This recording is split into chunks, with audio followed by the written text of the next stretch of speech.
All right, what is going on, chat? Good morning. Early morning.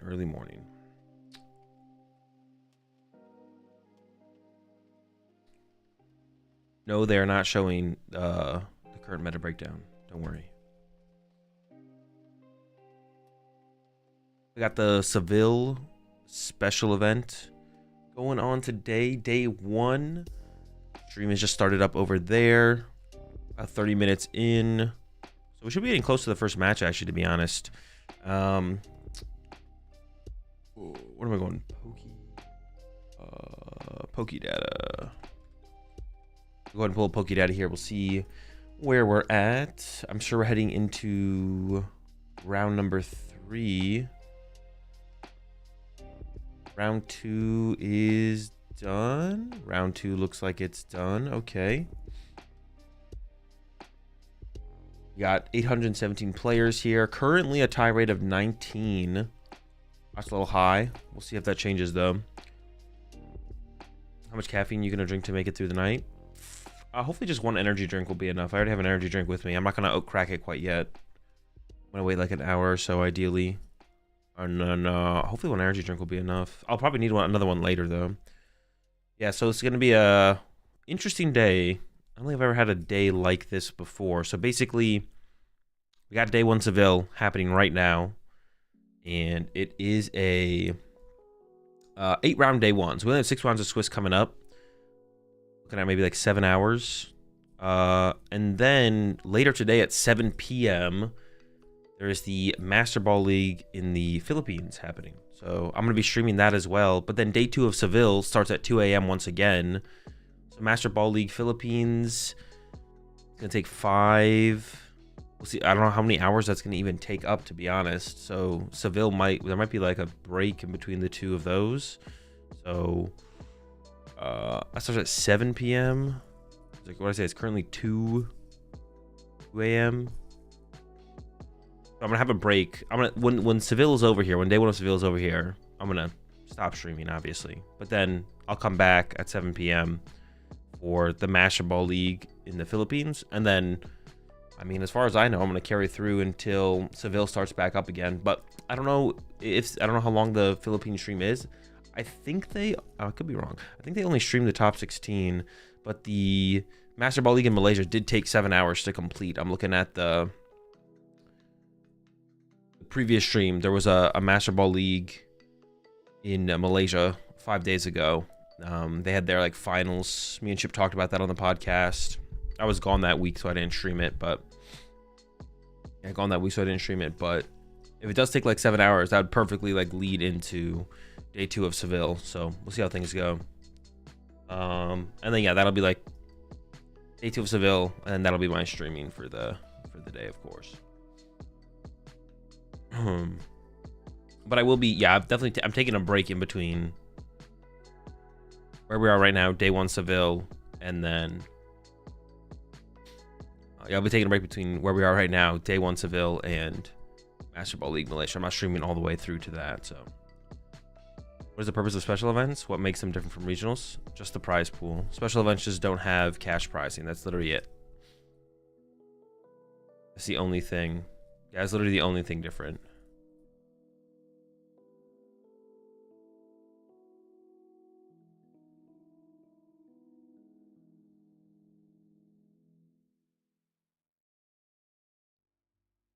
No cost to participate. It is also no cost to participate, yeah. And speaking of that, you can also, yeah, the way you register, the way you effectively hold your spot for registration for, does it still award Worlds points? The only difference between regionals and special events is it costs nothing to participate and there's no cash prizing. At special events, there is 0 cash prizing and it doesn't cost any money to enter. That's literally it. Everything else is exactly the same.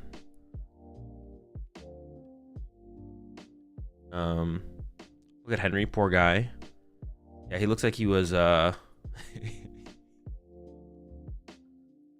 when mom tells you to hold up wait, dude, I could actually make a meme out of this. Hold up. I'm a genius.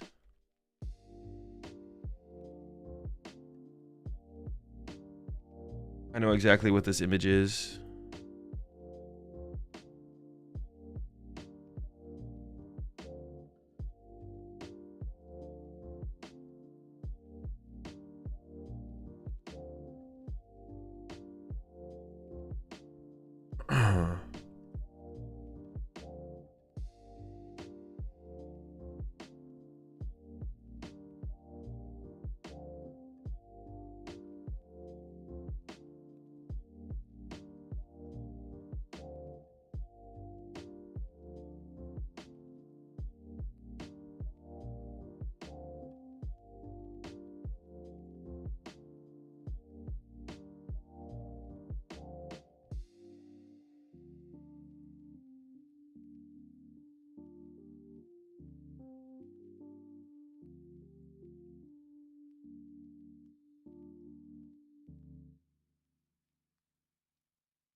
You'd be happy if he was given a Ralts plushie instead. Yeah, what is that? A Muck or a Grimer? Grimer plush? Well, what if Grimer's his favorite? What if it's his plushie and Grimer's his favorite Pokemon, though?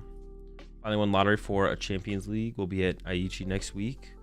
Best of luck there, Dos Madres. Appreciate the 7 months. Also appreciate 25 months there, Killicam, and the 4 months, Dragonbane.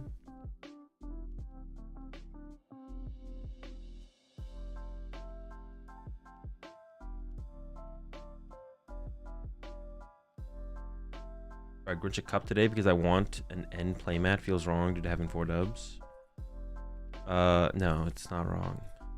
Don't overthink it. Do you like Cleffa and Guardy? No clue. Haven't played with Guardy in a little while, to be honest. My Guardy knowledge is at an all-time low right now. Guardy is just like literally a deck I don't.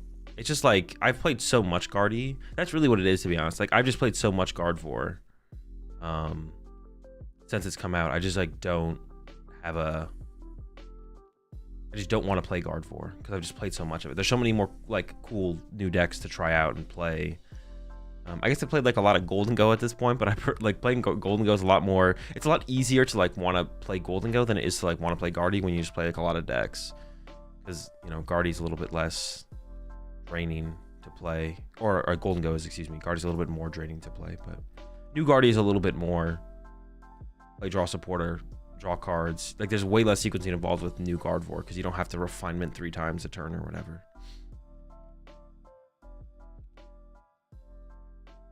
You try Dragapult Monkey? I have not, no. Morning Azul, what is your favorite deck box? My favorite deck boxes of all time. I don't really have like a favorite deck box, but I actually just found one of them because I was going through my stuff earlier.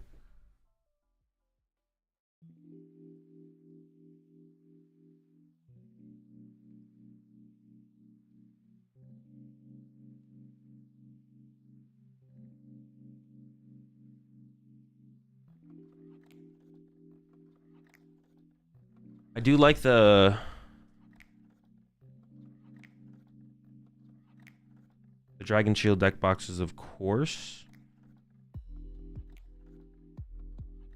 But besides those, might actually rock this deck box at my next event. We'll see. This thing is just kind of stuck to it. I really like these deck boxes. I can't get it off. Like the really slim ones, Pokemon ones. This is an old one with Rayquaza and Mewtwo on it. I found this one. I'm going through a bunch of stuff. I'm going through all my stuff, actually. I had a bunch of stuff in the garage that when I moved here, I hadn't really like fully gone through, and I'm kind of going through it all and like getting rid of stuff, keeping stuff, trying to minimalize. You know. But I found this one the other day. I'm a big fan of the slim deck boxes. Do you think Blissey X will have a bigger showing after the second placing? Yeah, I think more than 3 people. Didn't only 3 people in the tournament play Blissey at what's it called? I think more than 3 people will play Blissey at this tournament. Yes. But that's not saying much. What do you think about Roaring Moon and Dunsparce deck? I don't know. I haven't played with it. How many times do decks like Guardy come around? Like decks that can last multiple formats, years, and still be dominant? Guardy's level, I would say probably not that often. Yeah, I would say to Guardy's level, probably not that often. Especially with how many changes have happened to the deck in terms of like cards that you definitely would play in the deck, but now you don't have, so you don't play them anymore. Refinement Curlia, the one prize Gardevoir, I forget what his ability had, but that Gardevoir, right? So it's like, yeah, Gardevoir's been through a lot and still is like a tier 1, tier 2 deck every single time. Even like Lugia was a deck every single time, but it wasn't as good, right? Lugia survived a lot as well, but Lugia wasn't like a tier 1, tier 2 deck. It wasn't as good. So I think Gardevoir's like in a different category compared to Lugia, but Lugia's like also kind of up there. I'd say like decks in like that. Deck surviving is like how Lugia survived happens a decent amount, but Gardevoir's been like literally a top tier deck time after time.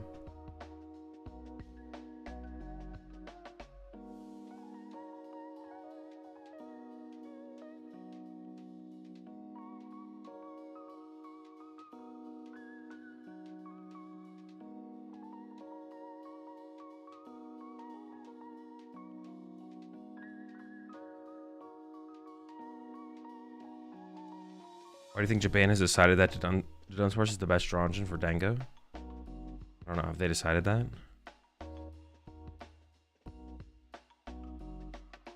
UV Max? UV Max was tier 1 G2 for its entire life? Maybe. I'd have to go. I mean, I can't think that far back, but I have to go back and think about it. I mean, yeah, like at least it survived on like the level that Lugia did for sure.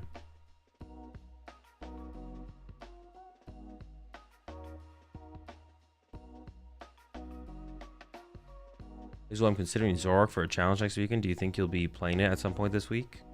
I have no clue. This week? Yeah, I have no clue. Maybe. I don't think that far ahead.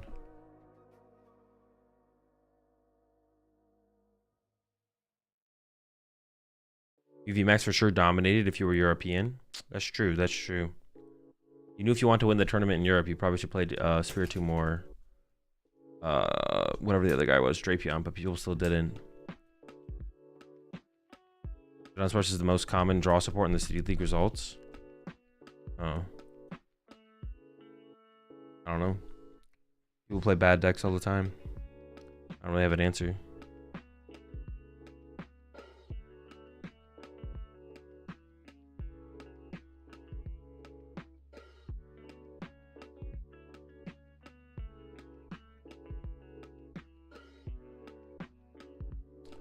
Yeah, I don't know.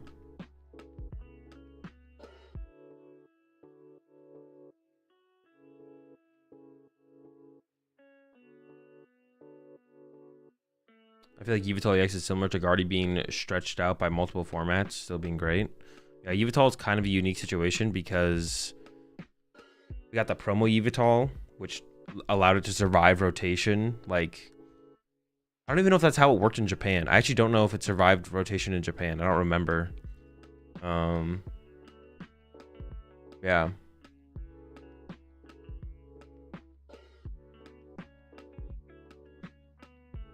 I don't even know if it survived rotation in Japan at all or not, to be honest. But it did, yeah, it like survived rotation over here. We like had Yveltal EX, and then we got a promo version of it, and we had it again. Anything about Guardy for Milwaukee? Seems fine. Probably a good play. Okay, I'll play Spiritomb in my deck this weekend. Thanks, Azul. I got you. No problem. I do what I can. Well, thank you for your content. Your Pokemon content has got me back into the TCG, and my girlfriend and I picked up a few Tier 1 decks and relearning. Appreciate your content, of course. Gabriel, glad you're enjoying it. I feel like Paul will likely be the deck to survive lots of rotations. That attack is just so powerful. Yeah, but Paul's definitely had its ups and downs. Paul has only become like a good deck more recently. I mean, most good cards are still just good cards, right? Charizard is still a good card, but Dragon Ball was just like a terrible play for a little while. Charizard has just recently become a terrible play, right? So it's kind of in the same boat as Charizard as far as we can tell. Off-topic question. Back in the Sun and Moon era, Tapu Koko spread was in a lot of decks. I guess for the double colorless cost and the fact that you could achieve the right numbers with it. Now we don't need that anymore. Seeing the high damage output cards and, for example, Uxie energy cost. Don't compare cards across metas and formats. Just don't. It's just not worth it. It's just not how the game works. Like, yeah, don't. It's not just, yeah. Don't look at, yeah, especially with how far back you're going. But even then, just don't do it. It's just not, yeah, it's just not how the game works. Don't be like, oh, Coco spread was used back in the day. Why isn't something similar to Coco spread being used now? It's like, there's the amount of factors that are involved is just way too high to think about it. Rotations before the regulation marks were so confusing. It's definitely a different time, yeah. Do you feel Terrapagos is still viable in the meta now that double turbo energy is gone? Terrapagos has gotten quite a bit worse without double turbo energy, and there's not a Terrapagos deck that's that good right now. The deck is still a decent deck without double turbo energy, but Terrapagos right now is not very good. How did rotation happen before the letters? They would just tell us how many sets rotate. It was still usually the same amount of sets. Like they would still like rotate 4 sets, which is basically usually what the letters involve now. Rotation was basically the same, but it wasn't like so obvious. Now rotation is super obvious. It's just the, you know, the letter regulation mark of sets rotates. Yeah.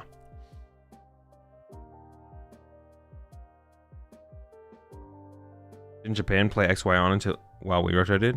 I have no clue. I have no clue. Yeah, rotation back then was just like usually like 4 sets, which it basically is like 4 main sets plus all the fillers in between. And right now it's like 4 main sets. So rotation was like similar, but it's a lot better now with just the regulation marks and everything just being super straightforward and like knowing exactly what's happening.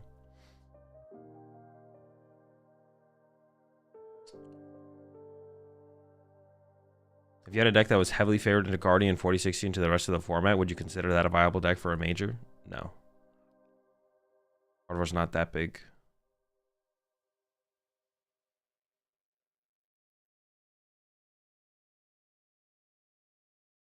How many rounds day 1? 8. We have 8 rounds day 1. If Clefairy didn't kill Paul, I don't think anything will, to be honest, unless they introduce a basic damage counter bench barrier. Yeah, I mean Clefairy's already a pretty good card. I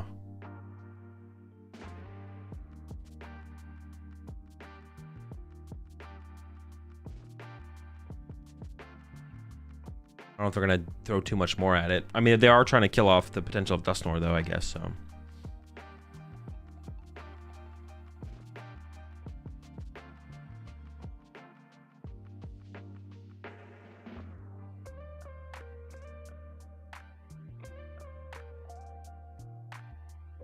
Regulation marks got me into the game. I hate rotation, just makes it easier to understand. Yeah, it makes it super clean. It's like a really good change that they did. It's a really good quality of life upgrade.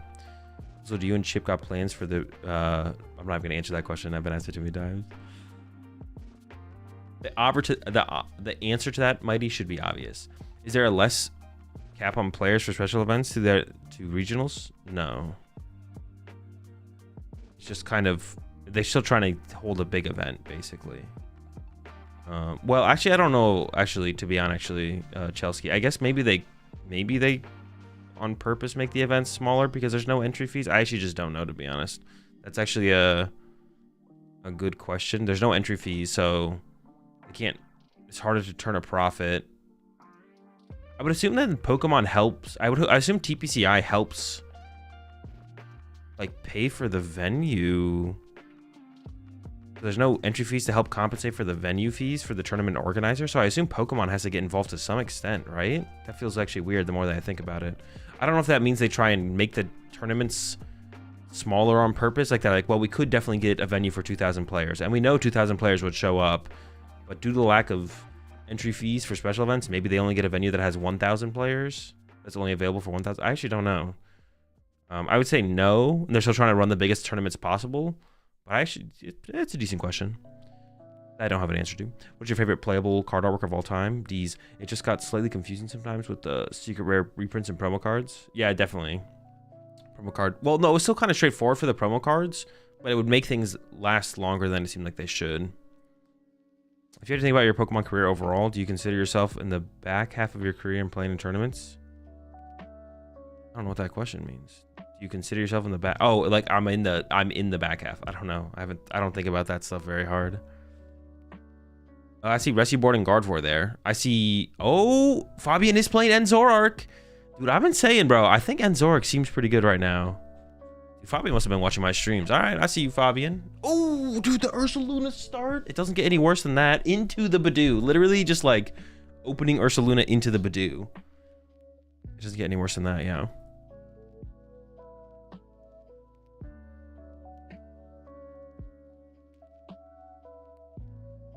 Oh, we're into it here. So it is a... Oh, wait a second. Oh, wait. I saw double Psychic Energy in the prize cards. But it's actually the Joltik deck. Oh, hold on. Let's go back. Dude, what were the prize cards here? I just assumed... This looks like Gardevoir with Zoroark, right? I'm not trolling. This looks like Gardevoir with Zoroark. The rescue board for the Zoroark. Double Psychic Energy. Pheasantipity Clefairy. Versus... Enzorark. But it's actually Joltik. It's actually Joltik box. All right, all right. That's a little bit better here for Orban. Because Orban. Well, actually, once Orban. Dude, I don't know how to pronounce either name here. Orban. Once Orban opened Ursaluna, I guess I should have known it wasn't Gardevoir, but he did play the Ultra Ball pretty fast, and we see. That's a Crispin, and then we see the Joltik, so... some of Orban's cards are upside down, though. Going to the Miraidon. Here comes Joltik for sure. I don't even know if you grab Iron Hands here, or if you just grab one Joltik and then just kind of wait and see how your opponent's board develops, because you're not attacking this turn as Orban, so... Where's Seville at? It's in Spain. So I wouldn't grab Pikachu or Iron Hands here if I was Orban. Double, but we're going double Joltik. Goes for the Pikachu, okay. It's probably better to grab that. It seems best to not commit to an Iron Hands yet. I guess that's how I feel about it. Yeah, that's how I feel about it. It feels like it's best to not commit to an Iron Hands. Like, you definitely don't want two Iron Hands down, but...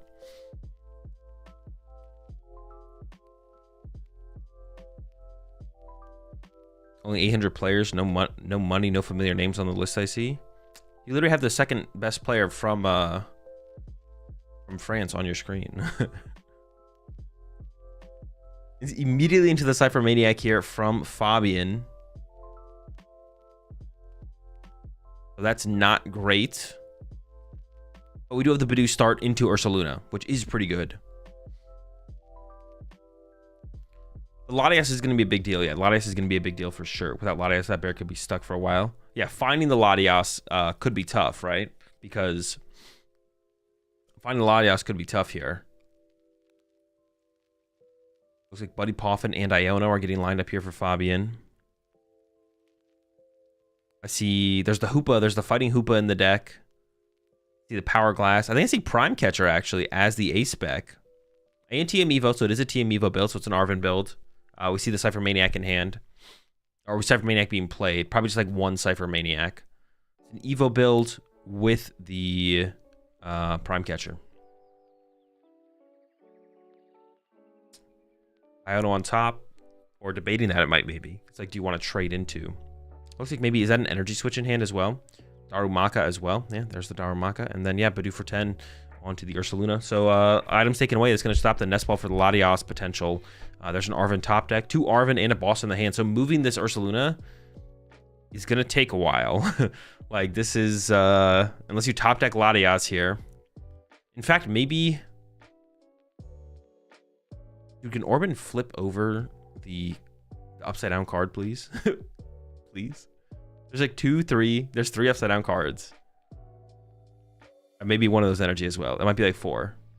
Can we just flip them as we go through the deck here? Like, that's one of the things when I went through. If I went through my deck and my cards were upside down, like, I would be like, oh, I already well, one, you flip it because you're supposed to. You're not actually supposed to have any upside down cards. So it's literally against the rules for your cards to be the other way around. That's literally just against the rules. How could you not? How does that not annoy you? How would you not be like, oh, this just looks wrong? And how would you not flip it the other way around? Dude, that would annoy me. That would annoy the crap out of me. I'm not saying he's cheating. I'm just saying, like, it is against the rules, so you should probably just do it because you don't want to get a penalty. How do you not see that and you're just like, oh, this is wrong. This is incorrect.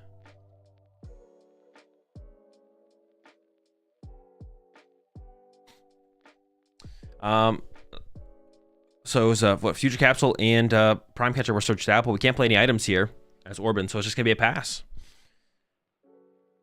All right, Iono top deck here for Fabian, evolved to Zorak, and is gonna go into that trade. Did trade before Iono here, but I guess that kind of makes sense for the situation. Fabian did put an Iono on top of the deck. Here comes the Poffin. I feel like we'll see Fabian probably not. Doubles the rules being found off the Buddy Buddy Poffin here. I feel like we'll probably see Fabian not... Oh, another Cypher Maniac in there. I love that I'm seeing a lack of Petron EX. And there's just the, yeah, Itchy Pollen. Not going to go ahead and play the Iono. You don't want to give that over to Orban. We see a Lightning Energy top deck here. Of course, that could be attached to the Joltig. And start to load that thing up.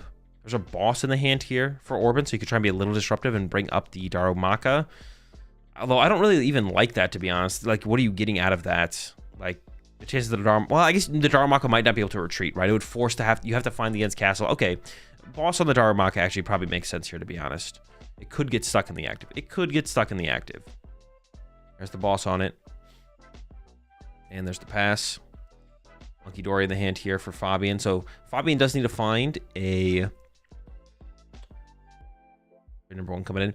We do need to find a End's Castle, or we could actually hard retreat the Darumaka into a Zorak as well, which would be fine as well. We actually have the play in hand because we can End's PP up to the bench and then E-switch it to the active, plus attach active retreat. So here comes the Earthen Vessel, and we're going to go ahead and trade one of those energies away. It is a Prime Catcher build. And like I said, I saw TM Evo in there. At least one TM Evo. So it's also... decent amount of Arvins, I would assume, as well. I believe I saw Team Evo.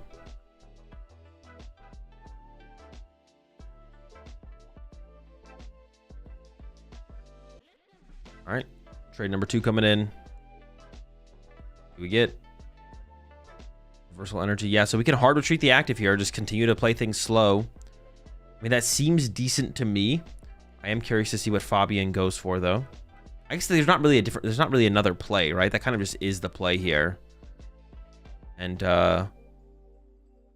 burns the reversal here actually from Fabian. So Fabian thinks that he is going to be the initiator in the prize trade eventually. So gives up on the reversal energy. And we'll probably be ahead in the prize exchange the whole game. So just back into the Badu, another 10 damage. Over to Orban, top decks a Pokegear. So the only thing that's playable in Orban's hand is that Arven.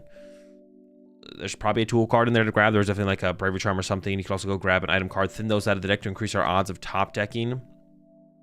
Increase our odds of top decking Latias, which is basically what we're waiting for here. It's not prized. we're kind of waiting to top deck Latias, or even top deck a boss and bring the Darumaka back into the active once again to try and trap it in the active. So there we go. Arven, Bravery Charm getting lined up, and still has not flipped that Ultra Ball around, or the Crispin. Gonna go for a Nest Ball. Looks like obviously can't play the Nest Ball, so we're just kind of waiting still for Fabian to do something besides yes, thank goodness. Oh my gosh. Finally.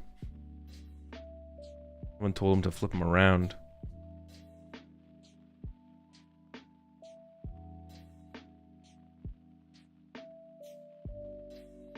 Uh-oh. That's not my stream, right? Nope, I think I'm still live. Uh-oh, uh-oh, uh-oh. Alright, seems fine.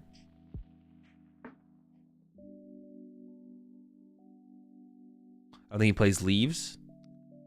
Leaves would be interesting out here actually as well, yeah. And it is a way to one-hit KO Zoroark. Bravery Charm getting attached to the active versus Luna. Not sure that's worth it, but not a big deal. All right, trades coming in here from Fabian. Gives up on the Nest Ball. The Nest Ball seemed actually kind of decent there. I would have maybe like to see the Iono get discarded. Now the Iono's getting discarded here. Ends Castle, a couple Dark Energy in hand. Honestly, you kind of just want to build up attachments for turn over turn over turn. So I don't even know if you actually... Okay, it's going to get rid of the boss, actually. I don't hate that. Yeah, you want to, like... I like keeping the energy, because you just want to manual attach a lot.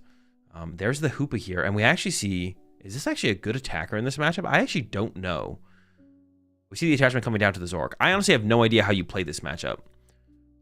Besides abusing Badoo because of the situation that we're in. Hoopa? Yeah, the Hoopa is an answer for... Cornerstone. It's a Cornerstone answer. Basic Lighting active here from Orban and pass. I don't hate it. I mean, got nothing else to do. Off turn for Fabian. Also, the rest of your board is prize, so I guess the Bravery Charm on the active makes it more fine, I guess. Hoopa for Tank Terapagos. I don't think you're getting 3 energy on that thing. I think it's just a good Cornerstone answer. Is it really doing anything against Tank Terapagos? Maybe? I don't know. Taking for Tank Terapagos is also kind of not great to tech for, to be honest. Palpad being considered here from Fabian. Did draw into second Darumaka, which is, of course, is a pretty powerful option to have as Zoroark. To have the double Darumaka. Just goes for the do again. Once again, waiting to initiate the trade.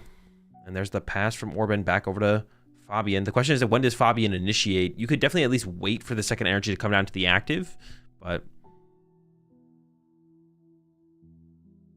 the only thing I want to see Fabian for sure do is attach to a Zoroark. Fabian running some numbers here real fast. Just gonna Badoo. Didn't even use the trades. Interesting. Didn't even cycle the deck.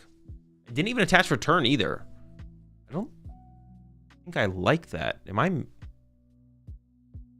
guess I don't hate not cycling the deck. All right, now we're just... No attaching for turn is weird from Fabian. Why are we not attaching energy? We just want to be ahead on energy and play, mine. Yeah, we're just literally a draw passing. Okay.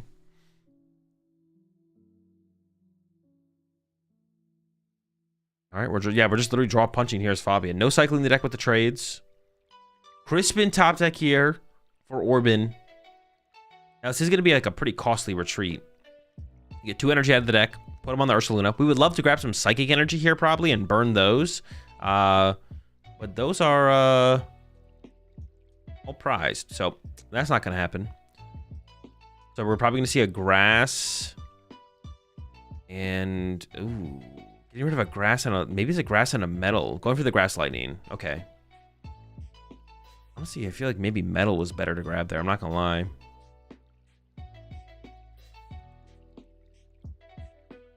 Here's the hard retreat.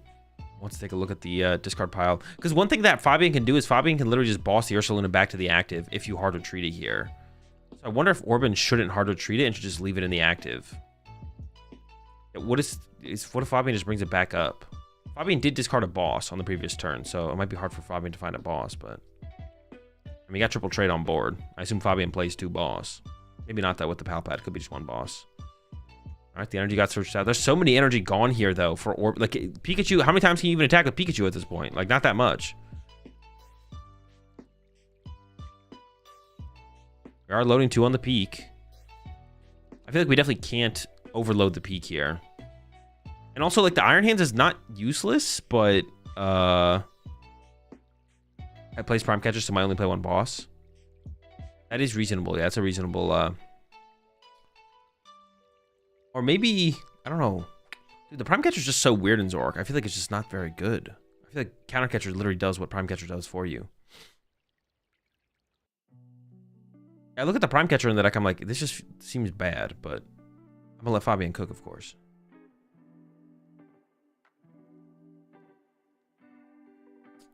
So Cypher Maniac over the boss here. Plays double Cypher Maniac as well. We see one in the hand. Or there is one in the hand. Cypher Maniac actually, honestly, really, really good for with like finding reversal energy specifically. No Dark Mana Sand found yet here from Fabian. Plays one of the alternate art Zork. Yeah, there's a counter catcher, so still plays counter catchers. Trade 2. Gotta have the Maractus. I see that Maractus here from Fabian. I don't hate that. Cute inclusion. And it looks like we might be getting aggressive here from Fabian. I really don't like the lack of like attachments over the last couple turns from Fabian. I don't know if that's gonna come back to bite him.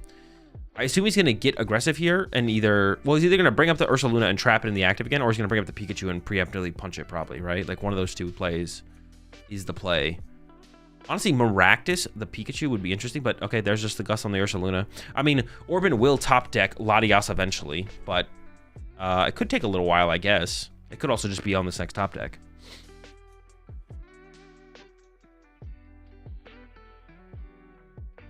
I really want to see Fabian attach energy, to be honest. I kind of do. Somewhere. It could be the Hoopa. Honestly, I don't hate the Hoopa attach here. But attach a Hoopa is pretty chill. I don't mind it, I don't think. Yeah, there's a Badoo for 10. All right, Hoopa getting set up. Really trying to do well into Nationals. Any of the new decks seem good, or any decks to stick to for a good competition. I have no idea about the new decks. Haven't played with the new decks yet.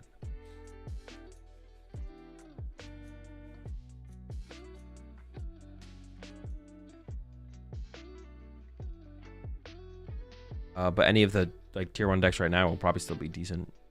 I can't imagine Gardevoir and Dragapulter going anywhere. I don't think so. What does Hoopa do?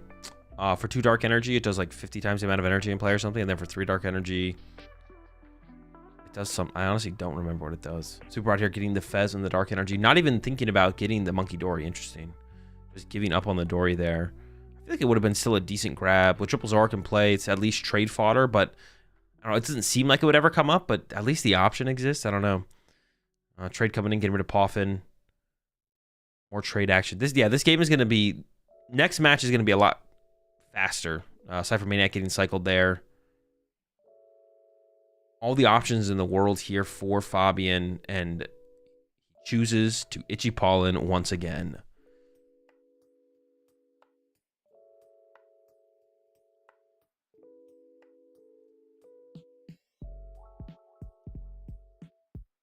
When do you scoop game 1?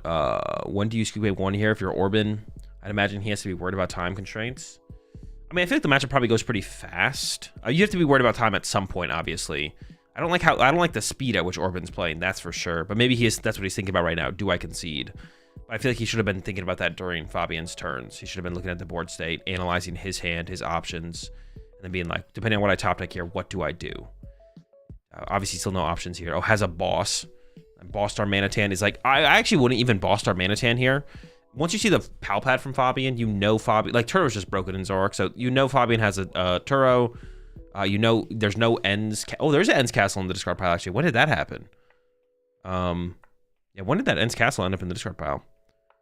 I don't know if I like that. I don't know when it happened though. It was like turn 1 maybe? Turn 2? Maybe it happened recently.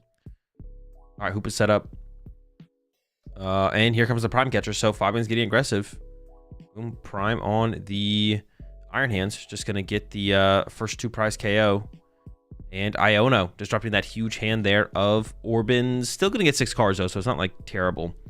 And honestly, Orban didn't even have any supporters anyways, besides the boss, I guess. So a Crispin here would be pretty good. Any Crispies? Ooh, there's a Poke Gear. We could see Crispy. I do see the Maractus there from Orban. But no Iron. We haven't seen the Iron Leaves, I don't think. You appreciate 11 months there, Shadow Cloak.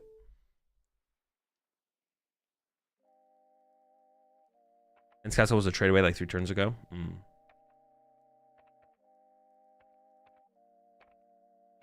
Why is there a V-Star token in the HUD? Honestly, that's a good call out there. Yeah, why is there? There shouldn't be. We have no V-Stars. Come on. Update the graphic.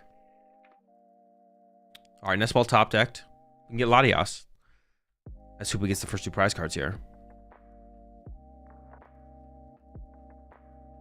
A lot of energy removed on the last turn as well for Orban. So, I mean, if you attack with Pikachu this turn, you have no energy in play. Yeah, this is, like, pretty bad. I guess, yeah, because you weren't able to initiate the prize trade here as Orban. I think you should have conceded. As soon as Fabian probably got that KO there, you probably should have conceded, right? Yeah, or Orban should have conceded as soon as Fabian got that first KO, I think. I think before then, there was, like, still a chance to win. But, yeah, how do you win now? With how much Fabian has cycled the deck and, like, thinned out the deck, stuff like that, like, it feels pretty insurmountable at this point. I think we should have seen it concede as soon as this KO was lined up with the Prime Catcher. What's in the active for Fabian? Hoopa EX. Maybe they just left the V-Star markers there just in case someone rolled up with, like, a Force Seal Stone or something. You know, they want to be prepared for every situation. Nest Ball used. Nothing grabbed. Fez is prized. Now we're thinking about going to Pokegear, but we just shuffled the deck with Nest Ball. So I don't think it makes a ton of sense. Joltik. There is... Does this thing KO the active? Oh, there's a boss on the Zoroark. Does this thing KO the Zoroark? I actually just don't know. This is actually a pretty good play here from Orban. All right, knockout Zoroark. This is actually decent. This is actually a decent lineup here. Like, if we're gonna have a chance to win this game somehow, I guess like this play kind of had to happen, to be honest. All right, back over to Fabian. Looking at the Nest Ball there. I do not want to see if I don't want to see us bench Pheasantipity. Also, we need to start pressuring this Pikachu. I feel like does the it needs to have an ability, right? The active Pokemon needs to have an ability. How much HP on the Hoopa?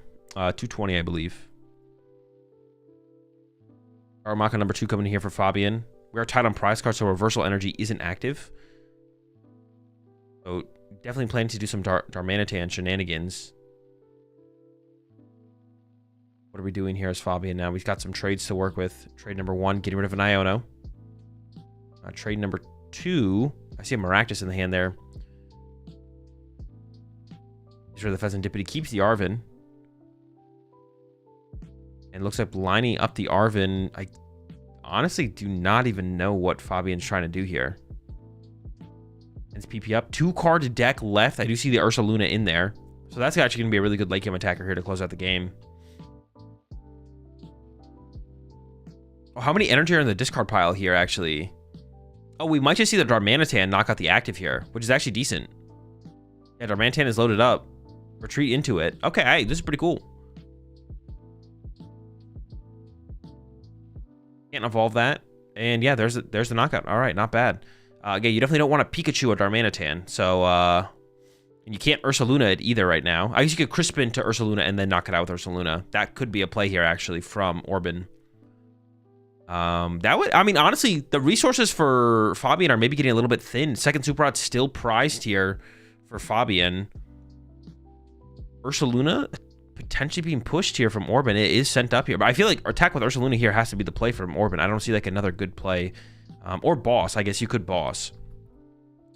You could go boss KO the Hoopa with Pikachu. That's not terrible.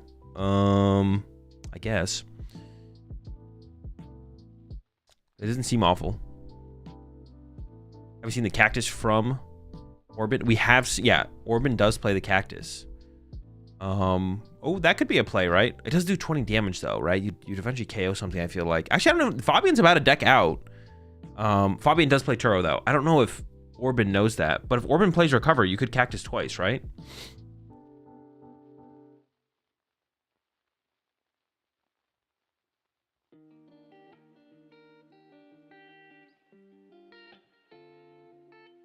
All right, here comes the Pokegear from Orban. Not playing the Nest Ball first there to thin out the deck. Wait, what did we play? We just shuffled the deck. What are the options? Oh, we just played Vessel. Arven grabbed and played. Okay, so I mean we're Oh, we're gonna get Prime Catcher here. So we are attacking with the Pikachu here. The Pikachu attack is happening. You can go Pikachu KO Zoroark, and then Ursaluna can KO the Hoopa to close out the game. We do see the Night Stretcher in there from Orban. So actually, the way it's kind of playing out here, Orban definitely has like a win condition does exist here for Orban. The win condition does exist. Gust, KO Zoroark, pass to Fabian. As Fabian here, then you could go like counter catcher up Ursaluna and maybe knock it out with the Darumaka plus Iono though, and that would probably be game ending. Patch to peak. Orban doing some further analysis.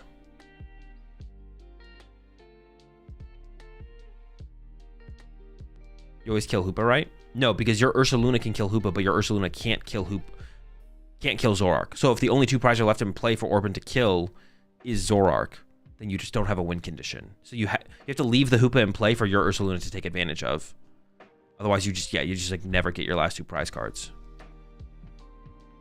Orban is thinking about it though. Orban is literally thinking about, oh, there's the Hoopa bring up, but now you just can't win. You just lose here as Orban. You have no way to get another two prize knockout. So now Fabian can just push Darmanitan. Yeah, you have no way to get another two prize knockout. I don't see how you ever win this now as Orban. You have like no resources left. Ursaluna was your only out to get a two prize knockout, and probably your only out to attack with anything, to be honest. Nest Ball coming in here for the Latias finally from Orban. A little bit late, but still made it here in time.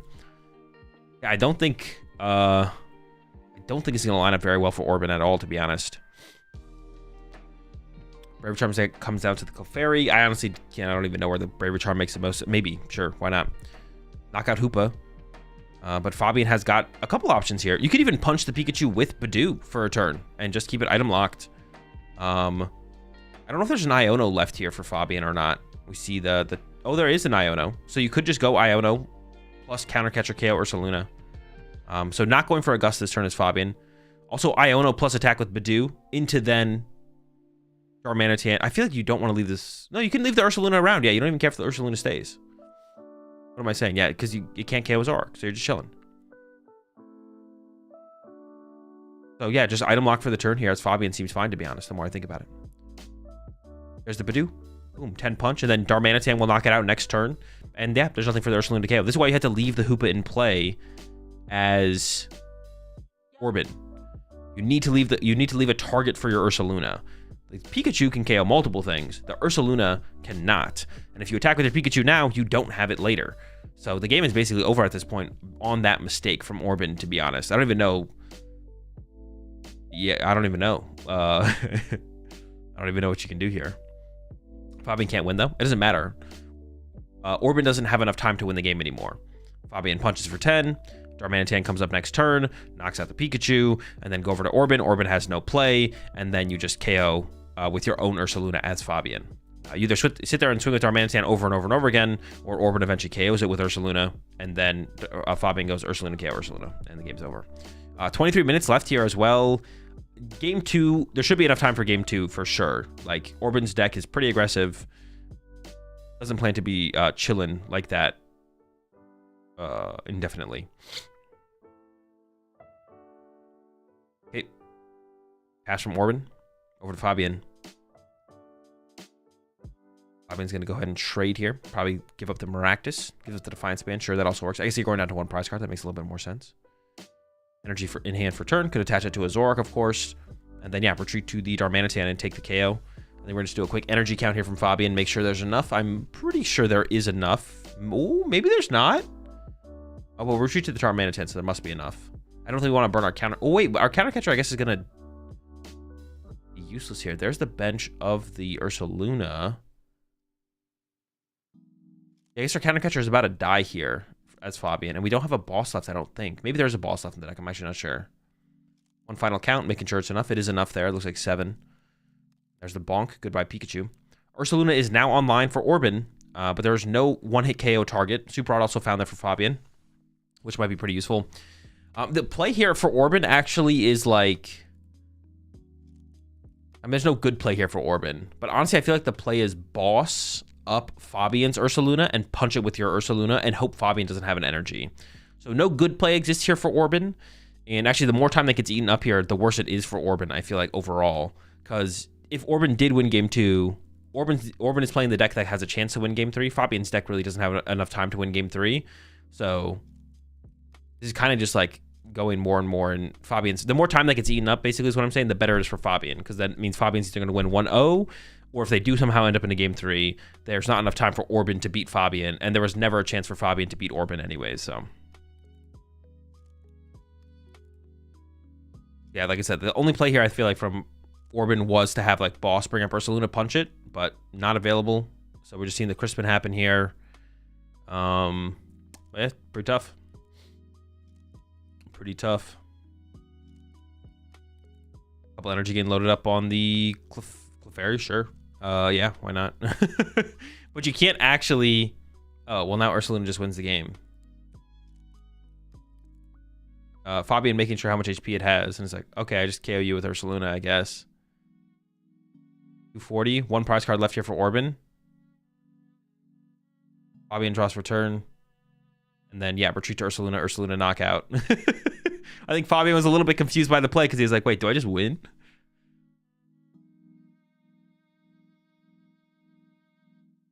But there we go. Fabian wins game 1. Only 20 minutes left. I still think that's plenty of time for Orban to win a game. Like I said, Orban's deck is pretty aggressive.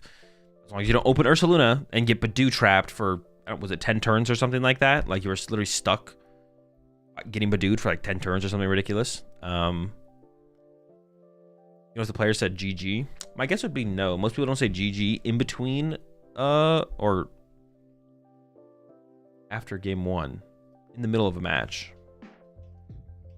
So I'm gonna go ahead and bet on. I'm gonna take the under on that.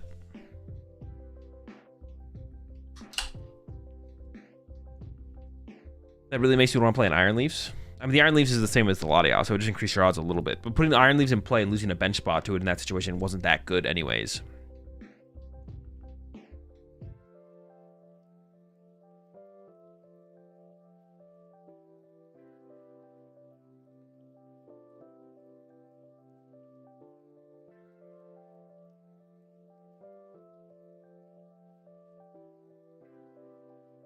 What's Hoopa for in the Zoroark deck? It's an answer to Cornerstone. That's basically it, I think. There might be like some other situations that's kind of cool in, but basically just an answer to Cornerstone. Does the Hoopa seem worth it to you? I think it's worth teching for Cornerstone. I don't know what the best tech is. Yeah, I think you want to be able to beat Cornerstone, but I don't know what the best way to deal with Cornerstone is. Also, he still would have had to draw into the Iron Leaves since its ability only works if it's played from the hand. Yeah, exactly. So it'd like double your outs of, it would double your outs, but it's not that good. Oh, Galvantula EX. A way to make the Joltik a little bit more of a threat potentially. I like that. I like the Galvantula. So Orban chooses second here, of course. Hand here from Fabian. Honestly, decent. Hand here is like okay here from Fabian. I'm curious to see how Fabian actually tackles this next turn. Is it going to be TM Evo play? The TM Evo is available there to Fabian. You can go the Arven for the Poffin plus the Evo. Iron Hands and Pikachu grabbed here from Orban, and I'm assuming he's just going to go immediately into the Joltik Acceleration here, set up the Pikachu and the Iron Hands. Nest Ball actually comes out. We might be able to play our hand low enough to draw with Mew. Maybe that's why it's happening. Getting Latias here this aggressively seems... This is just a mistake here from Orban. I think he's just... This doesn't do anything. We don't need the Latias here. We're about to put energy on our Iron Hands and our Pikachu. And we have a rescue board in our hand. Orban is like... See, what we should have done is probably get Mew, and then we could have bossed up the Darumaka to make things more awkward for Fabian. Because right now, Fabian could go Evolve to Zoroark, Evolve to Darumaka, and then use its attack this turn. We probably should have got the Mew there as Orban, because our hand's kind of dead. We could have put the rescue board on the Miraidon or something, and then drawn 2 with Mew, which is pretty decent here, to be honest, for having like a basically dead hand. But it's like he's literally... what does the word look like? It's like shell-shocked from last game. He's like... This is like a sign of a player who doesn't quite, like, definitely doesn't understand the matchup or like how to play. Like the scenario happened and now he's just trying to play around that scenario, but he doesn't understand why that scenario was so bad for him. It was so bad because he had Ursaluna in the active. He does not have Ursaluna in the active here. See, look at like what is Badoo gonna trap in this situation? Why do we need free retreat here this aggressively? The answer is we don't. I do kind of like the boss keep here from Orban, though, if we're going this route of we're going to go into Iron Hands immediately. So we have boss plus Iron Hands, which is pretty good. Ultra Ball coming in from Fabian immediately.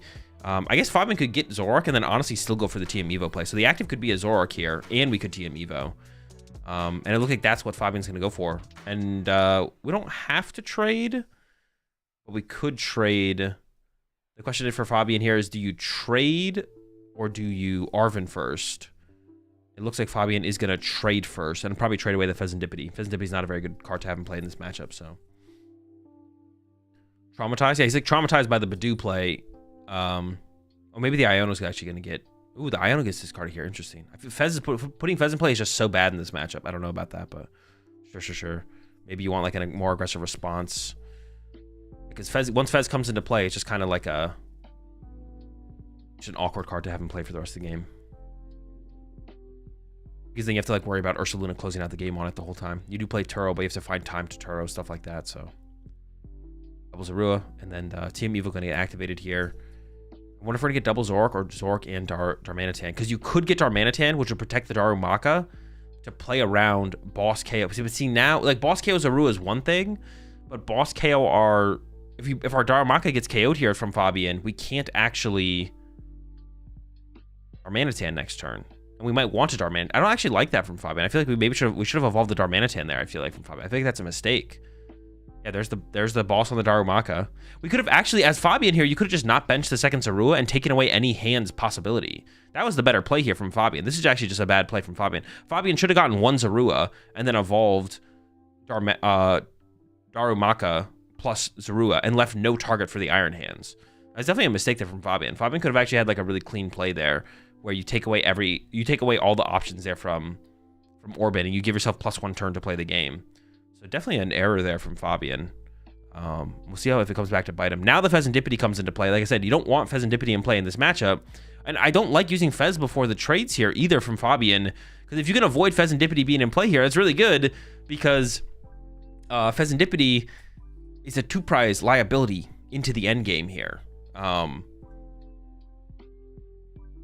That now Ursaluna, like Ursaluna has a target to like go after.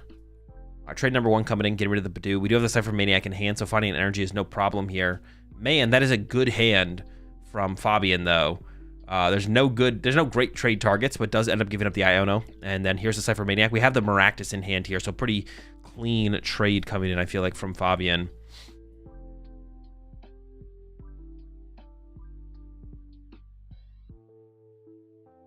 If the Gus KO Darumaka, they're behind on prizes race. If Ends benches Reshiram and counter catches Latias, it just doesn't matter. It's just not the correct. Yeah, you're not trying to just fall behind on prize cards just to fall behind on prize cards. It's like fine to fall behind in prize cards if it happens, but you're not trying to force it. You always want to make your opponent work harder. Also, that is another reason to not put the Latias in play. It's just like a liability. Keeps the Maractus interesting. I actually do kind of like that from Fabian. Especially in this situation where like time is so low, even though Maractus does do 20 damage, you're in a situation where you could actually win the game by time running out while you use Maractus like 10 times. Hoopa KO hands here is still pretty good if Fabian can pull it off. Oh, that actually was a play that was available to Fabian. I didn't even think about that. Wait, did Fabian actually have that play? Maybe not quite. Maybe not quite. I don't know his prize as well. I'm pretty sure he could have Hoopa'd. Yeah, did he have the Hoopa play? The Hoopa play was actually really good here. I didn't even think about Hoopa play being a possibility, but maybe the... What were the prize cards here? Oh, Energy Switch was prized. And I assume only plays one Energy Switch, so Hoopa play not available.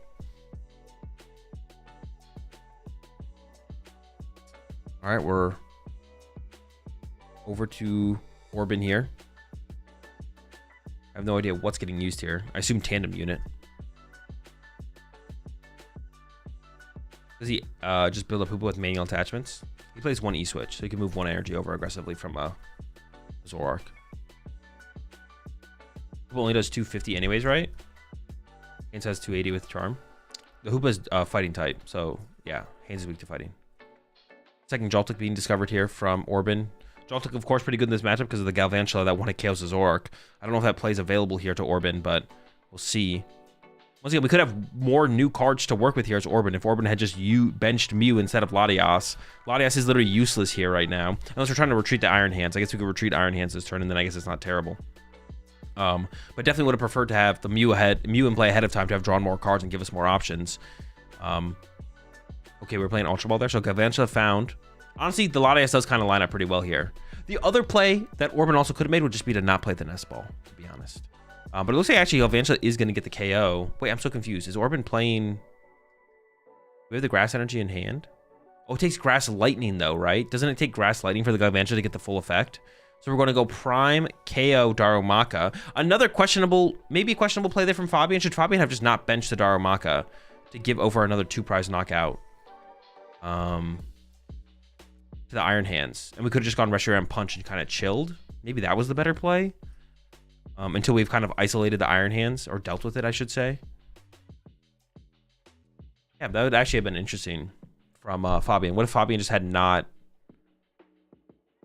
Well, yeah, what if Fabian just didn't put the Darumaka in play? Because, yeah, like a Prime Catcher or a Boss here is, like, not unlikely from Orban, right? It's just, like, whatever. It's like, okay, that's reasonable. Another 2 prize cards drawn. No energy attachment for turn is actually a pretty big deal there for Orban, I feel like. Isolatius didn't end up mattering because we actually ended up just like knocking out. We didn't actually go Galvantula KO. We went Gus KO with hands, which I do like that play here from Orban. Take a value from your Iron Hands while you can. And Iona was discarded last turn from Fabian. I guess I don't... Fabian has Palpad, but isn't trying to find Iono here? There's only a 4-card hand here from Orban, I guess.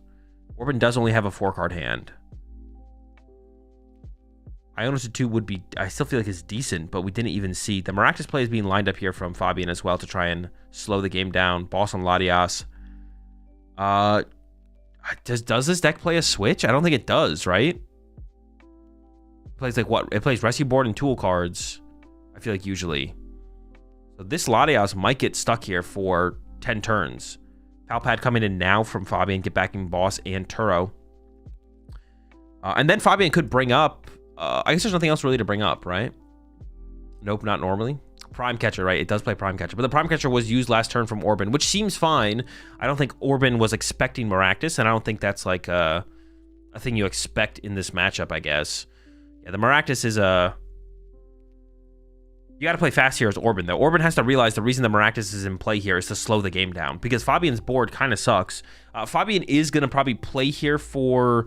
How much HP? How much damage is on that Iron Hands? 170? 60? I guess you can't KO the Iron Hands with Darmanitan play. I guess you could punch Latias enough and then bring up the Iron Hands and then Defiance Band, KO Iron Hands, KO Latias. Actually, that might be the play here from Fabian. You could do something like that.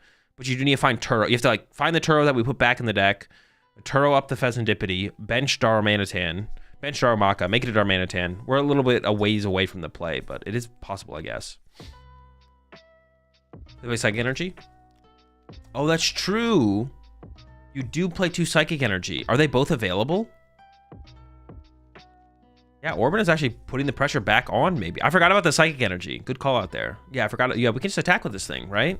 I don't think any of the Psychic Energy are in play. One's on the bench? No, that's a metal. That's a metal on the spider. I think. Actually, you know what? I'm not 100% sure. Hey, that could be a Psychic. I think it's a metal, though. I think it's a metal on the spider. Appreciate the 3 months there. Pro Secret Scrub. God, I can't wait to go O2 drop today with the Fortress EX Iron Thorns EX list I've been cooking. Well, that sounds like an O2 drop, I'm not gonna lie. That's a Psychic on Spider? Bro, I think it's a metal. Like, no memes, I think it's a metal. I can't tell for sure. Y'all might be right. I'm not that confident.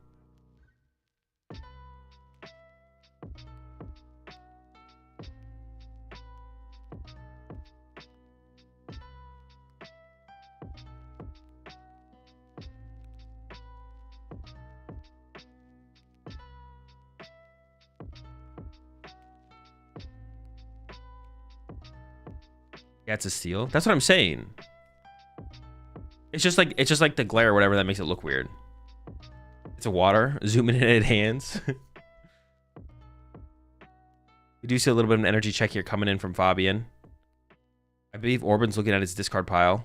Oh, Orban is literally just... Oh, no Psychic in hand here.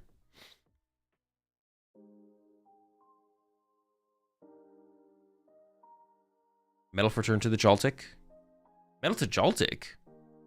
Is the Metal to Joltik not weird? Why does that make sense? Would Metal on Pikachu be better? Wait. Trade cycling coming in from Fabian. There goes the Arvin. I assume it's still looking for Turo here. Wait. Metal to Joltik. What does that ever do? Or Joltik's never dying. All right, back over to Orban. We're definitely not getting game 3 here, that's for sure. Or copying Darmanitan can get 4 prizes next turn. The Iron Hands has a Bravery Charm, so not quite. Yeah, the Latias is weak to Dark.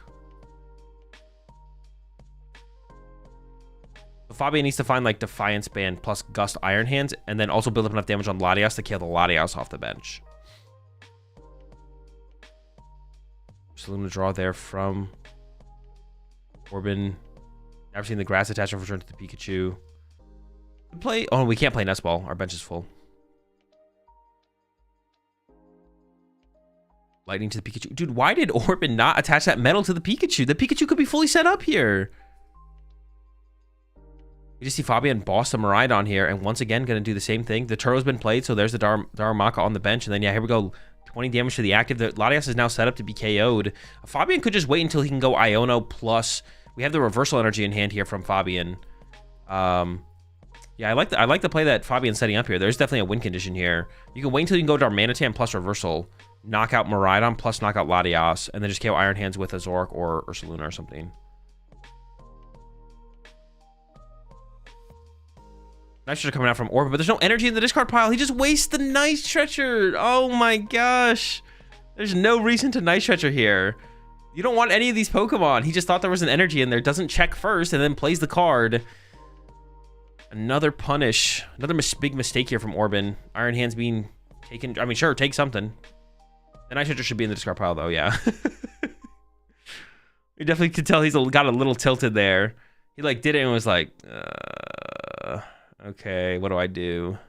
Dude, maybe it is a Psychic on the... Maybe it is the Psychic on the I don't... That looks like a metal, though. Is the second Psychic prized? That's possible. Let's see. Oh, second Psychic is literally just prized. Wait, no. No, second Psychic isn't prized. Maybe it is the Psychic. Y'all might be right. That might be a Psychic on the spider. His bench is full? Oh, his bench is full, yeah. Because he definitely could have, like... Yeah, I think it is a Psychic on the Galvantula. All right, Grass and Metal found here. We can set up the Pikachu. We don't have a switch card still, though, so we're still kind of waiting on that. There's the pass, Grass to the hand. We can attach the Grass next turn to the Galvantula, probably. The play's not available here for Fabian yet. Fabian needs to Maractus still, like, I don't know, 10 more times or something ridiculous. We're getting there, though.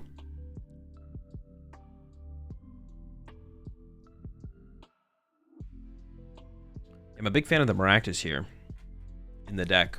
There's a Defiance Band. Like I said, that's the play we're building up towards here. 120 with the Darmanitan. Eventually. We'll get there eventually. We do need one more... We need 3 more attacks. Why are we not attaching to the Galvantula, dude? The Galvantula needs the lightning. What are we doing? Why is Orban... The Galvantula is not a threat. Like, Fabian is not going to go out of his way to KO a 1-prizer. He can't afford to do that and leave Pikachu available. Just set up the Galvantula as a secondary threat. Why are we doing this Mighty Joltik play over here? It actually just makes 0 sense. Oh, he's going for the item lock Galvantula option. Okay, he's going for the Galvantula EX option. Okay, sure. I was like, what are we doing, man? Ooh, boss top decked here. Will Fabian Iono again here? 2 minutes... Yeah, well, Fabian's got Iono again here. You can't leave Orban with like a 6-card hand going into a boss plus win combo. There's pass. Off from Fabian. Another setup on the Miraidon. Is there some other like tricky play that Fabian could do? Fabian could... No, we're out of turtle. I was going to say, could we Badoo knock out the active? I don't think we can do that. Like, Iono plus Badoo KO. Brave Charm hurting Orban. It kind of is a little bit here. There's kind of no reason to attach it as well, to be honest. All right, Fabian can only do this so much longer. That Pikachu on the bench is just a massive threat. Fabian just has to Iono plus swing. I don't see like another play here for Fabian besides Iono plus swing. Reversal energy put on the active. There's still a lot of gust effects left here. 180, 200. Just plays the Iono now from Fabian. Yeah, Orban could have prepped around this a little bit more and thinned out the deck a little bit more to prep for the eventual Iono. So I don't like that from Orban here. Orban definitely misplaying and not playing around that a little bit better. Could like had an Ultra Ball in hand, had a Pokegear. Pokegear could hit Crispin. You play Crispin, that takes 2 energy out of the deck, something like that. I don't love that from Orban there. Oh my gosh, and just has the boss. 50 seconds left. No possible way for Fabian to win, basic. Well, there is like a way Fabian could win, but it's very unlikely. If anything, we could definitely see Orban win this for sure. We could definitely see Orban win. Yeah, not terrible odds to find boss there, to be honest, from Orban. Had Mew in the deck, had Pheasantipity in the deck. Had Mew in the deck, had Pheasantipity in the deck, had...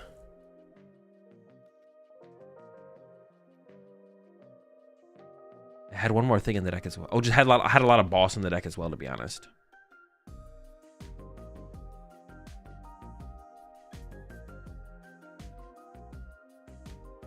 Maybe hindsight, but I don't know if he... I think he was perfectly fine just stalling, no? I mean, stalling is literally against the rules of the game, so I don't know. If you want Fabian to cheat, sure. It's going to be a tie if we don't start immediately. It's going to be a tie probably anyways. We don't need it starting immediately. Oh, you're saying because there's 30 seconds left. Once the players... It comes down to the initiation start... A match begins when the players decide who goes first. If you haven't decided who goes first yet, and then time is called, the game doesn't start. And you have to decide who goes first before you look at your hands as well. So it just literally comes down to that. So if they're sitting there shuffling and talking and they don't decide who goes first and then time expires, it's just they don't start game 3.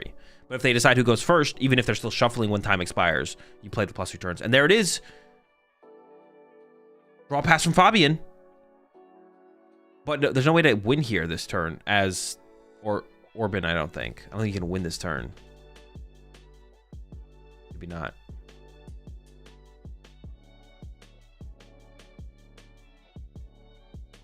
Where's the time? Under my camera. The prizes for Fabian are yikes. I mean, prizes literally just don't matter in this game. But I'm going to go back and take a look at them. Like the whole squad. Yeah, basic Pokemon are the only thing that really matter here. I don't think there's a win condition. Yeah, it looks like Orban was turn 1 or there, I think, and then Fabian turn 2, Orban turn 3. So, I mean, if Orban had scooped game 1 sooner, and then it would have been nice to see that, and we get to game 3, and then we have more time. Like, or Orban was going to be in a pretty good spot there, right? Would have been able to go Nest Ball for Miraidon. Miraidon finds Joltik Iron Hands. Use Joltik for the turn. That's looking pretty good for Orban, to be honest. So Orban sticking out game 1 longer than he should have, I think, for sure. There was like an out, and he fumbled the out in the end by KOing the wrong Pokemon, not leaving Ursaluna an option to win the game.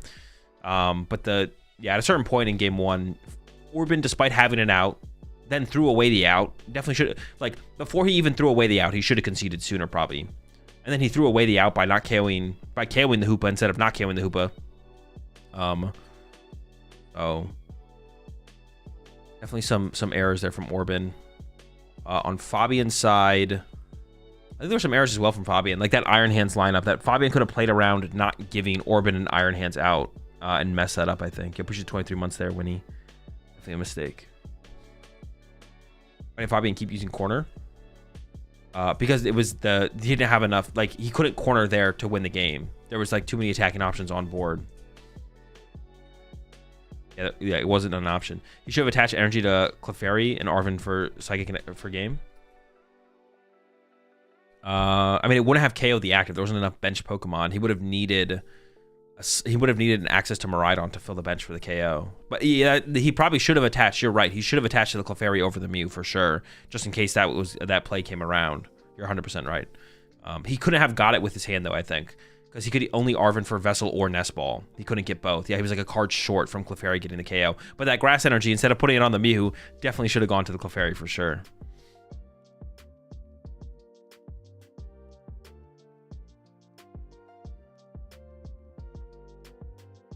Definitely.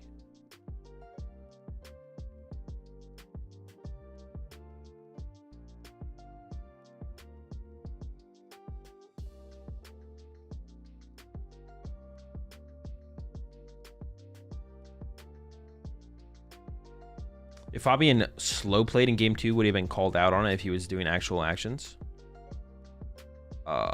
Fabian, if you're doing actions, you're not like, okay. Slow playing is when you intentionally try and eat the clock, and you're making your win condition eating the clock. You can slow play and playing slowly are two different things. How do you explain this? Dude, I'm too tired to have this conversation.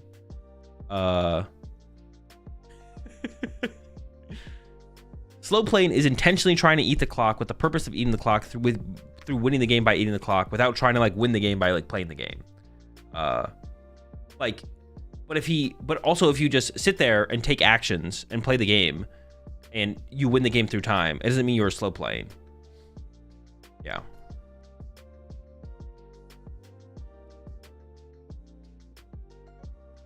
Slow playing and playing slowly are very different. Yeah, and this situation, those don't really come up, but like, yeah. Fabian technically probably could have played slower than he did, and he could have won 1-0, but he was also just trying to win the game. Like, yeah, he could have played slower and he maybe would have won, but he was just trying to win with for the situation he was in. Look, can you please settle an argument between a couple of friends who are arguing if you can TM Evo and EVEX? You can't. EVEX gains the ability to be able to evolve through its ability, which cannot be activated through TM Evo.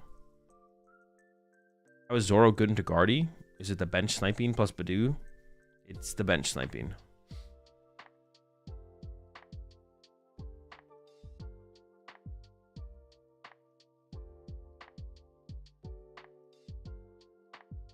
No Raging Ball in the bad matchups? I'm not sure what you mean. There's also a possibility he just didn't know the time and how low it was. That is very possible, yeah. He maybe wasn't keeping track of time. I'm sorry, did I just see bad matchups for Zoro or Arch and Golden Go? I don't think I've ever laughed harder in my life. Those are free. I don't know, is that what the casters are talking about? Bad matchups for Zork? Oh, this thing here. Bad matchups. Archaludon EX, Golden Go, Terrabox. I honestly think good matchups guard for Flareon EX. Dude, how do you know if Flareon EX is a good matchup for Zork? Nobody knows. Nobody's played that. Literally 0 people have ever played that matchup before. Dude, someone is like straight out capping out here. No one has actually ever played that matchup. Zork versus Flareon EX has never been played in the history of the Pokemon TCG. Also, Tank Terrapagos. Tank Terrapagos is probably a good matchup, to be honest. But I think Terrabox is a fine matchup. I would say for how Terraboxes are being built right now, it's actually probably like a 50-50. Archaludon's a good matchup. Because if they punch you, you nuke them.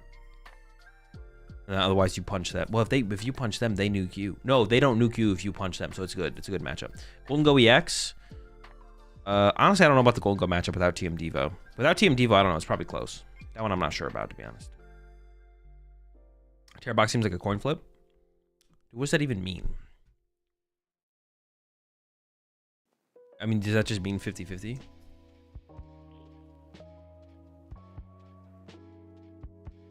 Poison Arch can just one-shot Zoro, though. Ooh, that is true.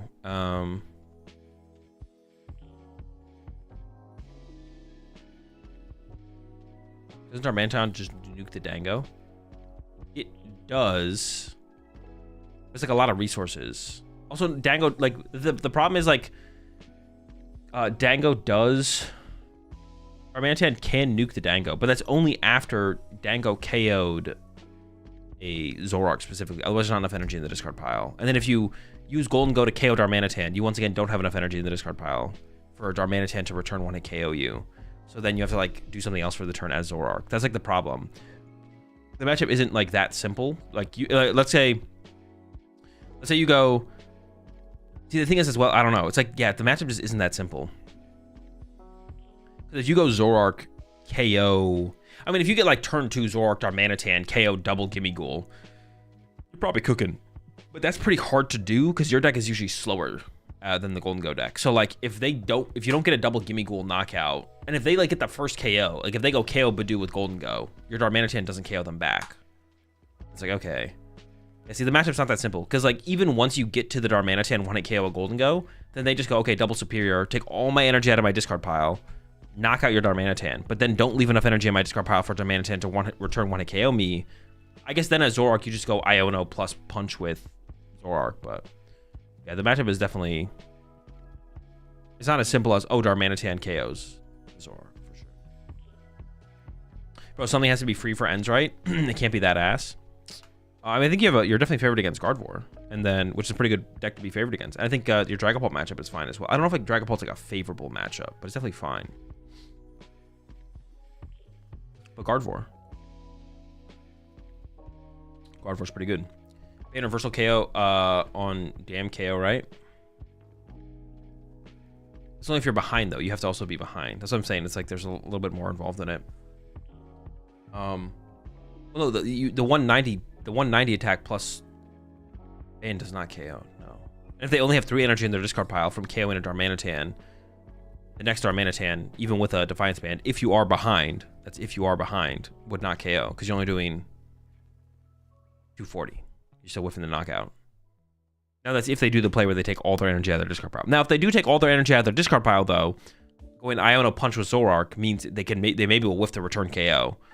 So that actually gets kind of interesting because if you go like double Superior to take all your energy out of your discard pile and then only put 3 back for the knockout. Now all of a sudden if you get Iono'd, you're gonna whiff the KO. But the thing is Zoroark isn't want to KO you anyway, so you have time. So I don't know, just interesting matchup I think. Interesting matchup. Seems like every deck that can target their Darmanitan smashes it.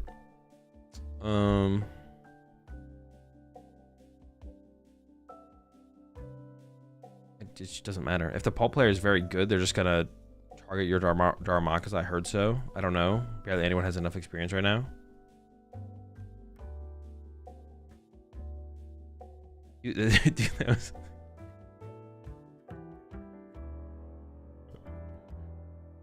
were going through a thought process while you were typing out that sentence right there. You're like insta backtracking. If the Pulp player is very good, so you're starting off with like, oh, if they play well, they're probably favored. They're just gonna target your Darumakas. That's what I heard. I don't know. Barely anyone has any experience with the matchup. Like, who really knows? Like, like you're literally just like, you start off confident. If the Pulp player is very good, they're just gonna target your Darumakas. I mean, that's what I heard. I don't know. But barely anyone has any experience in the matchup. Like, who knows how you play out the matchup? Seems like every deck that can target the Darmanitan smashes it. I don't think so. Darmanitan's only worth 1 prize card. And it's kind of annoying to go out of your way to KO. It's like it's not that simple. Yeah, it's not that simple. Like you have to go decently out of your way to KO a 1 prize Pokemon. Like, thinking out loud and typing gone wrong.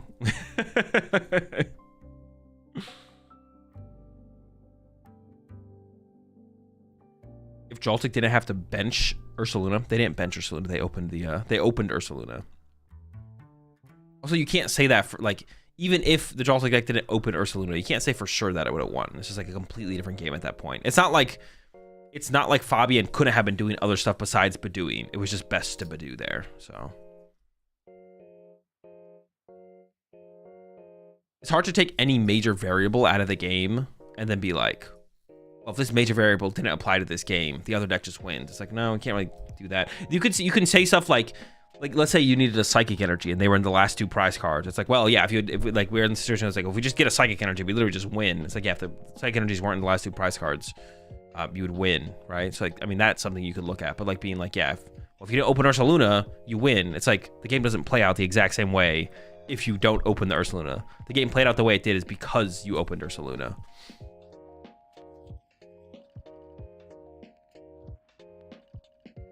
Maybe Paul can start playing Thorns again to help against Zoro. Maybe.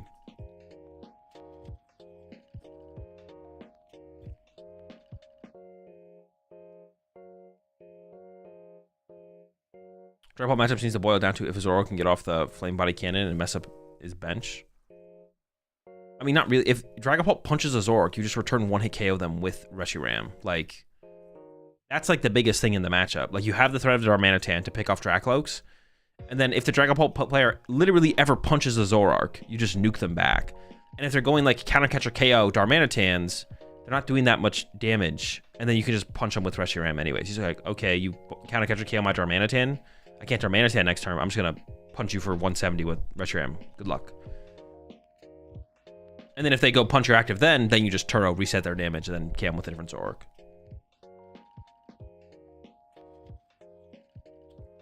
So when are you gonna do the Seijin 4-peat? Never. I'm never that would never happen.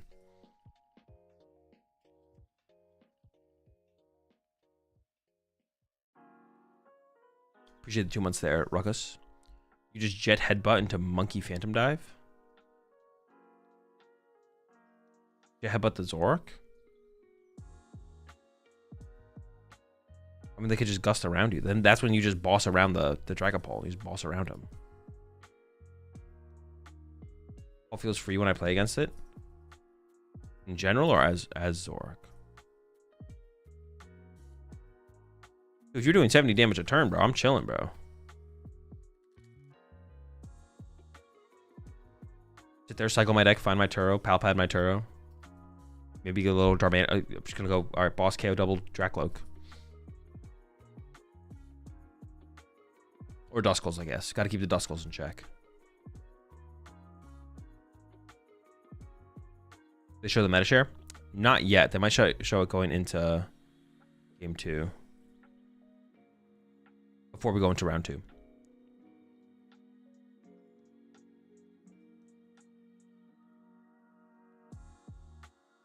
People can use Nordic KO Zoros though. I mean, it shouldn't happen. Like that, you should be able to keep the Duskulls in check. Most of the time, I feel like. Through the Darmanitan knockouts. But, I mean, Badu slowing you down, they can definitely get to their Pokemon before you can deal with them. Have you ever played the board game called Azul? I have not, no.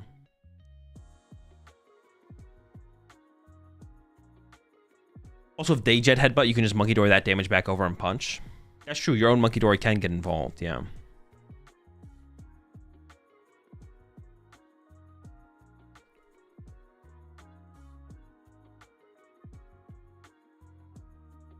Oh, my bad. Yeah, we just saw round 3, round 4. Maybe they'll show up. I meant, yeah, before the next round. Yeah, we're going into round 4 here. What's the picture with you in the suit on X all about? I have no clue. That's just people memeing.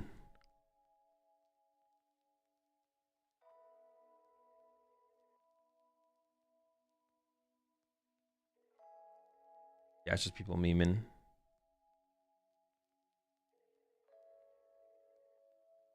Memer's gonna meme.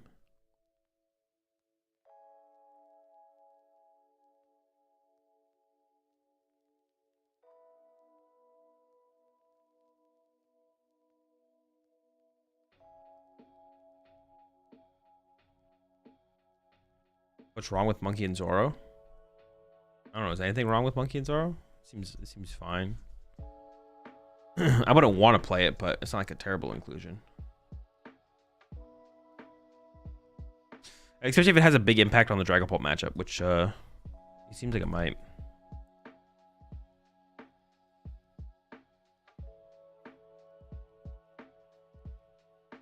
Seems like it might. Not 100% sure.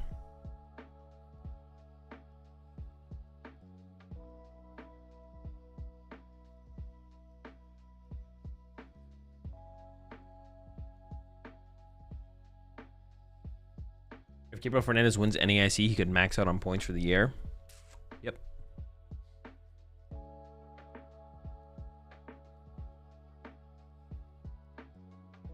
I was the Jaltic on stream. First time, quite stressed, but I choked. I'll see later how much you're shitting on my plays. Oh, wait, you were the player who was playing Jaltic on stream? I thought you were making a meme that you were like the physical Jaltic on stream. There was definitely some mistakes. Definitely some learning moments for sure. Yeah, I thought you were talking about being the physical. I thought you were memeing and talking about being the physical Jaltic, the card.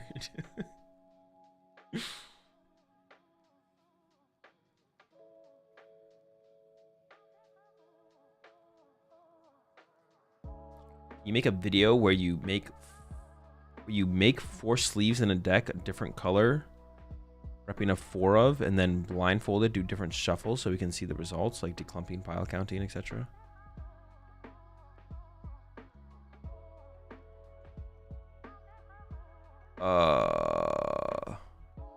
What is the point? I don't know what the point is. What are you like trying to prove or trying to see? No, I'm the player. Yeah, no, I got you. After I read it, I was like, wait a second. Was that the real Jaltic? Yeah, we got the real Jaltic in chat, bro. The one and only. Yo, it's an honor. It's an honor. From Night March to... What's the name of the attack? Maractus got me good. Yeah, you couldn't really... The Maractus is, like, tough there. There's nothing, like... You can't really play around it. Like, you don't expect it. It's like... That's, like, a fine thing to, like, unfortunately play into and then not have an answer for, to be honest. Jolting Charge, Mr. Jaltic himself. Yeah, from Night March to Jolting Charge, I'm a huge fan. It's an honor to meet you, Mr. Jaltic. Starting Blood Moon was rough. I should have scooped.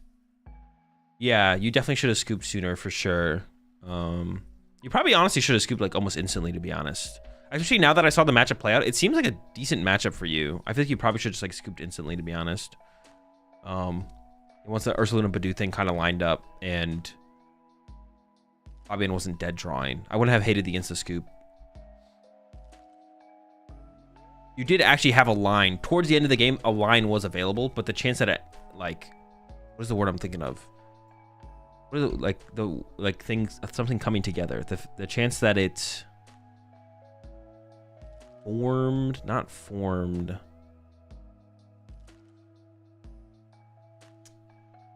What is the word I'm looking at? Materialized. Yeah, the chance that it materialized was very unlikely. Materialized the one came to fruition. Oh, maybe that's what I'm thinking of actually. Yeah, the chance that it actually came to fruition was very unlikely. It is very favored, but he plays a strange list, and I didn't know what he was going to play. Yeah, definitely fair. Leaves in prime aren't enough if they just keep looping Maractus, though. No, it definitely is. Maractus isn't infinite. Like, Maractus can't set up like a 6-prize board state or anything like that.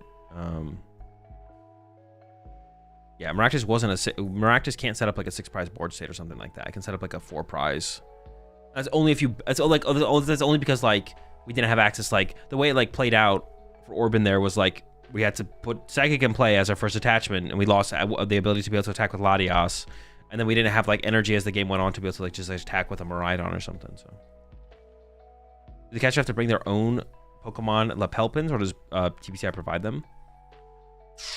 I know Chip has like a bunch at this point that I think he's collected. I think maybe initially they would give you 1 or 2, but then like that, like I'm sure the casters go out of their way to find their own at some point. Yeah, I'm sure the casters go out of their way to find their own at some point for sure. Curious to listen later to my failed stretcher. Don't stress about it. You got a lot of tournament to play. Yeah, don't overthink it. Misplays happen, mistakes happen. All you can do is focus on playing well in your next match. Any big Gardevoir contenders today? No, definitely not. Not over in Europe. Do you have a little Tatsugiri pin in your closet just in case? No, I do not. Oh, that would be the one. Did you try out casting if given the chance? Yeah, but it's not like something I'm seeking out to be able to, like, wanting to do. Like, if they came to me and asked me to like cast an event, I'd probably say yes, but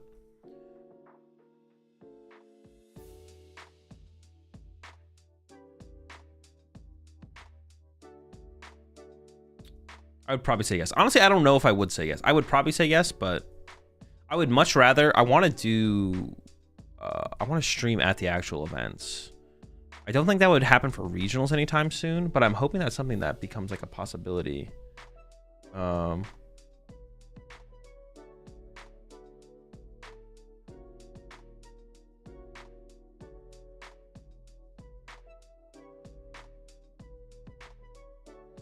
Like if anyone's watched like League of Legends, or maybe do it at the International. League of Legends is the one I remember most recently.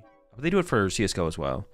Like where they have like little areas for like streamers to like stream the event at the event. I want to do something like I want to be part of that. That's what I want to do. I want TPCI to make that a reality, and I want to be part of that at like ICs. I still kind of want to like play for Worlds. Well, this year I'm going to Worlds obviously, but even like next year. The issue is I don't play Leaves, instead I play Galvantula. The Leaves would be pretty good there, yeah. The Leaves would have been pretty good for sure. Well, I mean, your bench was full at the end of that game, and you didn't know about it yet, so. But I guess like going into like the next match or something like that, you could have kept the bench space open. Yeah,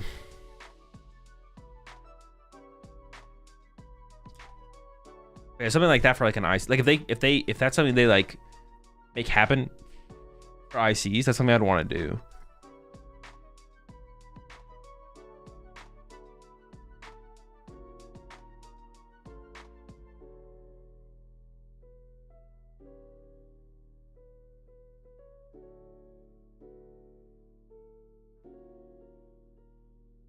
Does third and fourth play out for the medal and trophy in an IC, or do they have it method to choose third place?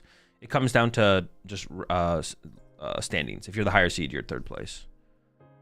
But at IC, you get the same prizes, and the only tournament where there's a difference in third and fourth place prizing in the PokemonTCG is at Worlds. And it just comes down to standings, and that's the number 3 and number 4th place trainer cards. That's literally the only.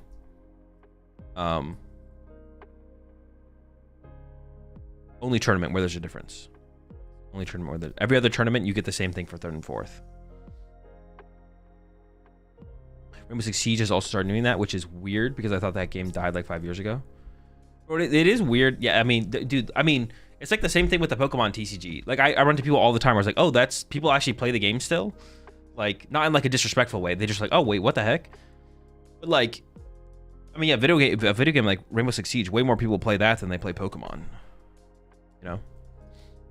Do they? Probably, yeah. You have a 2 job? No, I have a 3 job. Hey, what's up, Frizz? You still get a Worlds invite for winning this? Yes. Special events are exactly the same as regional championships, except you don't pay for entry fee and there's no cash prizing. Everything else is the same. Rainbow Six Siege is definitely because of Jinxie? No? No clue. I'm sure that brought a lot of people into the game and like maintained a lot of people's interest in the game.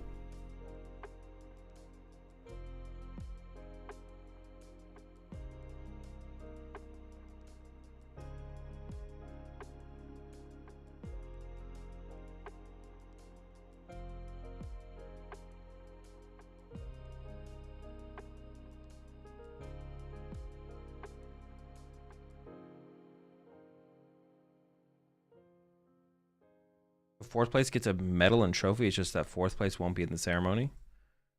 Third and fourth place are not in the award ceremonies. It's just first and second. Seville Junior. Wait, did they show Master while I was like?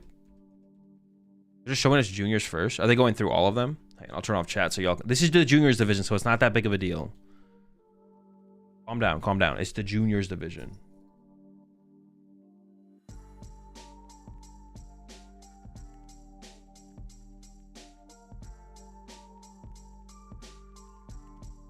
Juniors? Seniors? The heck? They got that many old people out here playing the game? What is the difference? I don't really want to know the difference. Unknown? Dude, what are the juniors bringing, bro? The juniors actually have the sauce, bro. 8% unclassified? Do tell. Seniors division here. Share box is pretty. I mean, there's nothing to think about seniors and juniors division, to be honest. It just doesn't. It's like. It's fake divisions, bro. Gabriel Fernandez has the most fake victories in the. No, I'm just joking. In the history of the Pokemon TCG. It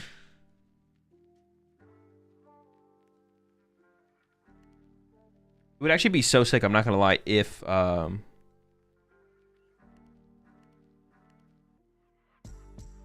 it would be sick if Gabriel Fernandez can. I mean, it's not gonna happen probably. But if he's able to duplicate what he did in the seniors division in the masters division, that would just be so sick. All right, masters division, 800 players. Dragapult's 20%. Raging Bolt number 2 at 12. Oh, Golden Go and Gardevoir are not that high, to be honest. Raging Bolt here. Man, that's a lot of buys in a single tournament. 100 buys. If there's, it's an even amount of players. So 99 buys in the tournament is crazy. Gardevoir, Golden Go, both 8%. Archaladon 5, Terrabox 5. I'm curious about the best of the rest, like where the other things are stacking up, but like sub 5%, you know, it's not that big of a deal, but I am curious.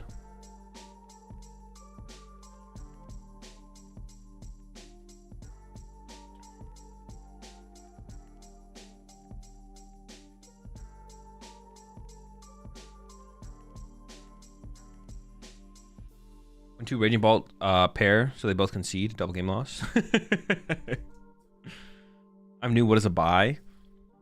I'm just trolling that Raging Bolt is a free win. If there's an odd number of players in the tournament. So right now there's 816 players. And as long as there's an even amount of players, then there's always someone for everyone to play against. But if there's an odd number of players, if you had like 815 players, then one player gets a buy. Because 814 of them would pair against each other and there'd be one extra player. Okay, best of the rest. Joltik box. Oh, Golden Goat. That's why. Golden Goat. Dude, why do they do this? This is actually just such... It's a little bit tilting. Golden Go Dragapult is literally just Golden Go with an alternate attacker. Like, it's the same thing as... There's Golden Goes in this 8%. There's Golden Goes in this 8% that... have Scizor. That is the exact same thing as Golden Go Dragapult. Golden Go Dragapult should not be its own deck. It is a Golden Go deck. It's a Golden Go deck. It's not a Dragapult deck. It's a Golden Go deck that has Dragapult. It's a little tilting. Because there's some Golden Goes in here with Scizor, and they're not given their own classification. But it's the exact same thing. It's just Golden Go plus alternate attacker. But Golden Go is so much its own deck. Like the alternate attacker doesn't matter. The alternate draw engine, if you have Zoroark, if you have this, if you have that, doesn't matter. I'm kind of a pointless rant, but it does annoy me. So Golden Go is actually 12%. Golden Go is actually is it more popular? Plus 30. So it is, yeah, Golden Go is actually the third most popular deck at 12% here. So it should be Dragapult, Raging Bolt, Golden Go. Actually, maybe Golden Go would be 11% if you combined them. Whatever, same difference. Got me on tilt. Terrabox there. Pause this here. Eevee box. Tank Terrapagos. Unclassified. I've ranted about this as well. Unclassified should not be on the meta breakdown because it doesn't mean anything.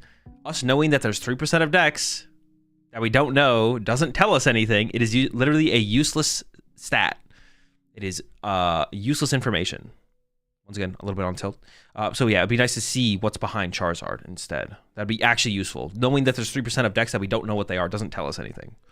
Miraidon. We can actually see we should be seeing +2 decks here because Unclassified and Golden Go Dragapult should not be here. Tank Terrapagos down to 3. Dude, Tank Terrapagos had like... Honestly, its fall off is justified though, I will say that.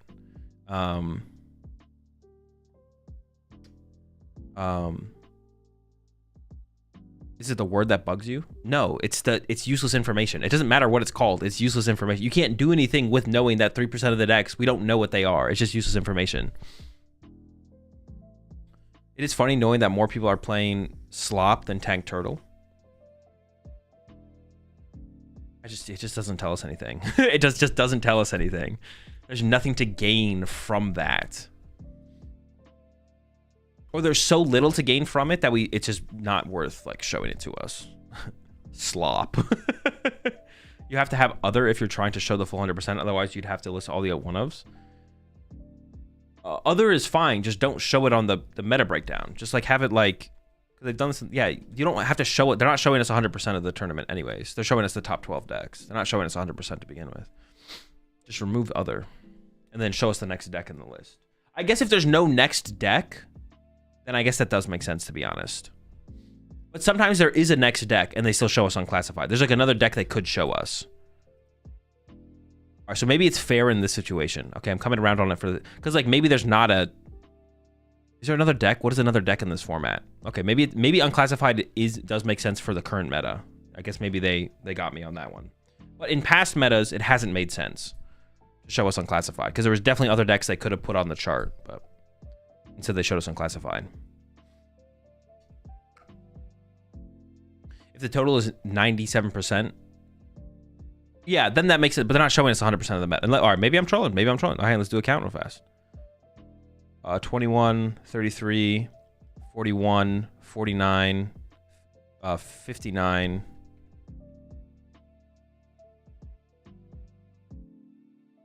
69. Wait, no. 69, 75. No, they're only showing us 70. They're showing us 78% with unclassified. So that means they've classified the other decks. Wait. That means they've literally, if they know these are unclassified, that means the other missing percentage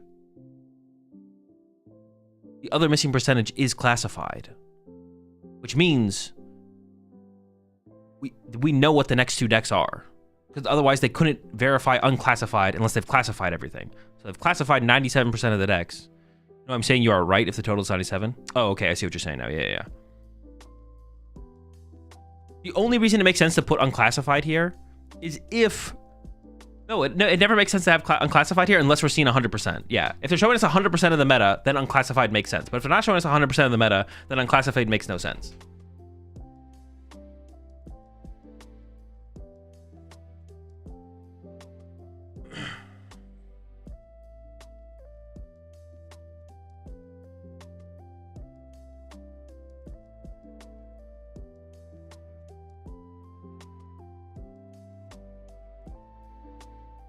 Someone with sauce paid off the stream team to not leak. That's the only logical answer, to be honest.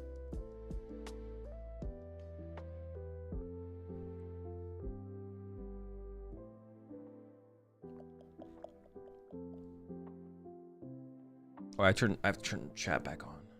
Welcome back, chat.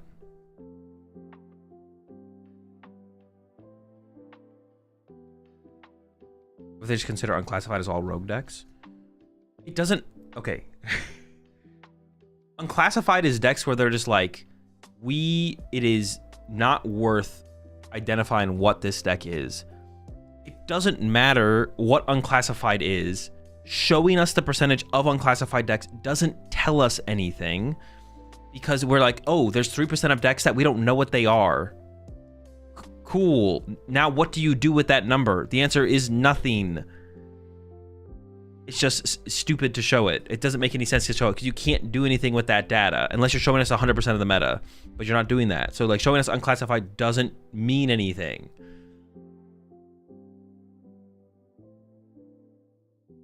You need to quit PTCG and get into philosophy, dude. Get off the wheel. Get off the wheel. Yeah, we got some Hydreigon action coming up. Oh boy.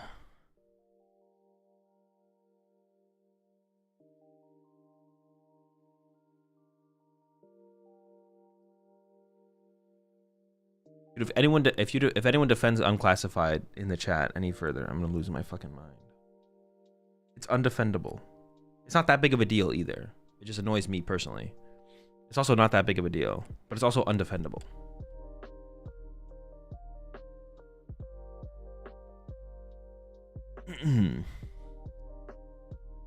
Hydreigon is unclassified, I'm guessing. We don't know. It could be. It might not be. They didn't show us the rest of the meta, so we'll never know. Is Hydreigon... Dude, I can't tell if you guys are being serious or not, though. Because if you're not being serious, then you're just trolling me, which is fun, which is like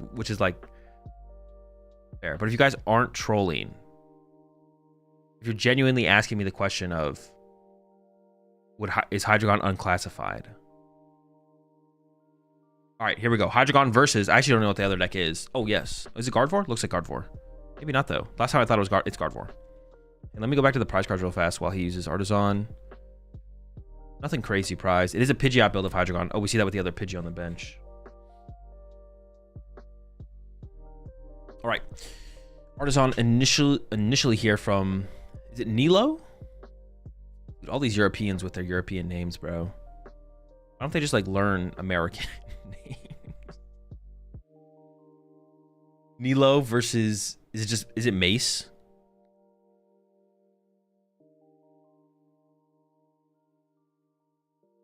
I don't even know how to pronounce that.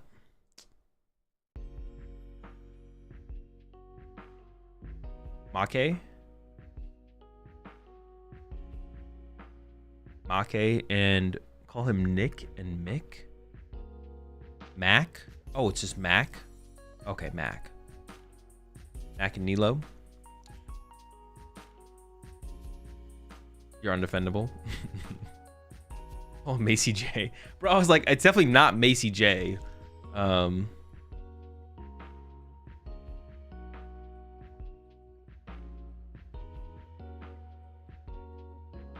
you could read it. I did read it as Macy J, but I was like, it's just not Macy J, so I'm not even gonna say it. Mac. Double Ralts down. Pheasantipity in the active is obviously not great. We got an attachment for turn. The hand is also... There's the pass. Did we not Ultra Ball for Mew there? Maybe he doesn't even play Mew, though. If it's like the... what list am I thinking about? If it's the Brent Tonneson list. If it's the Brent Tonneson list. All right, while the project is going on, actually I want to go back and I want to look at Nilo. His deck search here. What kind of build is it? It looks like the Brent Tonneson build, maybe, right? Or close to it. So, oh, there's Arvins in there. Is there a Mew EX? Is there a Mew EX? Hold up. So it's not 100%. There's a Mew EX. Why didn't Nilo Ultra Ball for Mew last turn? Is the hand not dead? Maybe the hand's not dead. Can we do the predictions? Oh, yeah, I got you. We can do some predictions.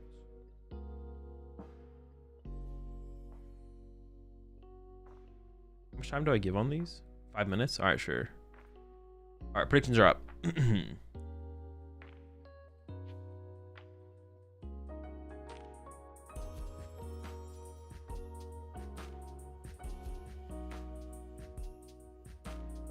God damn it. All right, the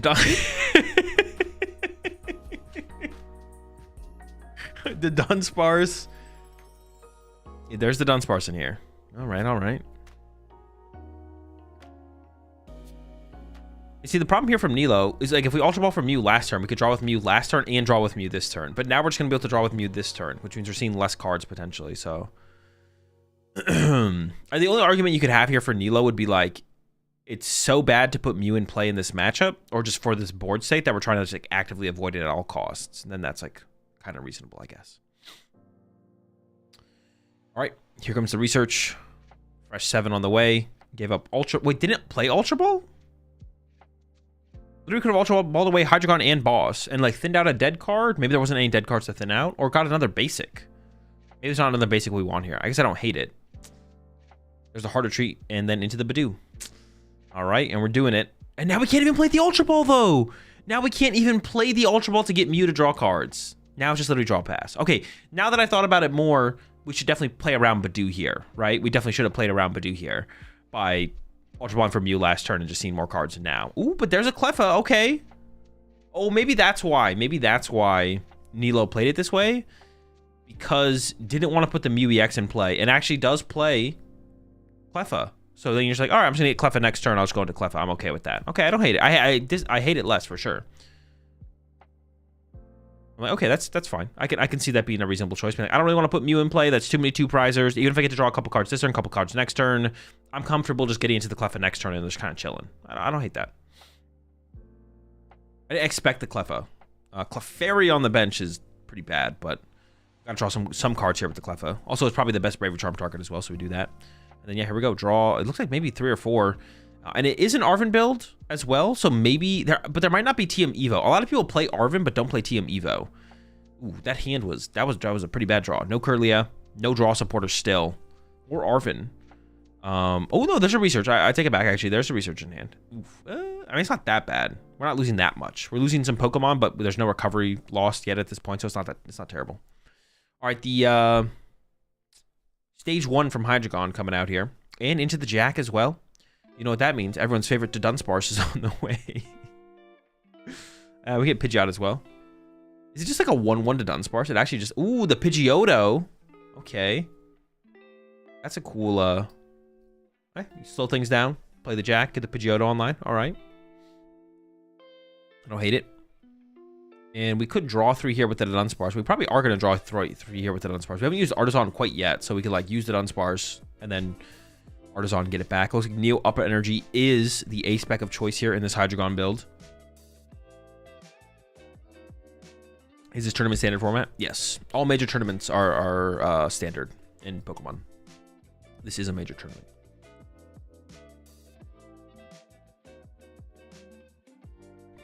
Or needs to stop emoting. Ah, chill. Let him rock. Has a counter gate in hand. Thinking about that. That gets attached. Has Iono as well. Ultra Ball and Artisan. Just goes for the Badoo. Doesn't even use... I don't hate leaving a bench space open here. We could have like used the Dunsparce though and then got the Dunsparce back. I also don't hate... Well, no, I do kind of like using the Dunsparce there, to be honest, the more I think about it. Being able to like cycle the Dunsparce here kind of makes sense, I feel like. Or like playing towards cycling it, I feel like is pretty good. All right, back over to Nilo. Bravery Charm in hand. We do have that research. There's a lot of cards we would lose if we do play the research, but I mean, you got to do something here. Maybe he's debating benching the Monkey Dory, but then our bench looks terrible, to be honest. Our bench looks really, really bad if we put a Monkey Dory down. Honestly, we have Drifloon Bravery Charm. We probably just bench the Drifloon with the Bravery Charm. I feel like that's probably the better play here. Thinking about the Monkey. The Monkey Dory would allow you to maybe escape from the... You're just going to leave the bench space open, discard everything. The Bravery Charm does seem decent on the Pheasantipity, to be honest, because the Hydreigon's first attack for 200 would KO it, and then the... Ooh, double Curly. Oh, and the Gardevoir. Okay, really, really good draw there from Nilo. Gardevoir's also weak to Dark, though, so Hydreigon does KO it. Going for the attach to the Clefairy. Clefairy's weak to Metal. Could bench the Mew, but I don't like the Mew bench here. Also weak to Dark. There we go. Can he get the Obsidian next turn? With a Crispin play, it is possible. I mean, you could go attach for turn plus Crispin. Neo Upper for turn would not get there. Neo Upper plus Crispin would also get there. Okay, did Dunsparce draw happening first? There's the Neo Upper found. And we have Ultra Ball in hand. So as long as Mac plays Crispin, that should be the attack.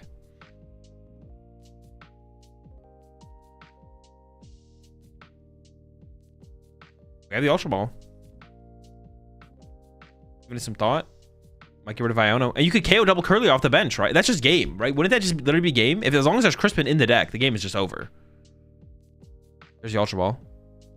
I don't know if it plays Crispin, though. I'm just kind of assuming, but it might not. Uh-oh. This came up earlier. I wonder if they're having internet issues over there. I don't think it's on my end. So, I think it's on their end.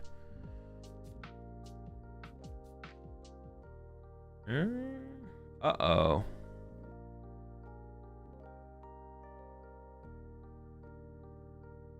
Maybe the Twitch stream is working better. Let me go over to the Twitch real fast, see what Twitch is like. Because it sometimes happens where like the YouTube stream is like doing worse than the Twitch stream.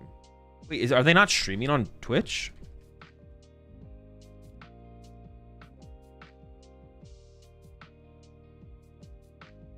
Wait, what? Oh my gosh. Oh wait, the stream is just down. They are streaming on Twitch. The streams are just down. The streams literally just dropped. Yeah.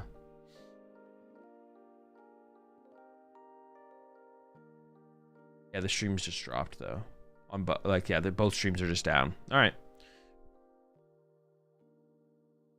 Someone kicked the cable, possibly. Well, could have seen a really cool play if he does play Crispin and we're able, and it's in the deck. It could have been prize. I guess I don't remember the prize cards, but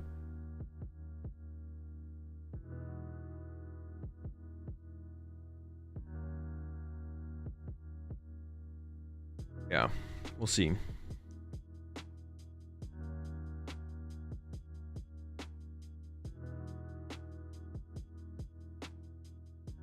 See if it comes back or not. Hopefully it does.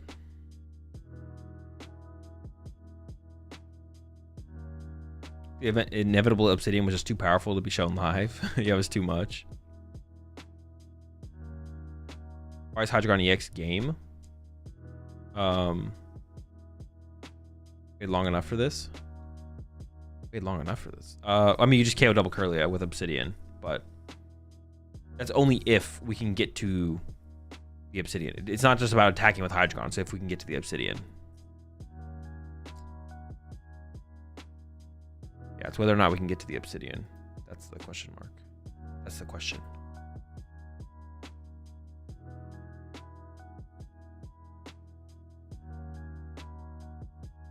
If we can't Obsidian here, it's still fine. And I refresh the stream. Dude, yeah, it's just chalked for right now. It's literally just chalk. I wonder if the other streams are working. I'm gonna check out the Ghost stream. Oh, it's literally just the TCG stream that's down? It's literally just the TCG stream that's down, it looks like. Oh, hang on, I didn't stay long enough to know for sure. Let me check out the VGC stream. The VGC stream looks fine. Oh, no, it's not. No, it's not. No, it's not. All right, all the streams are down. All the streams are down. I take it back. I take it back. I take it back. All down. All down. Whole squad is down. If you can't Obsidian, it's best to Itchy Pollen, correct? I honestly don't know. Both plays seem okay. I'm actually not sure which the best play is there. If you want to get aggressive with the Hydreigon immediately or take your time. Maybe just getting in there with Hydreigon makes the most sense. Just start milling. Just mill as much as possible, but... yeah, maybe just milling as much as possible is best. Like, don't let your opponent initiate the prize trade, something like that. What's up, Zul? I like your 2014 Nat shirt. Appreciate it. Appreciate it, K-Day. Yeah, I've been going through my stuff in the garage recently, and I found this. I found my other one from... I was wearing it yesterday. What year was it? It had a Victini on it. It was another white shirt that had a Victini on it. But I don't remember. Yeah. Oh, we're back here, I think. Hold up, we're back. Just came back. All right, so it looks like the Obsidian play did happen. The Curlias did die. Clefairy came up here and punched the Hydreigon. One Ralts has been reestablished. Second Hydreigon is getting built up on the bank. Okay, we're back. And 16 Nats at all the mythicals. 16 Nats, then it was, yeah.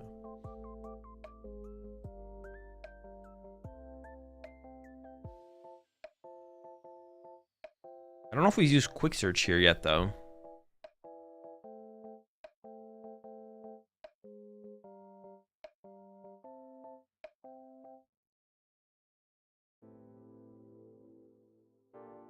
Nilo said GG and the stream went down. I mean, the Ralts is just dead again, though, right? Like, yeah, isn't this game still just over? Don't you just Obsidian again and KO the lone Ralts and the Monkey Dory off the bench or something? Like, Clefairy's weak to dark. Like, the game is just over, right? Just take 2 with Obsidian and attack with Ursaluna. I mean, you won't be able to, it can just attack with another Hydreigon, though. Like, you won't be able to attack with Ursaluna next turn, but it doesn't matter. Like, yeah, this game is just over. It's just done. It's cooked.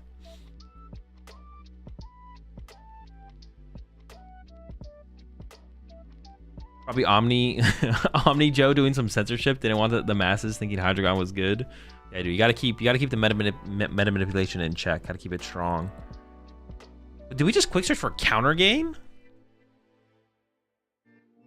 Do we not have a better thing to quick search for? We're just trying to burn a card? I guess I don't. I mean, it would probably have been better to grab the TM Evo and put the TM Evo in play. I guess, sure. I mean, yeah, if we have everything we need in our hand, I guess I don't hate it, to be honest. Yep, there's the attack again there. Going down to 1 prize card remaining here. Clefairy set up to die in the active. Get KO'd in the active, excuse me. Wait, yeah, 1 prize card remaining here. I mean, yeah, an attack from Hydreigon next turn. Okay, and there's the concede. I don't even know if... Was Clefairy even getting the KO there? I don't even know if Clefairy was actually knocking out the active there.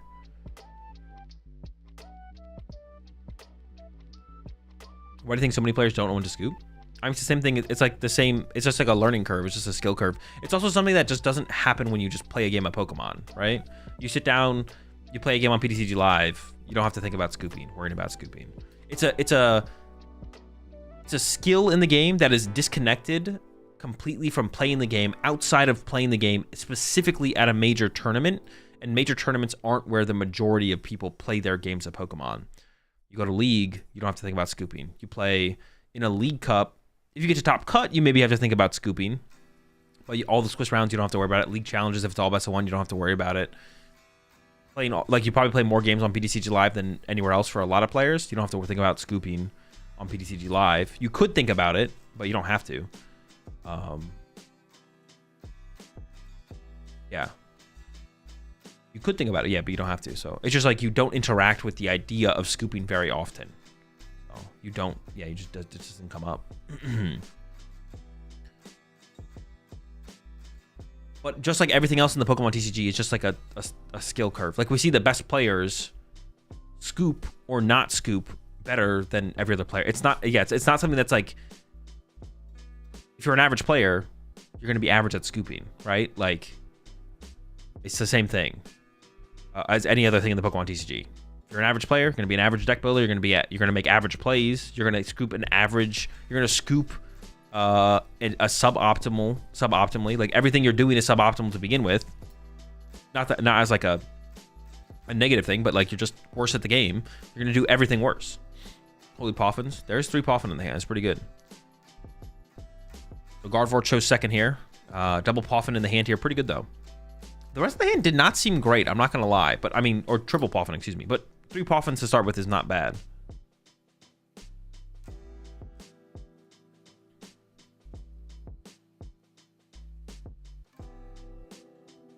We be at Portland. There's a command in the title you can use to see which major tournaments I plan to attend.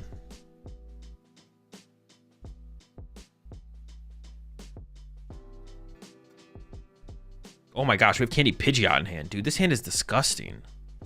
What the heck? We can get like the hand literally has like turn 2. No. We're probably gonna go into Badoo here on this next turn. That looks like what's gonna happen. Oh, we're not gonna be able to Candy Pidgeot anyways because we're gonna get Badooed here probably. Well, we might not though. It could not happen, I guess. It probably will happen though.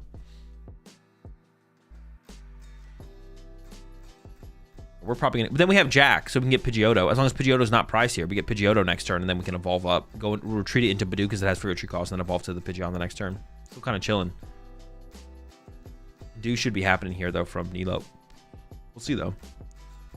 Could even play the Ultra Ball to try and get Curly out ahead of time as well. How many energies Obsidian? 4. I only saw 3 energy if Azul checked back. It was 4 energy. There was the Neo Upper on there. There's Neo Upper Dark and a Metal or a Psychic. I don't know which one it was. Doesn't really matter though. It was 4 on the thing.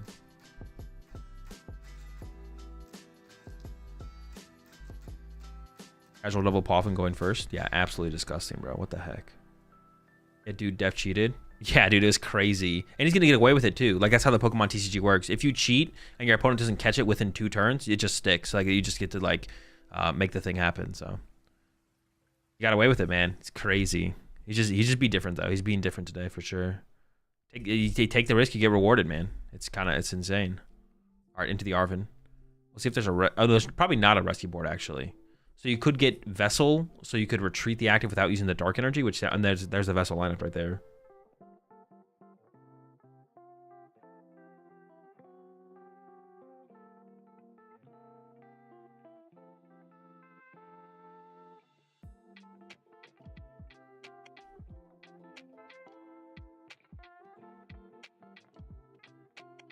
I personally cheat until someone stops me because I want to maximize my personal rules set.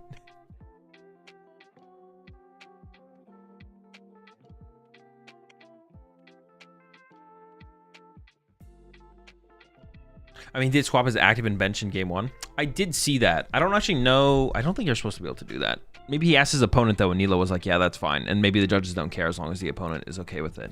So it's really hard to, like, comment on those situations because, like, the judges are maybe just fine with it if Nilo's fine with it, and Nilo was maybe fine with it. Into the Jack here. Gonna be able to get the Zweilous or whatever, and the Pidgeotto. The big one is the Pidgeotto here. That'll give us the free retreat to get into our Badoo, and then set up for the Pidgeot on the following turn. Pidgeot EX turn 3 is pretty powerful as well. And we could even get like Crispin or Neo Upper and just like literally start swinging, or we could like play it a little bit slower, but do a little bit longer. So we'll have some options here. Actually, no, we're going to still be a little bit away from that, actually. I'm getting a little bit ahead of myself. Because we need to find the Hydreigon and we need to find like the Neo Upper or the Crispin. So, and there's the hand is mostly items, so we're not going to be using any of these anytime soon. And there's a Badoo, 10 damage over to Nilo. Off return is the Secret Box. Of course, can't play that. Didn't play the Ultra Ball last turn. I wanted to see Nilo play the Ultra Ball last turn to get the Curlia. So I really don't like that from Nilo, choosing to not play the Ultra Ball last turn. Definitely should get this Bravery Charm onto our Badoo. Oh, maybe not, though. Maybe this is actually... Wait, but we had a Dark Energy as well. I feel like Nilo should have attached the Dark Energy to the Monkey Dory to win this Badoo War, right? Now we're just losing the Badoo War. If we just played Ultra Ball last turn, got rid of Psychic and Bravery Charm to get Curlia, and then we attach Dark right now. Why didn't we attach Dark to Monkey Dory there? That makes no sense, right? I'm not trolling, am I? We definitely should have played the Ultra Ball last turn as Nilo, though, to get Curlia and then evolve to Curlia this turn. Because like finding Curlia is just gonna be tough. Okay, there's the Badoo back. We do have another Dark Energy in our hand here, as Nilo, but we're about to get Iono'd here, I think, so we're about to lose it. Counter gains come down onto both the Hydreigons, or the Dino and the Zweilous. Pokemon that is a stage 1 of Hydreigon that starts with a Z. TM Evo, Research, Arvin, Dino, Hydreigon. Actually, it could have been second Z Pokemon. Hydreigon evolved. And here comes another Badoo usage from Mace. Anymore, but we have no Dark. Dude, why did we not attach that Dark Energy? That makes no sense to not attach Dark Energy there. Couple Ralts, still no Curlia from Nilo. We could have already had a Curlia in play, though, if we just played the Ultra Ball on turn 1. We knew the Badoo was coming for us, and we know we need Curlia to get to Gardevoir, because we could just get Badooed here until we get Hydreigon'd. Oh, it's tough. Now the lack of Dark Energy, we're losing the Badoo War as well. Like, our Badoo's going to get KO'd first unless we draw Dark Energy here. But now we have 2 Dark Energy on the bottom of the deck because we saw one, it got cycled to the bottom, then we drew into the other one, and then it got Iono to the bottom. So there's not going to be a Dark Energy to be drawn here. It's not even a question of if we could. We probably just wouldn't be able to. I don't even know if Nilo plays 3. It could just be 2. There's a Badoo for 10. Go back, he had the energy. Yeah, he literally had the energy before he played Iono. He had Dark Energy in hand and chose to attach the Psychic. I know. I know. Into the Dunsparce. Has the Neo Upper in hand? Oh, the Crispy! It's over! It's done! It's cooked! The Dunsparce has to go back to the deck, but it's over! Hydreigon swings again, bro. It's just done. Honestly, I'm just like, end it. Just end it. Nilo's made too many mistakes up to this point. It's over. It's done. It's done. Honestly, Nilo, it wouldn't have changed anything for Nilo, to be honest. Oh, wait a second. No! He doesn't have a second energy. There's 1 medal in hand. What are the prize cards? Why is it like this? Okay. Prize double Psychic. No! We aren't swinging like that. All right, second Dark setup. Hang on. It's still pretty good, though. We're still in a pretty good spot here. Still in a pretty good spot. Still in a pretty good spot for sure. Check your prize cards, kids. I don't know if anything would have been done differently here. Honestly, you might have still done the exact same play. You might have still played the Crispin. I don't think you want to Iono Nilo here because we still know Curlia has not been found. But now we won the Badoo War. Dude, this deck winning the Badoo War against Gardevoir is criminal. Gardevoir wins the Badoo Wars because you have Monkey Dory with Dark Energy. The fact that we're winning the Badoo War as Hydreigon here is crazy. That's actually just crazy. We don't have Bravery Charms for our Badoos. Yeah, we got nothing. Does Hydreigon not play Monkey? Honestly, decent question. I don't know. Maybe not. Even if you do, though, you play less monkeys and are less able to afford to put Dark Energy on your Monkey Dories compared to your Hydreigon. So you should still be losing the Badoo War. Actually, you should be, and also you should have in this game. I mean, obviously, sometimes your opponent just draws bad and you win the Badoo War. But, like, the way this game played out, Nilo literally could have been winning the Badoo War if Nilo had literally just attached Dark Energy to Monkey Dory and would have won the Badoo War. But, no. No Curlia still. Hold on, we got the Fez. All right, no Curlia. Well, yeah, I don't know. That's tough. Still item locked. The Ralts aren't safe. Honestly, maybe Nilo should have put the Artisan in play so we could have gotten triple Ralts on the bench and retreat to Monkey Dory or something. But now we're in a situation it doesn't matter where the Ralts are. It doesn't matter where the Ralts are.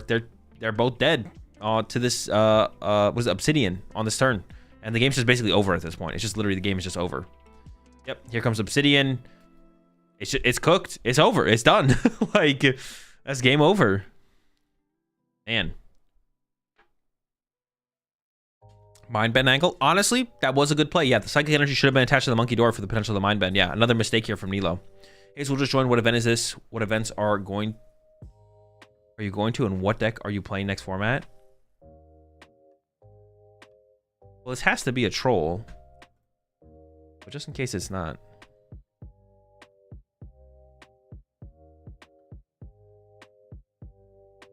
Boss Monkey turn anyway. I mean, you could do that. You could also just punch the Fez though, right? You could punching the Fez here is still decent, especially with no threat of Mind Bend. I'd rather punch the Fez here, I think. But if there was an energy on the Monkey Dory, boss KO Monkey Dory plus KO double Ralts would definitely be the play. I definitely agree with that, Curry. But now that there's no energy on the Monkey Dory, I think you just KO double Ralts plus punch Fez and save the boss.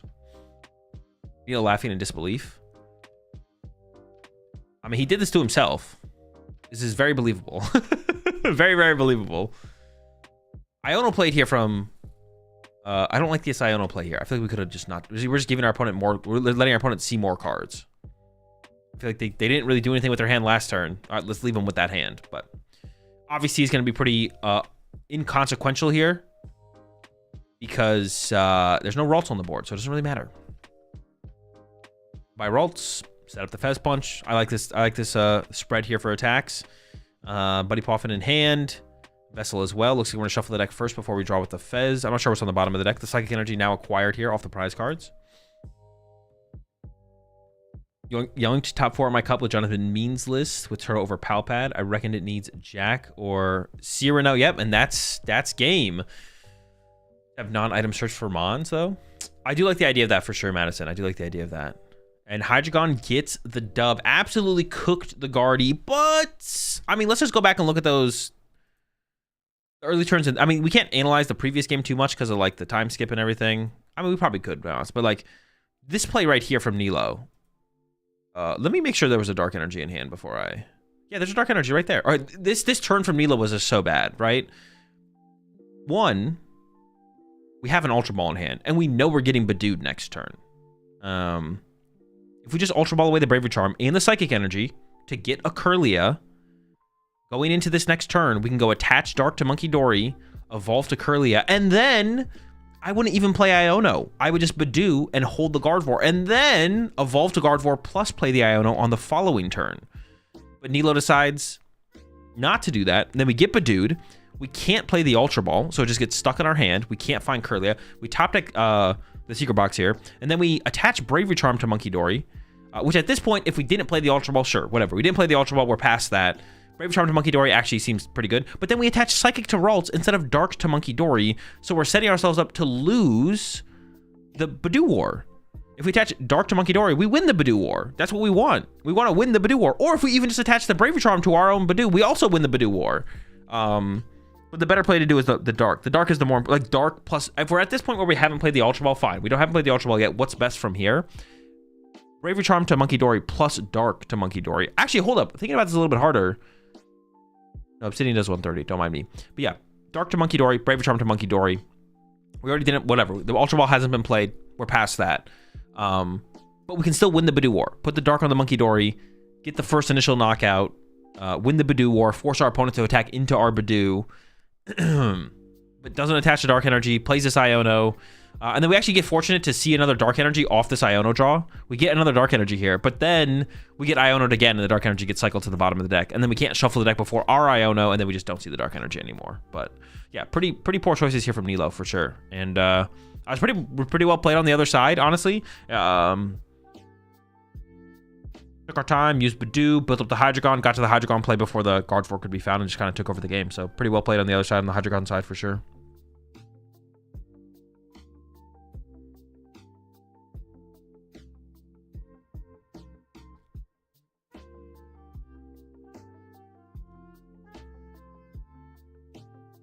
Wait a second. Where are we at for the prediction? I did the prediction for this round, right? We're on the left side.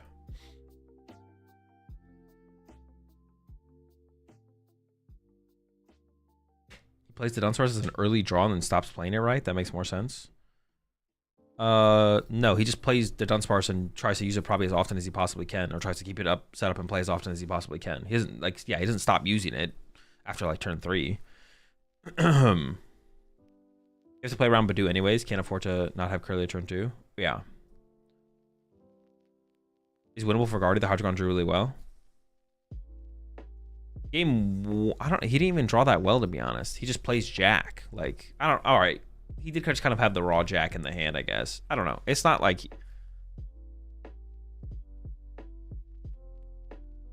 Oh, the Guardy player just didn't play well. That's what when I watched that game. The thing is, like, well, I mean, yeah, you can like look at it that way. He definitely drew above average, I think, for sure. The Hydreigon player drew above average for the situation, probably, I would say, for sure. But like, you always just chalk it up to if you made a misplay. If you made a misplay, that's the only thing that mattered, is the mistake you made. Is Guardy normally favored if played right in the matchup? I have no clue. It seems pretty good for Hydreigon, actually, to be honest. But hey, so a quick question: between Archaludon EX and Zoroark EX, which one has the advantage over the other? Probably give Zoroark the edge. Well, no, if it's Poison Archaludon, honestly, it's probably Archaludon favored. It depends if it's Poison Dawn or not. Poison Dawn seems tough to deal with. I don't know. I haven't really played the matchup. New upper draw was crazy, but the Guardy player definitely misplayed. Bad reaction to bad circumstances. Yeah, the Hydreigon player definitely did draw above average, but yeah, just play every game assuming your opponent has everything.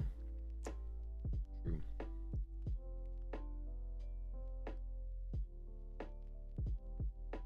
Guardy has an issue with dark types. I mean, kind of. Not really. Like, you don't put in that matchup. You go for the one hits with. Oh, hey, and we can put the interview on.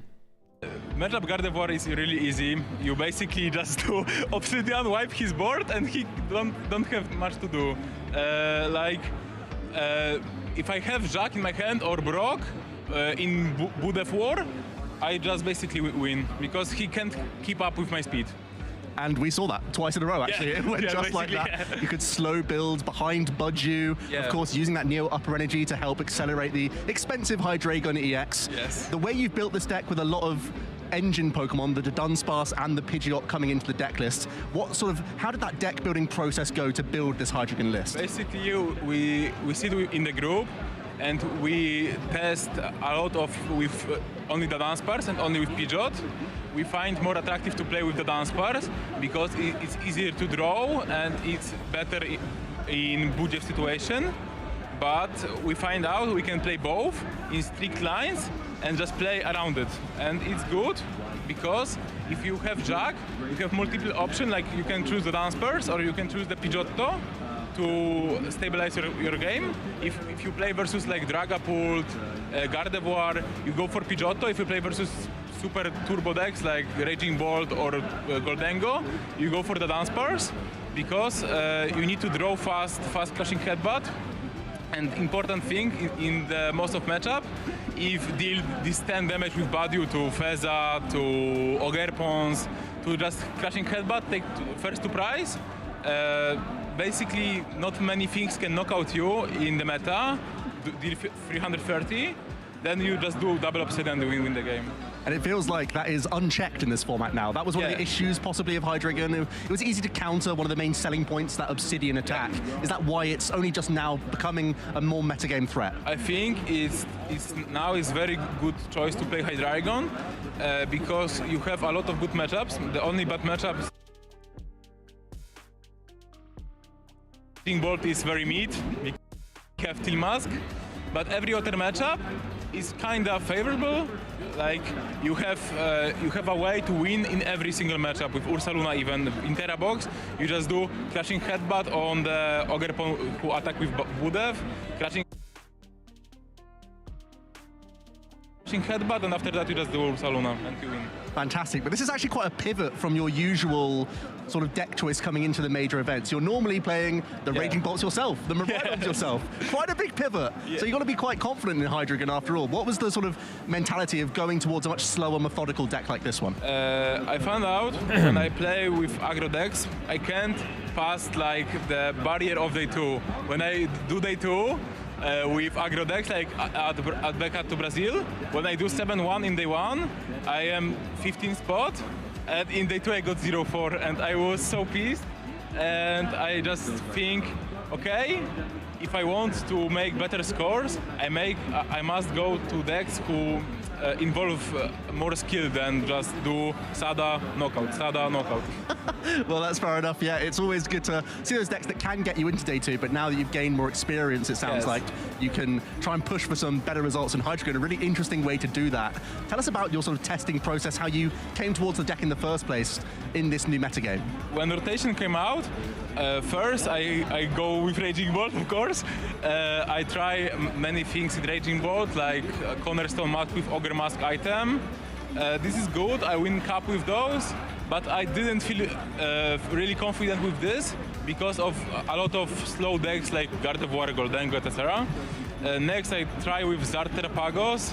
I didn't find this attractive to me, and this Neddy came to me and he just like, try Hydreigon, and I was like, okay, I can try this. I play a lot of gaming with this, and I maybe fall in love with this deck. Well, yeah, it seems like you've just picked it up and you're still learning things on the fly, but still on a 4-0 record. In running, I was like, what I should do? We saw some interesting quick searches there as well at times as well. Yeah, a lot of interesting options with the deck. Is sort of playtesting at these League Cups and other local events something you do quite often? Yeah, I test. Day before I leave from Krakow, I go to League Challenge with Hydreigon. I win those, and I find out it's really good because people who play versus you don't know what you can do. Like, you can do like whiteboard, you can do Crashing Headbutt to discard his good card. You can do everything in this deck. That's a different strength you've got with this deck list, where opponents are unfamiliar. There would have been much more practice against this other archetype. Do you think that's a good omen going for you throughout the rest of the weekend? Yeah, if you go to the tournament with the deck list no one heard about, it's really good because the people don't know what they can expect from you. And what are some other tricks that you have up your sleeve with Hydreigon? It seems like it's a straightforward attacking line, right? Because the energy is so expensive. You have the Blood Moonus Luna in there as well for late game. Any other tricks up your sleeve with the deck list? I think you can see if I go to the stream next time. Yeah, okay, keeping those secrets, absolutely fantastic to hear. It's fourth round. If I tell you I played this and this and this, it's big truth. Definitely makes sense. Yeah, keep those secrets for now. But we've already seen so much great stuff from Hydreigon EX, and it's great to hear that your local scene helped you sort of with the deck building process and whatnot as well. So if you guys want to get involved in the local scene yourselves, we have a quick video to show you guys to get involved in those locals. Oh, you're not going to trick me, Joe, bro. I'm not going to listen to this locals propaganda, bro. You can't trick me to go to locals, Joe. Nice try, buddy. Yo, appreciate the 11 months there, BM. Appreciate the 5 months, Carlo. And the 20 months there, Ganterior. Here's the 20 more years of supporting the most real Pokemon content creator out there. Keep it up, man. Appreciate it. Yeah, the Dunsparce actually is kind of cool in there a little bit, I will say. You know, you can find it early potentially, and then you have the Jack in there, so it gives you a little bit more synergy with the Jack to like find more stuff. Yeah, it was the random muting in the middle of the interview was funny because it sounded like dude, Joe, bro, from ending the stream so people couldn't see the power of Hydreigon to like muting the secrets. Joe was trying to keep that for himself. He's like, so how do you play the deck? And then like mutes him. He's like, I'm just gonna say this for myself. The next tournament I play in. When was the last time you went to locals?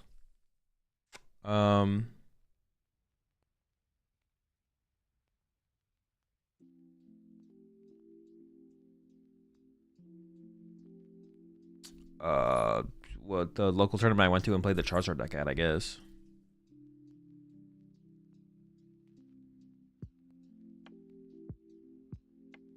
Also, the Dunsparce is cool. Clip it.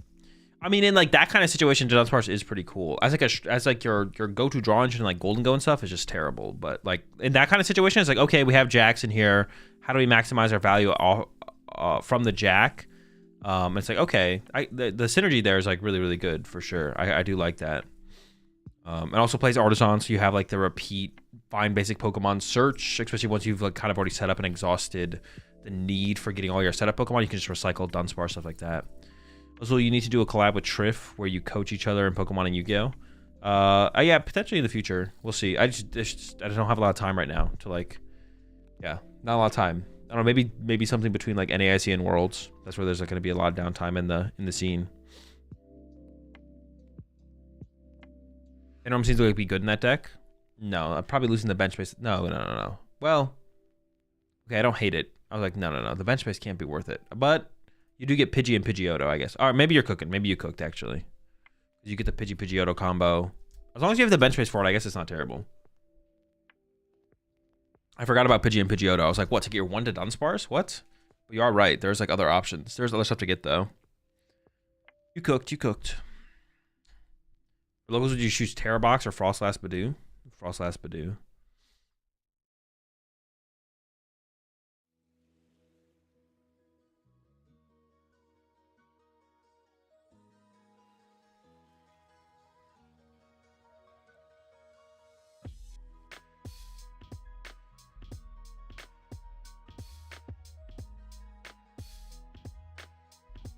I can't believe Azul loves the Dunsparce so much. I just love people coming up with cool ways to play Pokemon decks and innovating and playing stuff that makes sense in a deck. People shoving to Dunsparce in every goddamn deck because they didn't take 1 second to stop and think about how terrible the card is as like a main draw engine.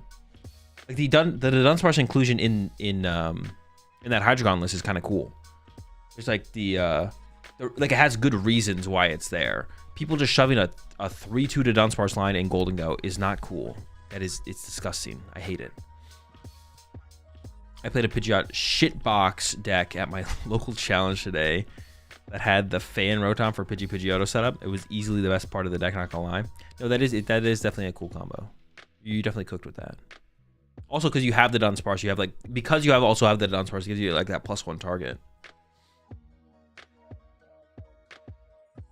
Do you know what the line is on this list? No, we don't have full 60s. Well, you could go back and look at them play it out, but yeah, I'm not sure. Yeah, you could go back and VOD check for how many.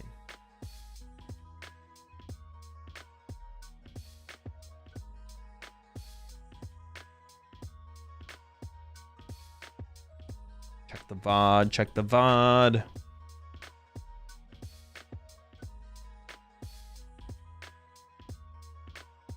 Isn't the Golden Go deck the deck that probably needs a draw engine the least?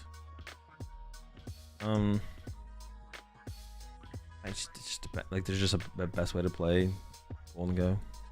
I don't know. It's just like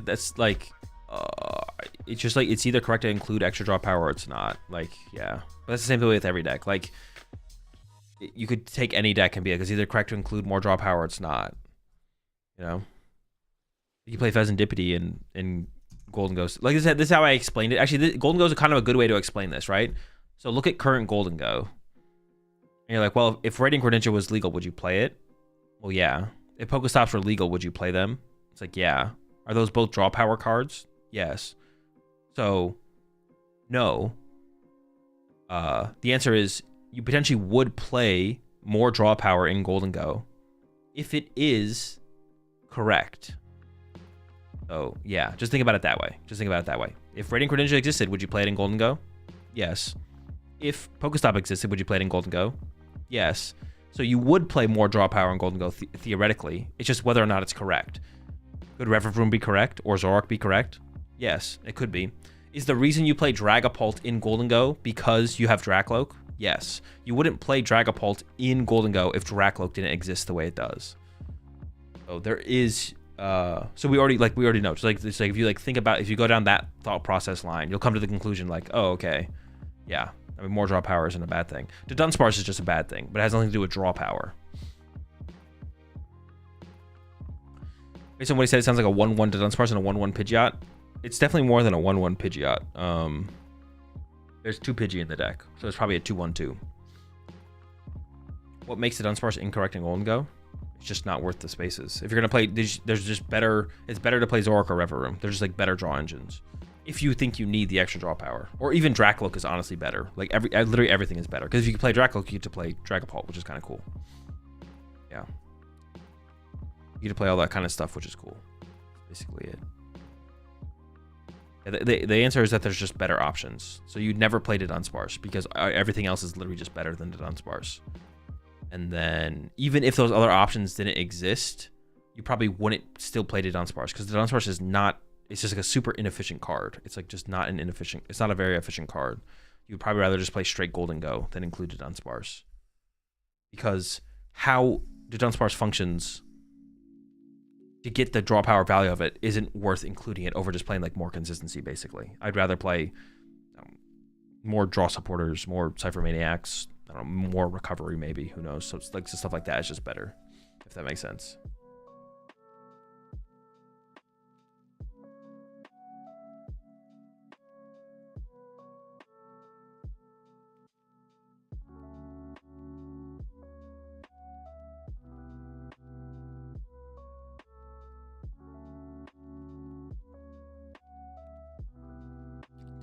Did someone with the surname Swiss or someone from Switzerland invent the Swiss rounds?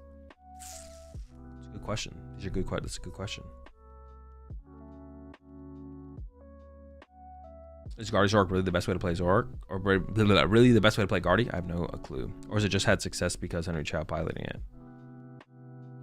I mean, Henry won with it, which did cause other people to pick it up. I don't know what the best way to play Guardy is, though. The Brent Tonneson list is also still, like, seems pretty good as well. What time are you planning to nap later? Whenever the tournament's done, probably. Has there ever been a card that recovers prizes? There's been cards that give your opponent more prize cards. I don't think there's ever been a card that gives you more prize cards. Actually, I don't remember. I don't think so. That'd be like really weird to do. It'd be really weird to give you more prize, yourself more prize cards. There is cards that give your opponent more prize cards, though. Azul, did you play the Moon Jadun deck? I have not played it yet, no.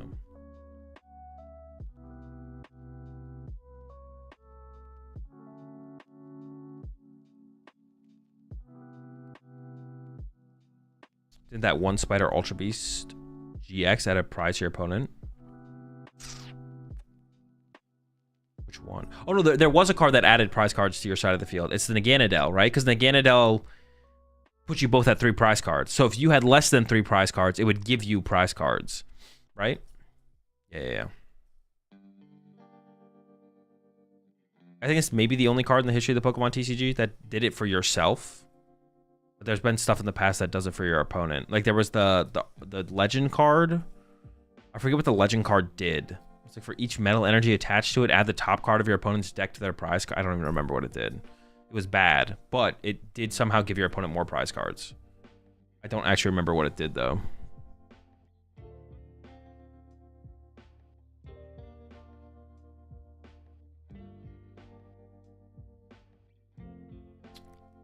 You're surprised to see 2 Poison Moon in top 4 of Malaysia Master Ball League? No. I don't know. I didn't think about it very hard. I'm not surprised by anything. I'm not really ever surprised by results of Pokemon tournaments. Like, the deck seems okay. That's not true. I am surprised by some stuff sometimes. No, I'm not. I wasn't surprised to see two Poison Moon. It seems like the best way to play the Poison package. Moon 1-hit KO stuff. I don't know, seems like an okay deck. I'd have to try to actually, like, form a strong opinion on it, but very little, like, surprises me as far as results go.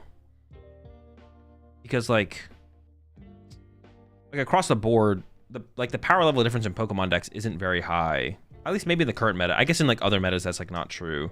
But like let's take like a bad deck. What is a bad deck? What is a deck that I think is just bad in the Pokemon TCG that people play at tournaments? Poison Archaladon. That deck's like okay.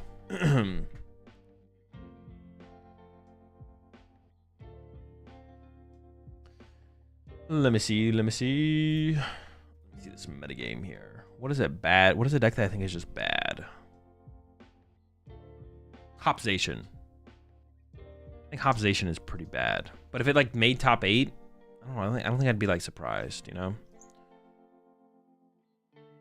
Because like the power level difference between like a Hopzation deck and other, I don't know. Hopzation is pretty bad. All right, let me think of a different deck that's like not so bad.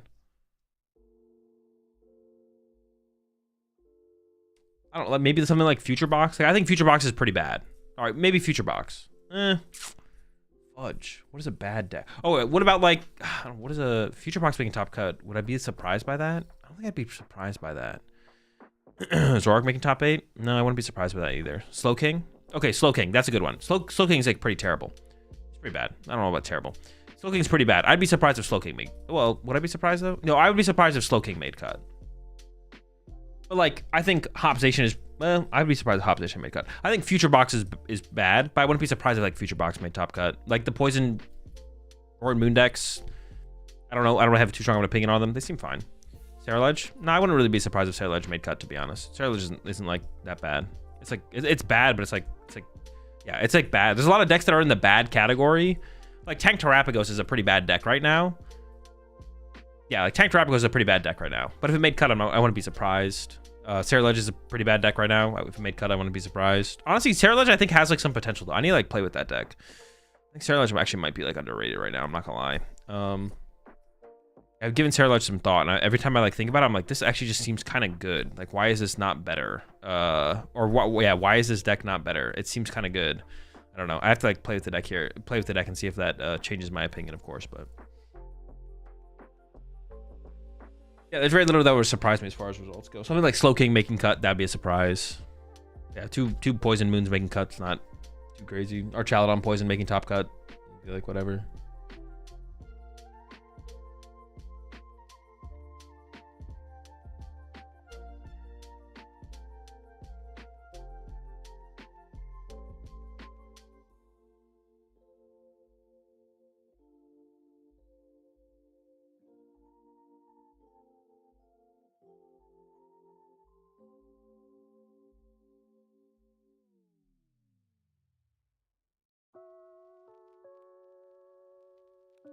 I think rather than bad right now, there are a lot of decks that are not suited for the meta. But if you look at them, they are strong most of the time. I mean, you can say that about like any bad deck though. Good decks are decks that are good most of the time. Like that are good decks are the decks that are like good in most metas, right? Other decks are just bad decks. 2016 was the best worst format. Right. This is actually this is sometimes people ask me if they've ever done. This is the tournament where they look at this. There's right here. There's another setup where people played, and then if there's another setup here. So at this tournament, there was 3 setups and the main stage, but the main stage was shared between all the games. So there would be like potentially 3 games being played at 3 different tables, and they could like cut to the other games after the main game was done. They stopped doing it. They only did it for like this tournament though.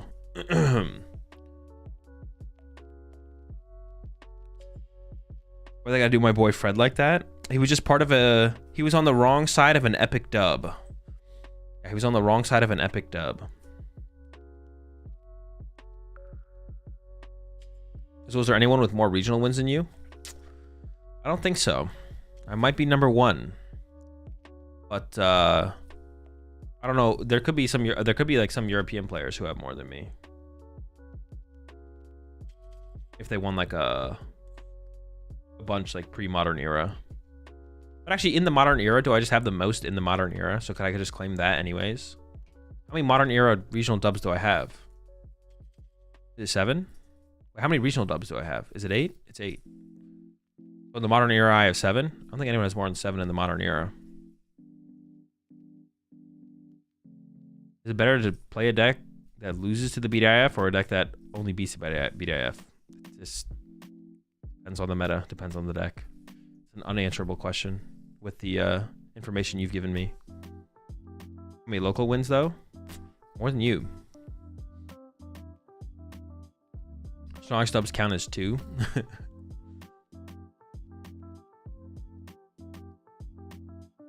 It is kind of hard to win with stalling top cut. Hey, what's up, Shadow?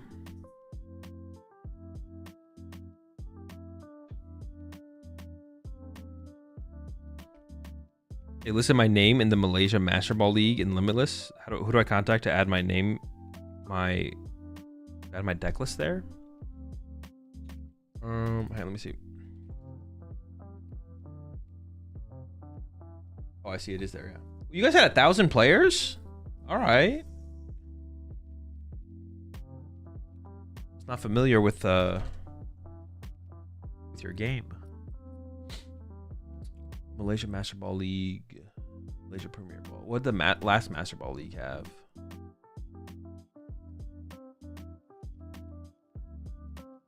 Malaysia Regional League, Malaysia Championships 2020. Wait, is the Malaysia?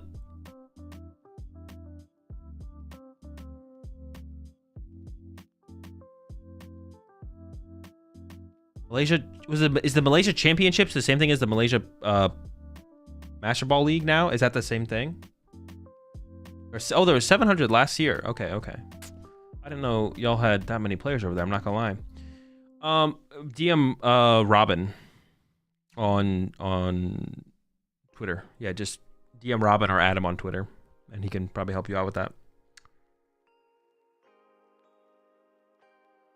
Yeah, just reach out to Robin through some means. It was competing in my first local after competing for a year. Best color Dragon Shield, sleeves to rock. I like the magentas, and the magenta tangerine are my two favorite colors. Lakers lost yesterday. I'm starting to panic. Yo, chill. I mean, it wouldn't be like, the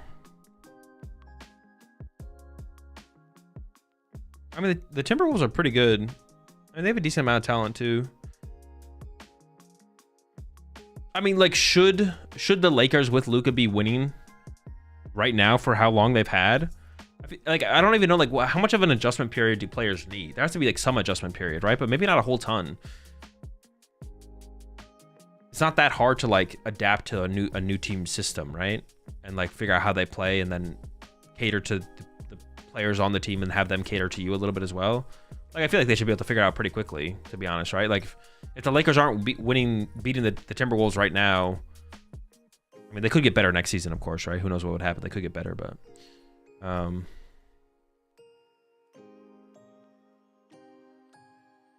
there are some things better left to yourself. That's your one warning there, Ryan. Did you watch any of this weekend CDL major? Yes, I did tune in. I tuned in yesterday once I was committed to not streaming anymore. It's pretty interesting. It's definitely gonna be an interesting major so far for sure. I mean, this is literally the Thieves tournament to lose. Like, appreciate 18 months there, heavy arms. Luka had stomach pain or something? No? Yeah, Luka was under the weather for sure. But like, it's one of those things. I don't know. Didn't Luka get ejected game 1 against the Mavs?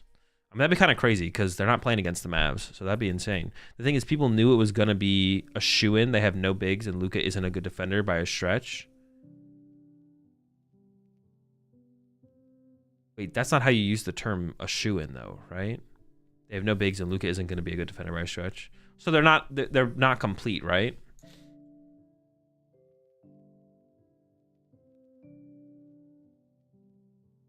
Yeah, Praying Thieves gets one. I mean, dude, if they don't get this dub, like, what are we doing, man? They definitely have the talent for it too. Like, their ceiling is high enough to definitely win a tournament, but this is like their tournament to lose, basically. I wouldn't be like shocked if they lost, but I mean, like a previous game a couple weeks ago.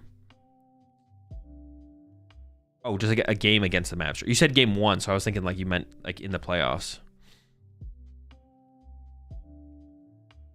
Ever done a shoey beer from a shoe? No. Appreciate the prime sub there, Idle Dreamer.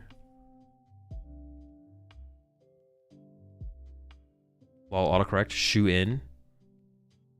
Dude, that's the same thing. But what is the difference? What does that mean? Is that a basketball term?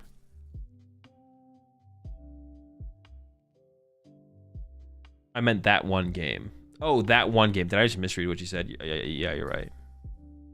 The one game against the Mavs. Oh, okay. Yeah. I just misread what you said. You're good. That's a golf term? What does it mean?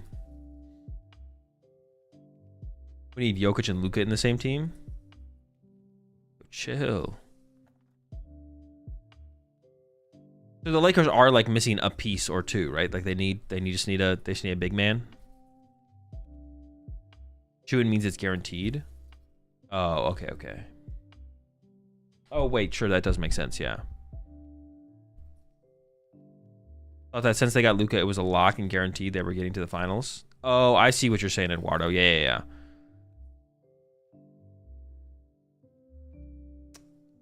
I mean, yeah, they look fine. Like they look. I don't even know if they look better than last season. To be honest, they look maybe about as good as last season. They don't look that much. Yeah, they don't look that much better. I don't know how much they can improve with their current lineup, or if they need. It feels like they need someone else still. Maybe they don't look like that much better. It feels like than they did with AD, as long as he was actually playing.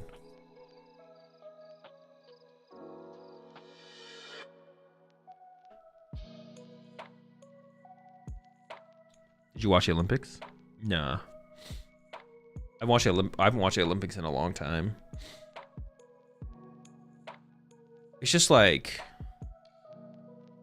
there's too many things going on. There's too many things going on. It's like hard to watch the Olympics because like don't most competitions span like multiple weeks and like yeah, I don't know. It's just tough to watch the Olympics. It's like fine.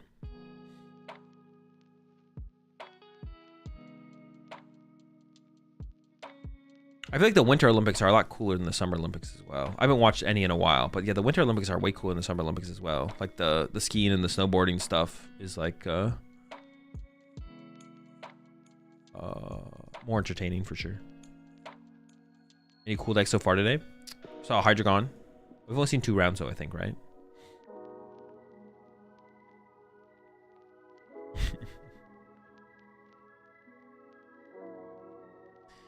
The LA 2028 Olympics will be featuring 5 new sports: flag football, squash, baseball/softball, lacrosse, and cricket. Dude, flag football is so... Who wants to watch flag football when real football exists? Like, if you're not going to do real football, I don't know. Seems weird, man. Isn't there something about esports coming to the Olympics as well? This coming up Olympics, or is it like the next Olympics or something like that?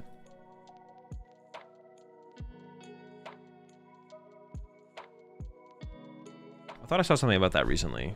I know it's been like talked before in the past, but I don't know if anything actually is happening.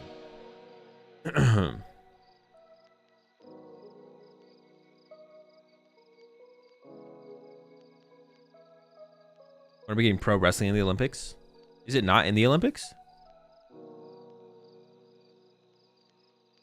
The Olympic Esports Series is set to be replaced by the Olympic Esports Games, slated to be held every 2 years in between the Summer and Winter Olympics, starting in 2027, originally planned 2025. But is it like... Is that like a different entity running that, or is that the Olympic Committee, the committee that is running it?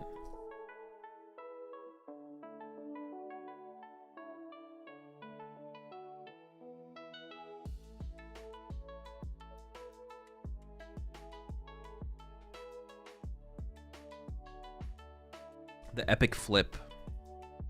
Unlucky.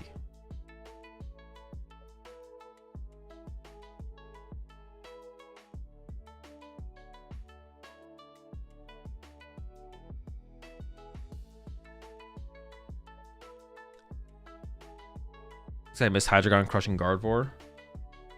You did, yeah. It was over pretty quickly. Any other matches earlier today?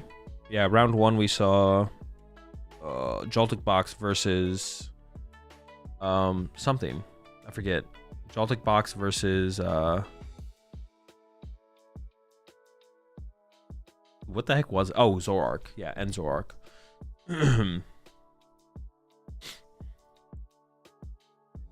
Olympic champion AzulGG, PokemonTCG gold medal. I think we're a ways away from card games being in the Olympics. I guess like what would be the first strategy game to be added to the Olympics? It would have to be chess, right? Like chess would have to be the first. I mean, they could add multiple at once, but chess would have to be. If strategy games ever became Olympic sports, it would have to be chess first. Actually, honestly, the fact that chess is in the Olympics before esports is kind of weird, isn't it? But I guess like, well, no, it doesn't really matter. Yeah, it is kind of weird. Why is chess?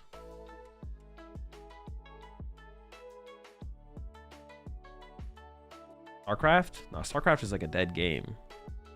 Do they still even have tournaments for StarCraft? Well, actually, I guess I don't know about in Korea, but if it's only Korea that plays StarCraft, it's like not really an Olympic sport, right?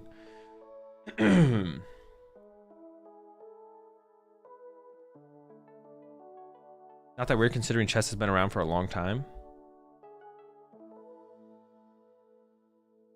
Wait, what? Wouldn't that make it more weird? StarCraft is in the Esports World Cup. Oh, is it actually? What the heck?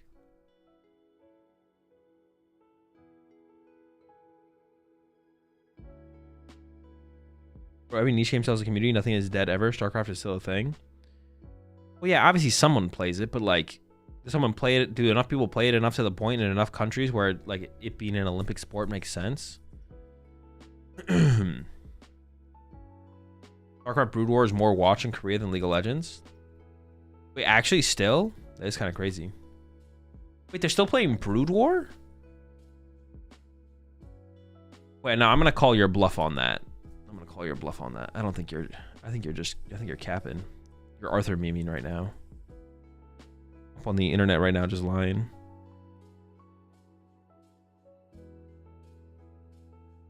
They watch more Brood War than League of Legends.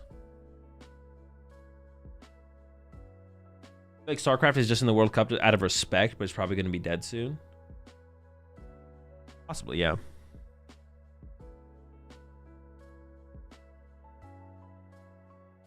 Maybe Korea can play Brood War long enough to kind of make it like the chess of esports, where it's like, oh, this is just the game to play.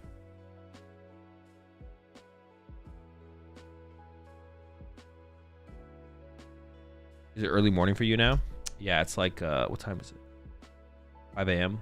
Almost 5 a.m.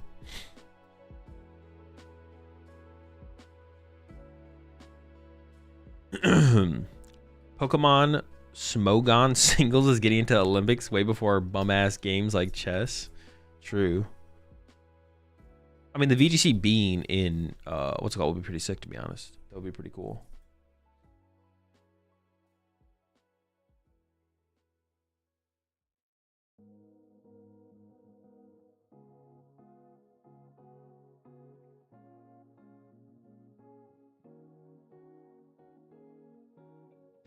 A lot of auto invites at the top there. I guess that makes sense. You get a lot of championship points for doing well. How many European players get the travel award? Is it the top 22?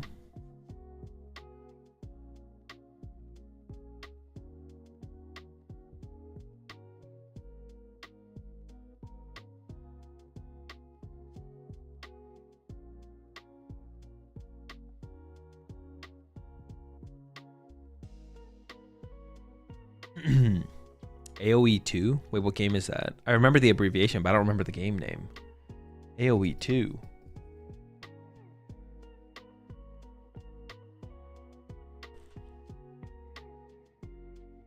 Age of Empires? Bro. There's no way more people play Age of Empires than StarCraft 2.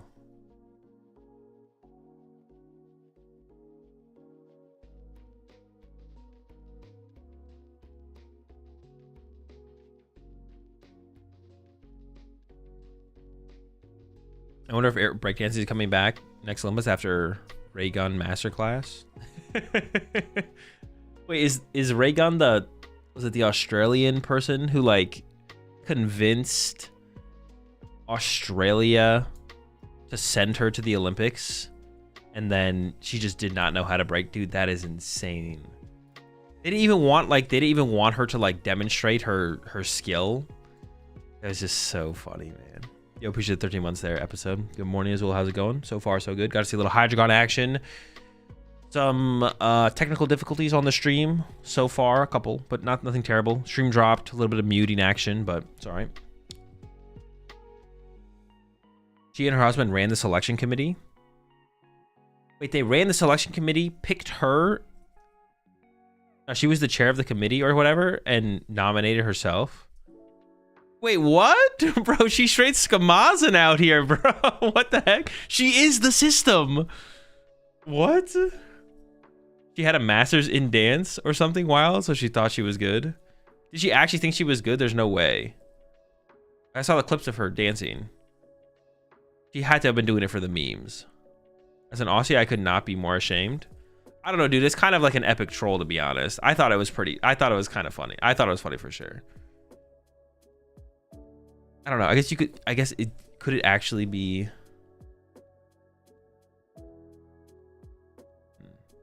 What do you think we can do a Champions League review? What do you mean?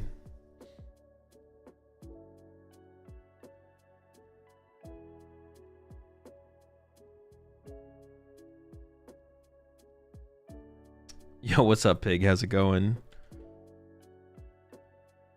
We got the Uncommon Energy editor in chat. Well, I guess one of the editors now. Sheffer. Yeah, she was like major breakdance theory teacher, but not very good in practice, I guess. Sorry, City League. Oh, probably next week sometime. Okay, yeah. Some week next time, or sometime next week. Probably Monday, to be honest. We'll take a look at do some City League watching. Players to watch. Pedro. Is it Kai? K. Fabian.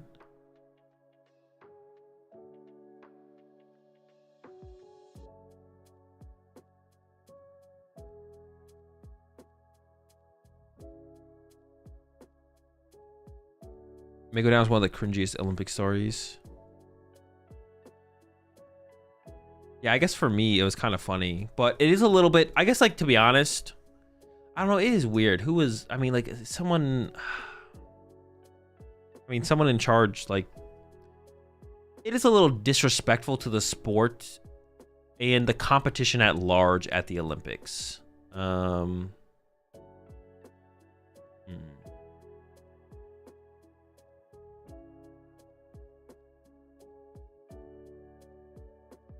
it's not funny. She literally stopped funding other people so she could go. I don't know. It's pretty funny. I'm not gonna lie. It was pretty funny. It's not funny, Azul. This is serious. How are you laughing? You think this is a joke? Little bitch. Yeah, it was pretty funny, but it is kind. Yeah, it is kind of like disrespectful to the sport and the competition of the Olympics at large, to be honest. But it is pretty funny.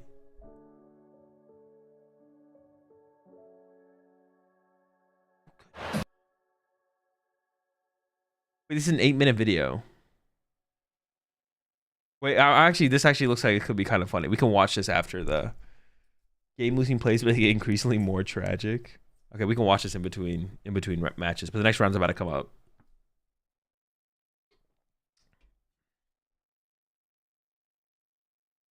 Skamaz with a Hearthstone meme, right? Yeah.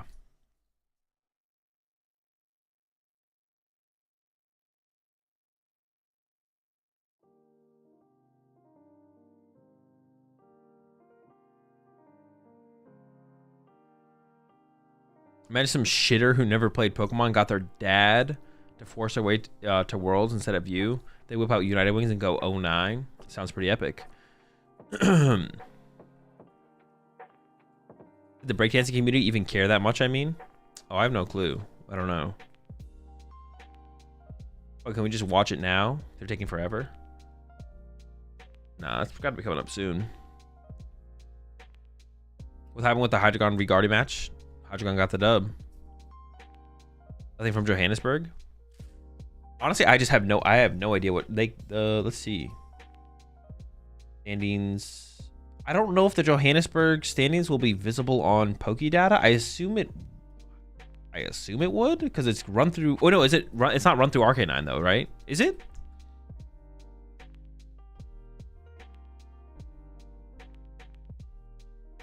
It's not. Oh, okay. So we might not we're just not gonna have the data. We're not gonna have the live updates.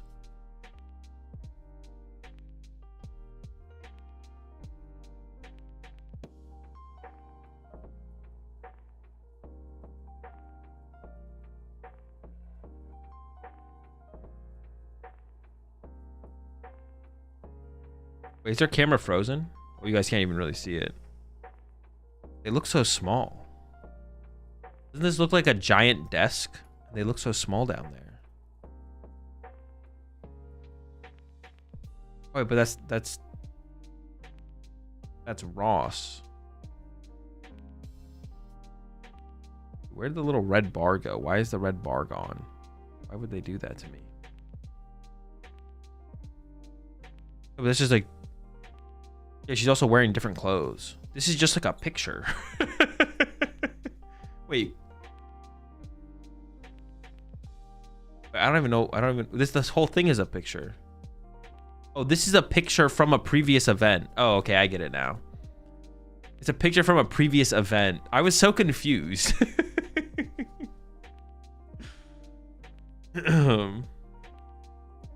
Just to show off the Magikarp. Hazel, I heard you're entering competitive Yu-Gi-Oh. I'm not. No. It was actually kind of funny how many people actually believed my tweet. Not gonna lie, that was actually kind of funny. Yeah, no plans to play Yu-Gi-Oh competitively at all.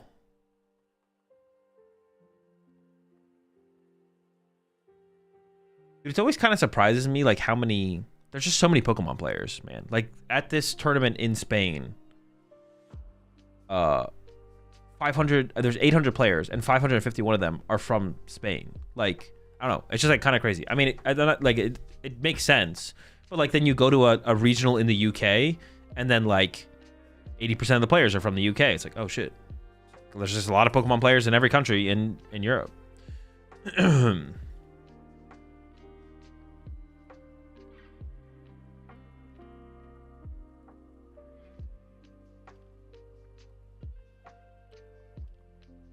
Holy crap, and they stop the yapping and get on with the tournament? They aren't delaying. Dude, you guys... Alright, well, I'm just going to time out D-Shred to set an example. You guys know they aren't delaying the tournament to yap, right? Like, they are just waiting for the round to be set up and the players on stage to be set up. You guys know this, right? They aren't just like, okay, how do we delay the tournament for an hour? Joe's like, I got so much to talk about. Hydreigon. Broken deck.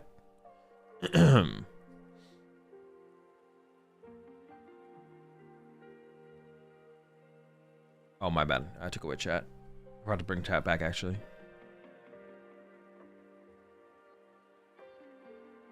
I'm glad you said that, JT. The tournament is not waiting on the casters. The casters are waiting on the tournament. They're waiting for the round to be up, the players to be brought to the main stage, and to be set up. Like, there's not like a...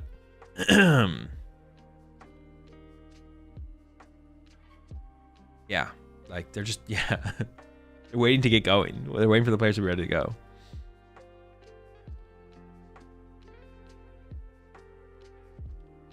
So do you really hate the Dunsparce, or was that bait? I mean, I don't really hate it. It's just like, it's not very good. And people are like, way too many people are playing it in way too many decks and actually think it's good. Now, if you think it's bad, yeah, I'm just like trying to like, dude, literally all the stuff I say and do is just with the purpose of just like sharing my opinion and kind of just like sharing my opinion on takes on the Pokemon TCG, and I do it sometimes in like an exaggerated meme way sometimes. But yeah, I just think the Dunsparce is way overplayed, and people think it's way better than it actually is in a lot of decks. So yeah, that's just like my opinion. If you think it is actually that good, like go ahead and play it. I don't really care that much, but the card's like pretty bad in a lot of the decks that people are choosing to play it in. So I mean, go for it, I guess. If y'all keep playing it by the time Portland comes around, it's just gonna make the tournament easier for me to win potentially. So on you. At the end of it, it's just like an opinion. I don't know. Yeah. Don't think the card's that good. I don't mind like saying it's not that good. I guess like a part of that always comes with like I just like putting out information there that I think will make people better at the game, or like have them understand the game at a deeper level, either in general or in the current meta or in the current format. And the current meta and the current format, the Dunsparce is not as good as people seem to think it is. So yeah, I'm literally just all about trying to make people better at the game, in different ways. If one of those ways is just telling you that you shouldn't be playing the Dunsparce when you are, then But also at the end of the day, it's also just kind of an opinion. You don't have to like believe me if you don't want to. If you believe something else, that's fine. Doesn't really matter.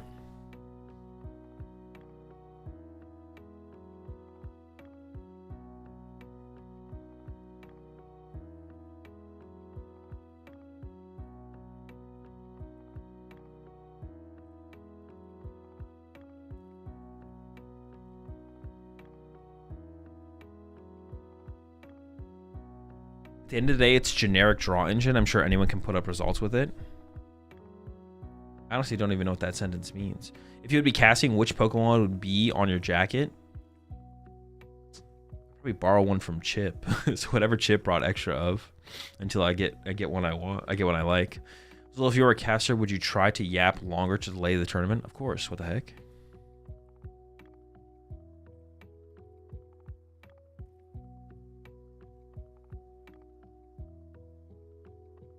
We better see some Flareon. They did spotlight the deck. It's possible.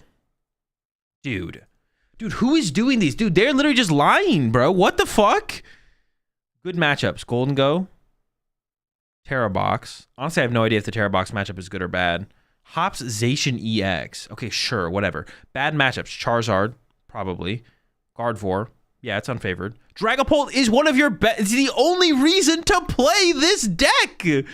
Dude, what? The only reason to play Flareon EX is because of the good Dragapult matchup. If this matchup is bad, this deck sucks, bro. What are we doing? They're literally just out here on the internet lying, bro. What is this?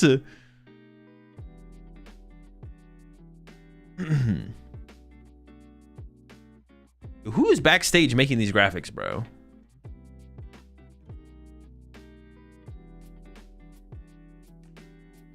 Just picking deck names out of a hat? Literally.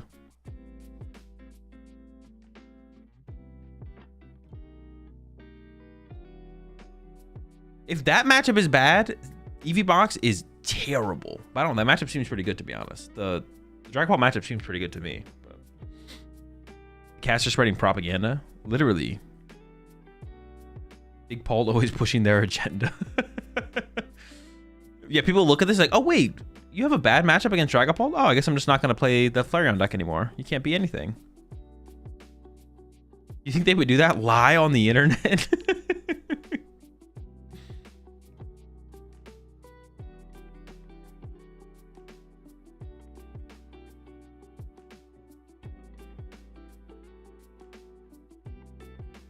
Maybe it's a Flareon player trying to gatekeep? Ooh, true. You might be cooking. Guardi's a good matchup. You just shuffle their two Guardies back to the deck with Sylveon. It's just like not how it plays out, I feel like, very often. I don't know. I maybe need to play the matchup more, but they kind of just like cycle the Gardevoirs, I feel like. And they have 1-hit KO potential as well. Like if they 1-hit KO something with a Drifloon, or even just have Screamtail set up, like they're still doing stuff turn to turn. Yeah, I don't know. That matchup has felt pretty tough whenever I played it. You just get triple Ralts down, you start to build up your Gardevoirs through them. Even if you shuffle 2 back, they always have an attacker. You just set up an attacker that's not Gardevoir and like start picking off Hoot Hoots and stuff. And then it's like, if Screamtail is still there killing a Hoot Hoot next turn, you drew 0 prize cards. They re-bench the Ralts, evolve one of them to Kirlia, and then you go snipe again. Like, I don't know. As long as your opponent knows how to play the matchup feels pretty tough. Occasionally you get to the first Gardevoir and start sniping, and then it feels like they're usually in a good spot.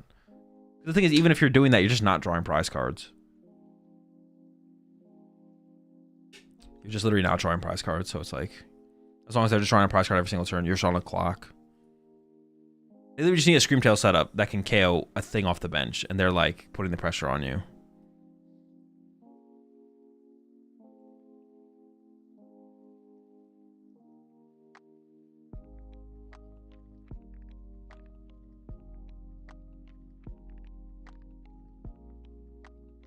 Do you think Zoroark could be good in Saraledge? It could be, yeah. It doesn't seem terrible. If it feels, I feel like Revroom is probably better though. I think Revroom is probably better because you have so much energy to work with it. Even does really help into stage 2 matchups in the early turns if you can get it going faster than they get to their stage 2s going. I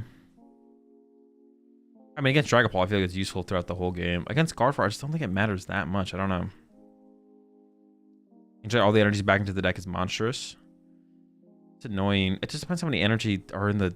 Yeah, it just depends how many energy. Like if you just like set up very few energy, like you Screamtail with 2 Psychics sniping Hoothoots, like shuffle back my Screamtail and my Gardevoir and leave my Curly in play. Like I don't know. So would you recommend I start doing online tournaments if I can't find any locals in my country? Yeah, I mean just playing on PTCG Live is pretty good too. I think the biggest bang for your buck in terms of time commitment in the Pokemon TCG is probably just to grind the PTCG Live ladder. But like playing some IRL tournaments, I think can be good to just put yourself in a competitive. Playing in a competitive setting is like also just like beneficial. So you appreciate 25 months there, Davey Broy.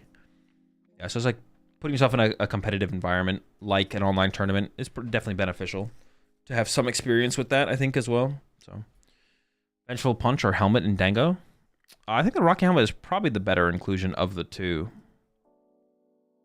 But I have to go down like the full list of pros and cons in all the matchups. And that, I mean, that's one of those things that's really easy to do. The first thing you determine is I want to play a tech card for Pikachu in the form of Vengeful Punch or Rocky Helmet. And then you just list out all of the relevant matchups, not every single matchup, but all the relevant matchups. And then you find relevant situations in every matchup. And you're like, which one is better in more matchups? And then you also attach meta percentages to each of the decks. So then you're like, what is just the higher percentage? Or how impactful? The one thing you have to like, you can go a step further. Even if, let's say, Vengeful Punch is relevant in a higher percentage of matchups, maybe the situations aren't as relevant. So if there's bigger game-changing situations from Rocky Helmet, then maybe you should play Rocky Helmet instead, right? So you can just do like that. You can do a little breakdown like that and make it really simple. List all the decks, give them matchup percentages, and then come up with the scenarios where Vengeful Punch or Rocky Helmet is better. And if it's like overwhelming, like against 80% of the meta, Vengeful Punch is good, and Rocky Helmet is only good against 20% of the meta, then you probably just go with Vengeful Punch, right? So if it's like really lopsided. But if it's like 60-40, it's possible the 40% situations are way higher value, so to get the playoff. Well, we got the Dingus versus Jet Energy. Oh, the king? Bro, don't, dude, if this is just another, dude, every time these meme decks make their way onto stream, they get stomped. We saw it last tournament. Let's not see it this tournament. Gimme's online. Energy Search Pro in hand. Another gimme. I don't know what the rest of the hand is. Do we have a Golden Go? That's an Arven. I mean, you just play the Energy Search Pro here. So you can team Evo next turn with the Arven. Dude, okay, thank goodness. You do not play that Energy Search Pro. You're literally looking at a Badoo. He's ready to fuck you up. Now, if you get Iono'd here, this feels pretty bad. I'm not gonna lie. Predictions, I got you. Yeah, if you get Iono'd here, it would feel pretty bad. But you definitely just do the thing, because getting Badoo'd is definitely gonna happen. Getting Iono'd is a possibility. You also don't have to take all the energy. You could leave some in deck to increase your odds of drawing into energy to potentially combo with a TM Evo if you draw back into an Evo or an Arven. So I wasn't really paying attention there. What kind of Golden Go is it? Nice little camera angle here. Dude, I feel like we don't get this camera angle. I feel like it looks like it's just a straightforward build. Is that an Ursaluna? The Iron Bundle. What? Is that Urs? Maybe it's Fez. I think it might be full art Fez. I feel like we don't get that camera angle at the American Canadian events as much or as clean of an angle. Am I trolling?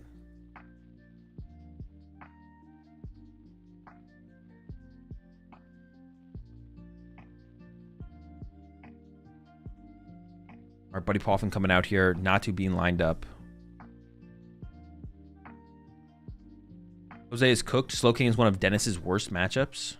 Dude, poor Dennis. And honestly, it does seem like a good matchup for Slowking for sure. I think Slowking might take the W. I don't know. It seems like a good matchup. The Max Rod is unfortunately in the hand. So we're going to be losing our Max Rod here. That's not great, but I think we can survive without it. Gold Dennis. Gold Dennis. The first Golden Go you evolve into play every game is Dennis. Dennis is the aggressive Golden Go. He always goes down first, usually. Yo, what's up, Slab? Does it have a Dango OKO? Yeah, you have a couple different options to one KO. I don't know which one Miguel is playing, but there definitely are multiple options for the one KO. Oh, when did the Squawk ability get on the bench? Am I trolling? Where did this... Wait, did we Ultra Ball for Squawk? We should be putting the 2-prizer in play like that? I don't know, that doesn't seem correct. We really Ultra Ball for Squawk there? Uh-oh, only one Natu on the bench. I don't like that. I don't like this Slowpoke bench. We could see Jose KO... Like, if Jose can just find boss KO Natu, that can make things awkward. I really don't like this extra Slowpoke on the bench, to be honest. I also don't like the Squawk ability, the aggressive Squawk ability grab as well. Putting the extra 2-prizer in play, I'm not a big fan of, but it probably isn't... That's not like a terrible... It's not terrible to have done that, I don't think. All right, Badoo Punch for 10. We'll get the item lock going. Here comes that Arven. We're going to go ahead and find TM Evo. I don't even know what item card we're actually going to find here. Something. And then, yeah, Evo out a couple golden goes into play. But yeah, Jose here can just like... And probably shouldn't KO the Badoo. I feel like Jose should try and wait here to try and draw into boss. Depending on how many boss Jose plays, I guess, and if they're prized. I guess that could be a question. And then just boss KO the Natu. Yeah. Low-key, if Jose ran Polt Dango, this matchup feels closer. I don't know. You can probably find the Kieran play to KO the Dracoloak before it can become a Dragapult. Does the deck play a way to one-hit KO a Dragapult? Or are you just kind of conceding the game if Dragapult gets set up? Iron Bundle around the Badoo? Yeah, if we can find Iron Bundle, that'd be cool as well. We are item locked, though, so it'd be tough. There we go, TM Evo. I feel like Jose should have maybe attached another energy here. I guess I don't know if we have a metal in hand, to be honest. Regigigas? Oh, we have Regigigas? Okay, yeah. I feel like the Dragapult matters a lot more when they have like Dusknoir. Without Dusknoir, Dragapult's like way less scary, to be honest, because they can't like KO multiple things on their first attack. Did he have Rocky Helmet in his opening hand? Oh, he does. Yeah, he did have Rocky Helmet. He still has Rocky Helmet. But you don't want to KO the Badoo, though. But I don't know if you don't want to KO the Badoo to the point where it KOs itself. I think you might be okay with KOing Badoo if it KOs itself, to be honest.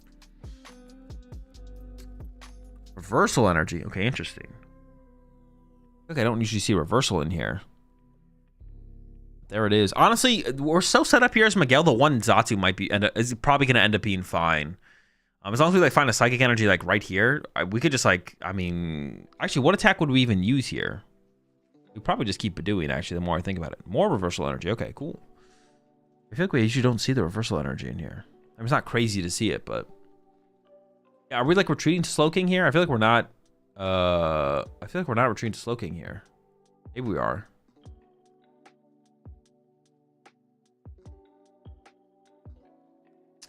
Yep, just a punch for 10 with the Badoo. I think it's probably the better play. Like I said, for Jose here, you just really don't want to KO the active. So finding... Oh, we have Cypher Maniac in hand, though. Hold up, hold up. Oh, all of our energy's on the bottom of the deck, though. Cypher Maniac can find us Iron Bundle, though.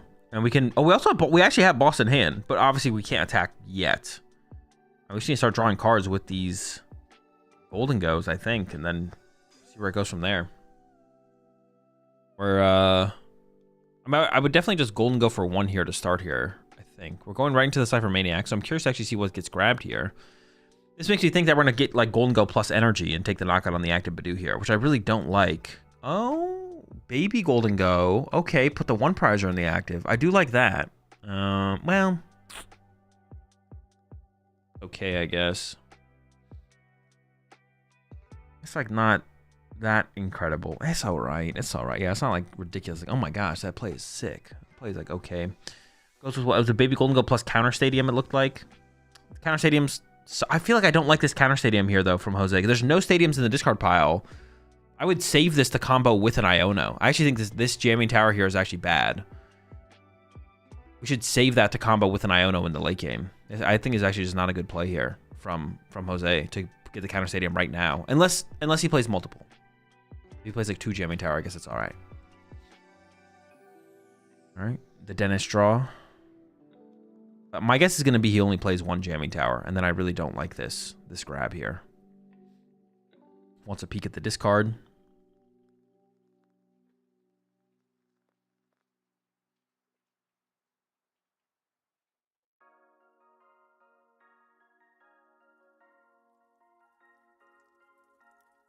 There's Golden Go. Got Gimme. And the Jammy. Oh. All coming out now. And knock out the active, I guess. Having the Badoo is not what you want to do, but you gotta do something. Ooh, also the Golden Go has 2 damage counters on, so you can cure him here, right?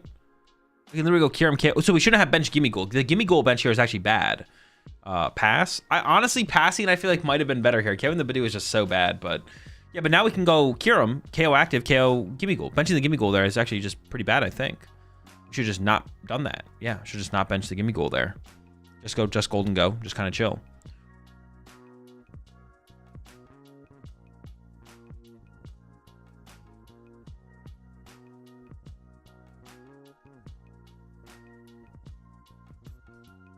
Which is like a lot. Activating reversal for just 1 prize feels so bad. Well, in this situation, it doesn't feel that bad though, right? Because there's a reversal and a psychic on the Slowking, and that's in front of you. So it's like, okay, it's like, well, you don't know about the second reversal coming out. Well, honestly, but Miguel had Night Stretcher and reversal in the hand. So we could have pushed up the Slowking with the reversal. So this actually is a mistake here from Miguel, right? Let me go back. Wait, hold up. Did we have reversal? Oh, we top decked Night Stretcher. Okay, okay, we topped. All right, so clean play still, clean play. Wait, what do we Night Stretcher for? Am I trolling? Do we have the Slowking in hand? No, it's a Natsu. Okay, okay. So no mistake there, no mistake there. Another Slowpoke on the board. Another one. And gonna go with the research. Seems fine to me. Thin out the deck of some dead cards. I mean, the Iono would have been kind of cool to keep. It's like +1 draw supporter in the deck, but Regigigas, Natu, both pretty mid at this point. We need the Stadium. We need the Kyurem. Stadium, no, and a counter game? Bro, this deck plays... This deck just doesn't play very many Psychic Energy. Like, I feel like we'd want more basic Psychic so we can have our draw engine. Like, we're drawing into all these non-basic Psychic Energy, and we're just seeing less... Like, there's Jet Energy, there's Reversal Energy, there's Counter Gain. What about... Well, don't Night Stretcher for Badoo. Our bench is full. Oh, I guess we can item lock with Slowking here. Oh, wait, that's kind of funny. That's kind of funny. Item locking with Slowking. That's cute. That's cute. See, this is why we didn't want to put the Jamming Tower in play last turn. Where I'm at here with my... What if we just had more basic Psychic Energy so we could draw more cards with our Natu? There's so many non-basic Psychic Energy in this deck. Oh, we have the Annihilate. Using Annihilate here seems terrible, though. Yeah, that doesn't seem very good. That does not seem worth doing to draw a single prize card. Oh, it puts itself to sleep. I mean, that's not... Oh, it confuses itself. I mean, that's fine. But yeah, but that doesn't seem worth it. We lost a Night Stretcher. We KO'd the active Golden Go, which is honestly almost beneficial here for Jose, because Jose wasn't really doing... Yeah, like, what would Jose have done? What would Jose have done this turn if that thing's stuck in the active, right? It could be really awkward. I'd rather have just, like, given Jose a more awkward turn and saved our Night Stretcher, I feel like. I don't know. Your thoughts on Spiky Energy as a card? It's kind of just chill. All right, we got a basic Psychic off the prize cards. That's that Natu draw. This does keep reversals active, I guess. Like, you draw 1 prize card, but I mean, I guess it could have kept it active anyways. I don't know. All right, throw the Golden Ghost Cycles. I guess it's possible as well we don't get attacked this turn because Energy Search Pro is gone. But I don't know. We don't need that much energy. Vessel's still in the deck as well. Yeah.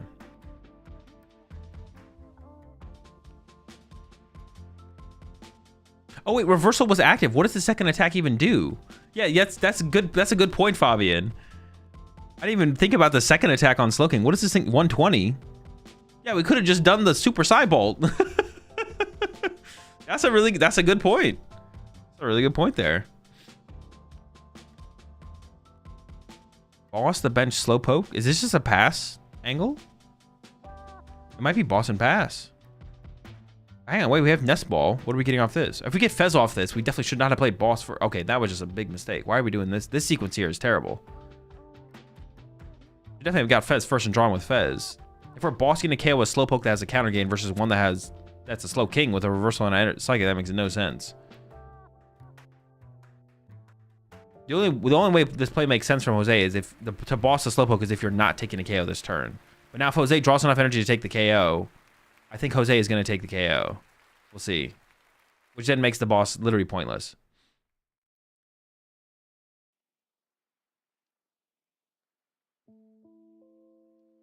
Well, it's not pointless because I guess you can KO the slow. We maybe can KO the Slowpoke where you wouldn't have been able to KO a Slowking, I guess. But you should wait until after you draw. And actually, that is the outcome here. Without using the Superior Energy Retrieval, Jose could have used the Superior Energy Retrieval and KO'd the Slowking, which is honestly probably worth it because leaving this Slowking, just the more Slowkings you leave in play, the worse your Ionos are, and your only win condition really in this matchup, to be honest, is Iono. So. Yeah, your only real win condition in this matchup as Jose is Iono. Like it's a pretty bad matchup. Like you're definitely at the disadvantage for sure. All right, Xatu first. Once again, Jose benched a Gimme. Is benching Gimmighoul that bad there? Latias is interesting. Because this allows, like you can cure him this turn here as Miguel, and you can KO the Gimmighoul, set up the Pheasantipede, and put 110 somewhere else, which is like pretty good to be honest. Attacking with Kyurem here is actually a pretty solid choice if we can find a Kyurem.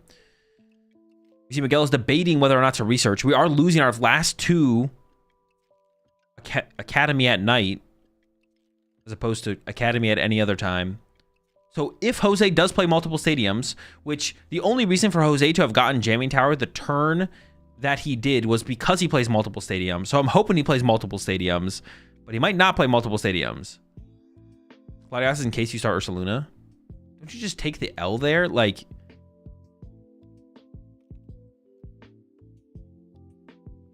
Kyurem to the top. Yep, there's a Kyurem play. Yeah, this Gimmighoul just shouldn't have been benched from Jose because you just give a good Kyurem turn from Miguel again. Oh no, wait, this Gimmighoul was from the previous turn, wasn't it? I'm kind of trolling. The Gimmighoul was from the previous turn. It just didn't get KO'd. So I guess it was actually fine. We didn't bench it. No, it's fine. 130. Wait. I don't remember the card. Kyurem is 110, right? Am I trolling? It's 110. All right, hopefully Jose fixes this. Large card drawn there from Miguel. Board is really set up here as well. You got 2 Slowkings on the bench, both with energy. There is another stadium! Does play 2 stadium. Oh my gosh, that's huge. Miguel's correcting the damage. Okay, Miguel realized like you only take 110.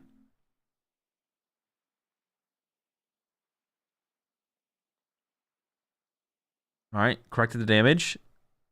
All right. The Jamming Tower, like I said, only makes sense here from Jose if Jose plays multiple stadiums. Jose does play multiple stadiums. So this is the final Battle Academy getting discarded here, which means Miguel has Ursaluna left to be able to attack. But then besides that is basically praying for... Oh, actually, no, Miguel could actually go like Slowking, KO Pheasant, Dip. Wait, does Miguel even play Gust Effects? Does this deck play Gust Effects? I feel like it doesn't, right?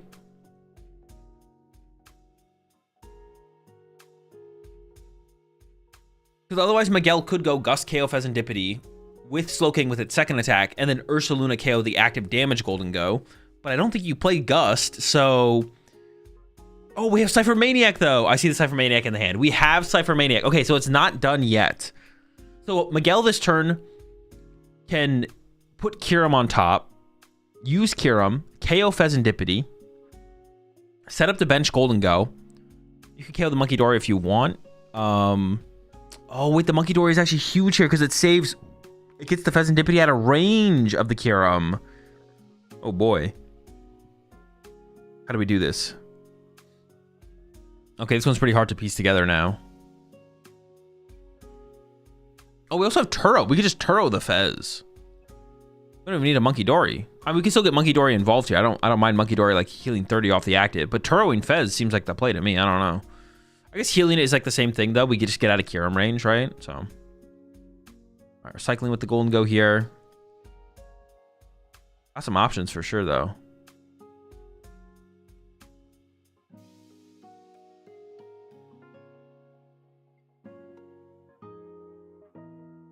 We still haven't used the bench Golden Go, I don't think. And we definitely need to do something about our Fez. We either need to Turo it, or we need to just Monkey Dory it. Okay, Golden Go number 2.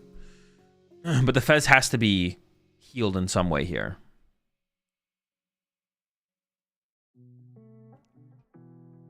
You can put 30 on Squawk, and the next turn put 10 more on Squawk and KO with Baby Golden Go, which is kind of cool. I don't know, just, but you can't really bench Gimme Ghoul this turn. You can't bench Gimme Ghoul, because then Gimme Ghoul and Monkey Dory get KO'd by a Kyurem play. I guess you could have just not put Monkey Dory in play, and then Turo'd your Pheasantipity and bench the Gimme Ghoul. And that's what you could have done, actually. And then that play would line up, where then you can go Baby Gold and go. Well, no, you have to have the Monkey Dory to set up that play. Yeah, so there's not a really good line to play for that. And if you're not getting Kyurem next turn, that means you're just not getting attacked by a Slowking, so it doesn't really matter what happens. You're just winning anyways, probably. But Jose needs to use his Monkey Dory. Don't forget the Monkey Dory. His Pheasantipity needs to be healed here.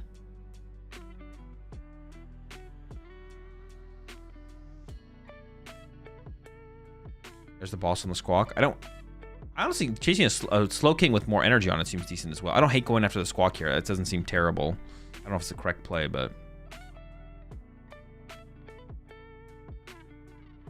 Okay, all right, there we go. Monkey Dory heal. I don't mind saving the Turo. I mean, we already played boss, so we obviously can't Turo, but yeah, playing it like this seems fine. Do we ever get cheesy here as Jose and only hit for 100, though? That could be interesting if you only hit for 100 here. You don't activate Reversal Energy. I guess Reversal doesn't really matter that much.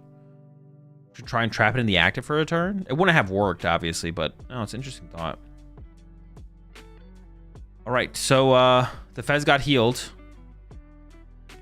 which is pretty big. So now so now Miguel has to. We can't Kyurem this turn. Kyurem would have been pretty nice though. Just KO the Fez off the bench. So now we need to somehow one-hit KO the active. We'll have to do 150 damage. There's got to be a couple of options. The question from there is like, how do we win? How do we win after that? That's the big question. How do we win after that? What's up, King?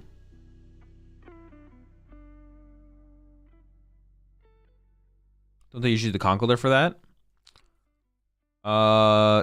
Yeah, okay, the Conkeldurr, yeah. As long as the Conkeldurr's in there. I mean, there's Cypher Maniac, so I assume it is.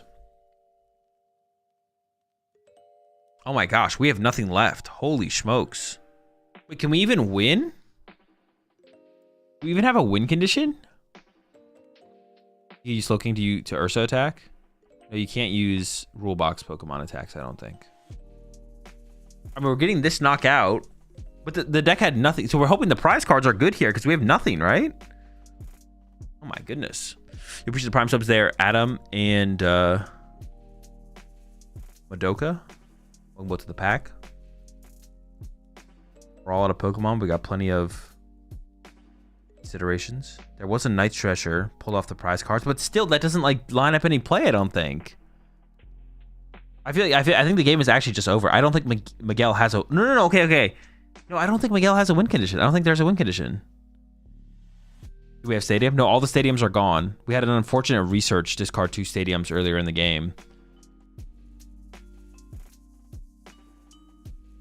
Put on Ionos and we Cypher for Kyurem. And Kyurem what? There's nothing to Kyurem. Yeah, I think we just lose. I think we literally just lose. I don't think there's a win condition. Go next.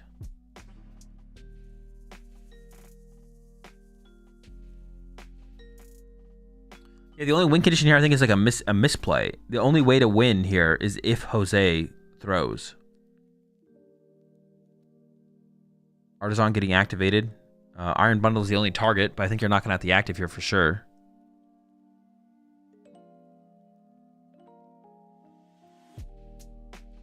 Surely Miguel should have scooped 8 minutes ago.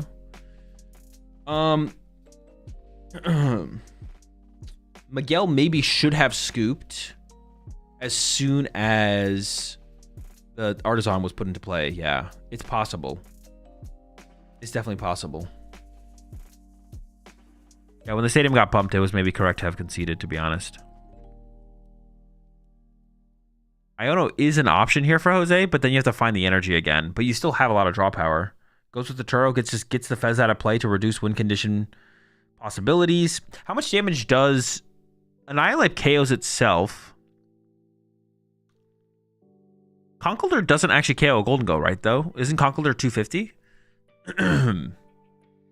All right, Jose gets the KO. But yeah, Miguel has no win condition. That that I can think of. I don't know. Miguel can maybe cook something up. I don't think it's possible, though. I think there's nothing to cook here. We should have conceded after the Artisan was put into play.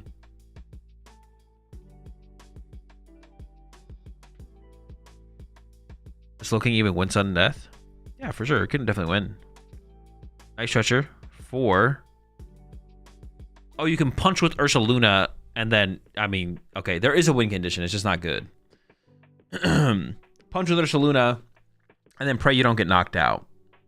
Okay, okay. There's an out, but this is not a good out. This is a we should have conceded a while ago out. Yeah, this is a we should have conceded a while ago out. And Jose's just gonna line up the energy and get the dub here. And yeah, Golden Goat gets the dub in this first game. I would say definitely a favorable matchup for Slow King. I gotta assume it's a favorable one for Slow King. But it does not go that way this time around. It was just all the stadiums, right? Jose does play multiple stadiums. And got one out aggressively. I questioned it at first, but I was like, the only way this makes sense is if we play multiple stadiums. Getting the first one aggressively seems okay. Does play multiple stadiums, finds the Artisan, and is able to just, due to the unfortunate discarding of the other academies on Miguel's turn... Yeah, that research discarding to Academy. I don't think Miguel really had a choice. I think you kind of had to play the research there. It just is kind of unfortunate that you also had 2 Academy at Night in the hand. Hopefully that doesn't happen in game 2 and we see a more a game from Miguel's side that involves more gameplay with the Slow King. It didn't last very long. As soon as those stadiums went down, we kind of just ran out of options.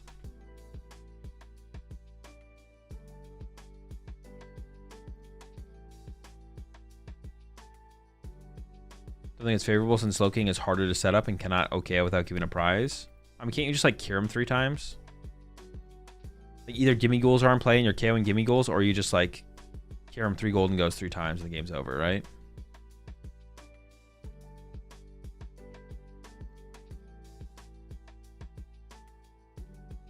I feel like a single TM Devo in the Slow King deck would probably body this matchup. I don't know if that doesn't even feel like it's worth it though. It's too hard to cure him 3 times. Ow, what do you mean? If you just don't burn your max rod, I don't know. It seems pretty. That doesn't seem that hard at all.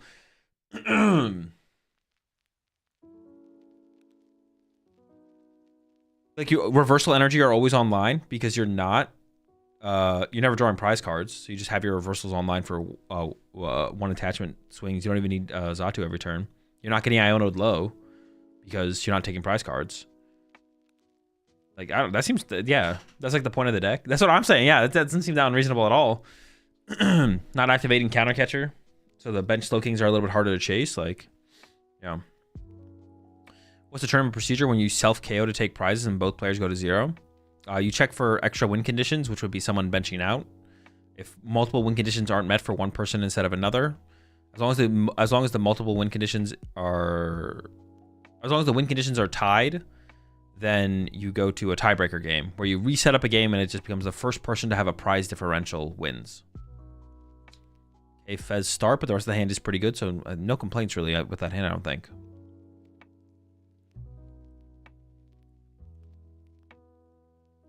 Why wouldn't 1 Devo be worth it? It deals with Guardian, Polt, and Guardy too. I think you just deal with them in a different way, right? You just go against Guardy, you just punch the active guard for 110. Oh, dude, come on. The Ursaluna start, and the hand's not very good either. Yeah, if you cure him against Guardvor, you go KO Curlius, KO Ralts, punch the Guardy, then KO the Guardy next turn. If you go up against Dragon Ball, you do the same thing. You just go KO Dracloaks, punch the you should be fine. You should be chilling. The Ursaluna start is just so bad. Hang on, let's take a look at the prize cards again real fast. I didn't really take a look at them. Energy Surge Pro is prize. The bigger prize card is honestly the Jamming Tower, but they're both in the first 2 prize cards. Energy Surge Pro is not that big of a deal because you don't need that many energy to take knockouts, but at least he has Jet. He does have Jet energy. Bro, the early Badoo search, can we afford that? Dude, our bench is screwed, bro. Badoo and Ursaluna in play already? I don't know, Badoo's pretty broken. Maybe it does make sense, but that's like a lot of squad. There's the Academy. Iono in hand. Evolutions and pass. I don't mind the aggressive Academy here. Jose's not going to put a stadium in play. Anyways, like, you know, it's possible Jose, like, if Jose only had Artisan as an out to Pokemon, I guess you'd put it in play, obviously, but like, you know, Jose is going to actively try and avoid putting the stadium in play until you've put a stadium in play first. So we Jade in the Badoo. Yeah, makes sense. You're unlikely to get, well, actually, hold up. We could get Iron Bundled. Maybe I don't like the Jet on the Badoo that much without another bench target. It's like the only thing to think about here as Miguel is like, you're probably not getting bossed, but you could get Iono'd, but you're probably not getting Iono'd either. But getting Iron Bundle is like the most likely thing to happen. So actually, I don't like the Jet on the Badoo here from Miguel. We probably should not have attached the Jet here. I think it's a mistake. Because us getting Badooed here is like the most likely thing that could happen out of all those situations. So definitely a mistake there. He showed bundle last game, did he? Yeah, but pretty much all Dangos are been running bundle, so you should just know it's there. Miguel knows Iron Bundle is prized, but of course. All right, we still have the Vessel here for Jose. And like I said, we don't need that many energy to get KOs in this matchup, so. Every time I tune in, I see the shitty Badoo. Can we ban already? It's actually banned going into day 2 of the tournament. Like, this is like the last time people can play it is day 1, but going into day 2... they have to remove it from their decks and add basic energy. This was the last run. Was it ever correct to use Academy on your Iono or Jet? Ooh, that's a good question there, episode. Honestly, probably you should have put your own probably Iono, right? Well, we already jetted up the active, so we should have probably put Iono on top. Why does Dango play Bundle? Seems like the only deck that plays it in this meta. It's just good. Iron Bundle is just good. Every deck wants to play Iron Bundle, but Dango has the space. Every deck wants to play Iron Bundle. Dango's like the only deck with the space to for sure play it, instead of just like other decks like can't really afford to not play. Like other decks would rather play more counter catchers or boss. Dango already plays more than enough counter catchers and boss for what it needs, and then it can also just like, it has so much space you can just include the bundle. But like theoretically, every deck wants to play Iron Bundle because it's just kind of a good card. That is very neutral. It's just like a neutrally good card. Iron Bundle is just neutrally good. It's never bad to have in your deck. It's just there's sometimes cards that are better.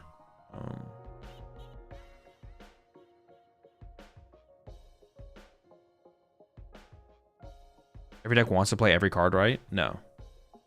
Every deck does not want to play every card. Every deck wants to play every neutrally good card.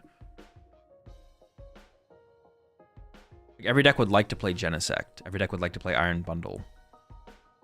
Charizard probably does not want to play basic Psychic Energy. There's also decks that probably just don't want to play Dunsparce. Oh, I don't know if that's true. No, that might be true.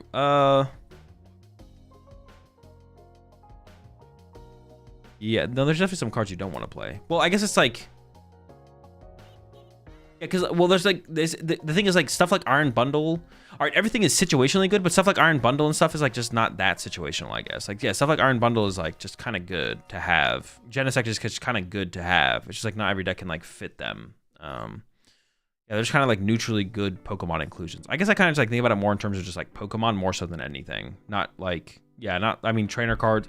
Like, does any deck really want to play Larry's Skill? No, it's not, but it's not neutrally a good card. Iron Bundle's neutrally good. Genesect's neutrally good. Larry's Skill, I wouldn't say is neutrally good. Stadium Bump number 1 coming out for Jose in the Artisan. But honestly, the Artisan is pretty good here for Miguel. Miguel's start has been a little slow, and it's not, the board isn't that developed yet. I wonder if we should have held off on this Artisan from Jose here. I don't know if we're actually getting a knockout here or not. We'll see. If you're taking the knockout here, it's probably correct to go ahead and do it.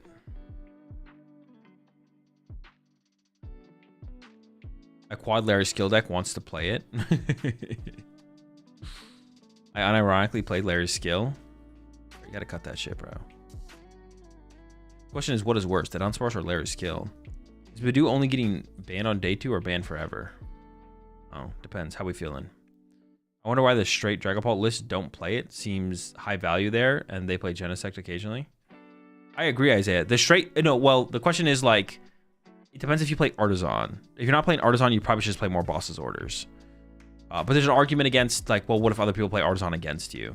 But, like, the Dragapult list that we're playing double Artisan probably shouldn't be playing double Artisan. But if you are playing double Artisan, you probably should be playing Iron Bundle. I think it was like an incorrect lack of addition in the lists that people were playing. Yeah, it's a lack of like Tanner's list for Atlanta probably should have played Iron Bundle for sure. What do you cut for Iron Bundle though? I don't know. Whatever a bad card is, pick a bad card, add Iron Bundle.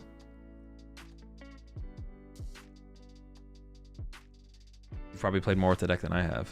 I was on the Fraligator deck. Seems mid. I wanted to believe, but I'm no longer a believer. But Isaiah Williams in chat is a big fan of Fraligator. He's in chat. Huge fan. All right, we got our Jamming Tower. That's a good hit right there.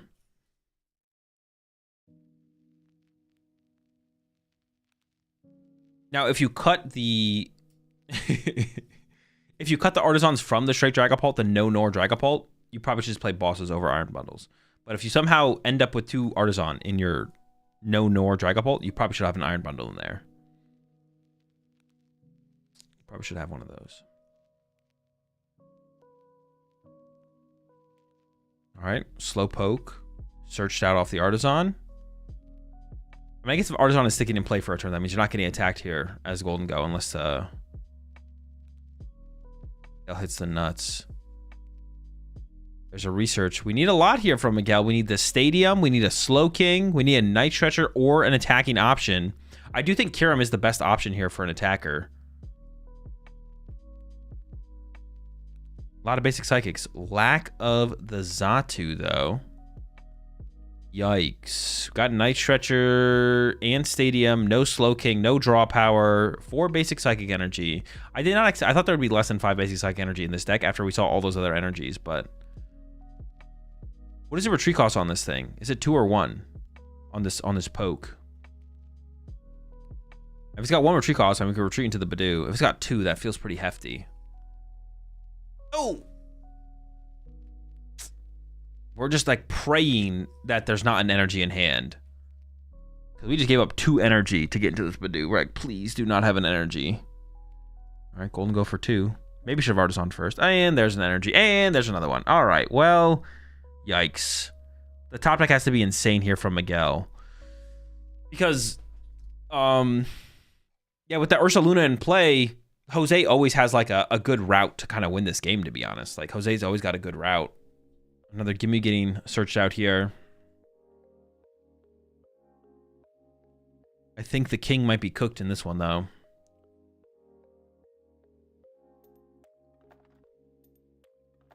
He's got slow in his name. No way that boy retreating for 1 energy. True.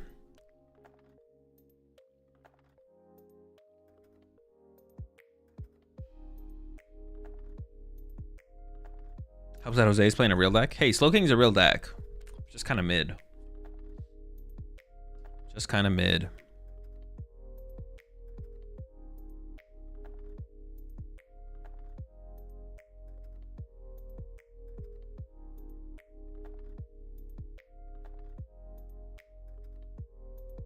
All right, another Dango online. Only one, keeping only one prizer in play. I like this play from Jose. We don't want to bench too many 1 prizers. I don't know if I like attaching this metal energy, but oh, we didn't draw with the last Golden Go. We could have drawn 1 more card there. Did we set up? No, we didn't. Did we set up something we wanted to keep on top? Maybe to play around Iono. Maybe there was a setup there. I guess if we did set up something there with the Cypher Maniac, it's fine. All right, Miguel for the top deck. Oh, it is research. There's a lot of energy to get discarded here. And we can't attach any of them because we have to play for the reversal. Goes into the Artisan first. Going to thin out the deck. We have the Stadium. And we have to play for reversal energy. So this is... We still need a lot here for Miguel. But it is possible. It's just a lot.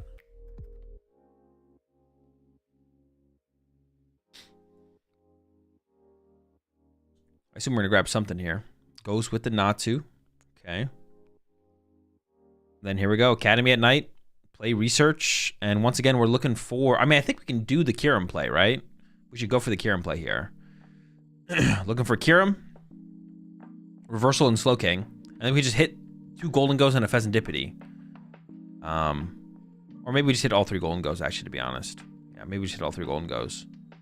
It's winnable, though, at this point. Discards the Slowpoke? I guess we want to leave the bench space open for a Pheasantipity draw. I guess that's fair. I guess that's fair. Reversal Ultra Ball. Hold up. And we have the Max Rod. Get a bunch of cards back out of the discard pile.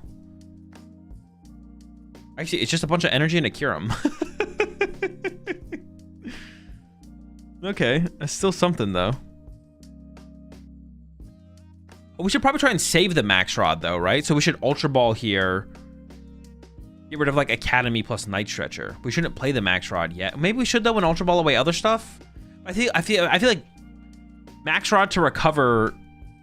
No, actually, I don't like this Max Rod use here. I think this is actually not good. We should have tried to Ultra Ball and then save the Max Rod to get back Slowking Kyurem next turn. No, but I guess we don't...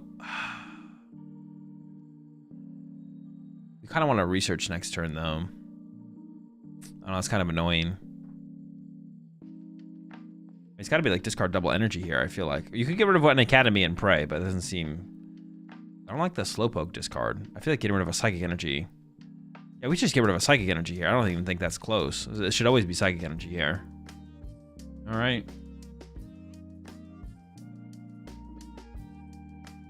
The line is available here, though, for Miguel. We can just cure him 3 times. 110 to all 3 Golden Goes this turn. 110 to all 3 Golden Goes again. And then finally knock out all 3 for a 6-prize turn.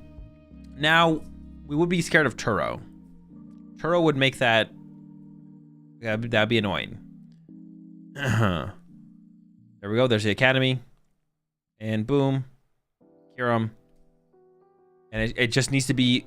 Hit all 3 Golden Goes. We shouldn't hit the Fez here. Hitting the Fez is weird. Hitting the Fez is bad because if we don't hit Fez... So Monkey Dory could get put down and then heal damage off Fez.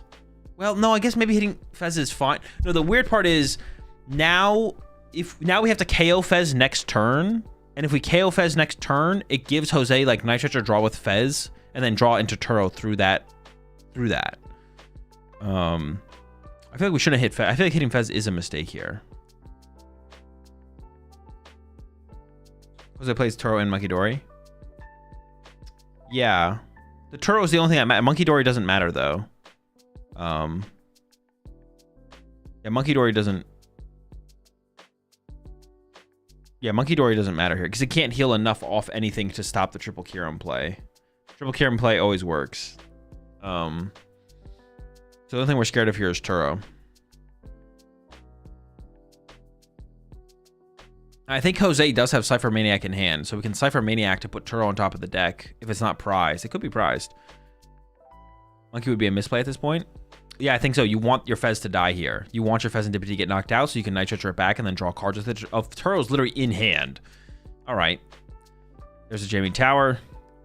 Yeah, we literally have the Turo in the hand here, so we could just play it this turn if we really wanted to.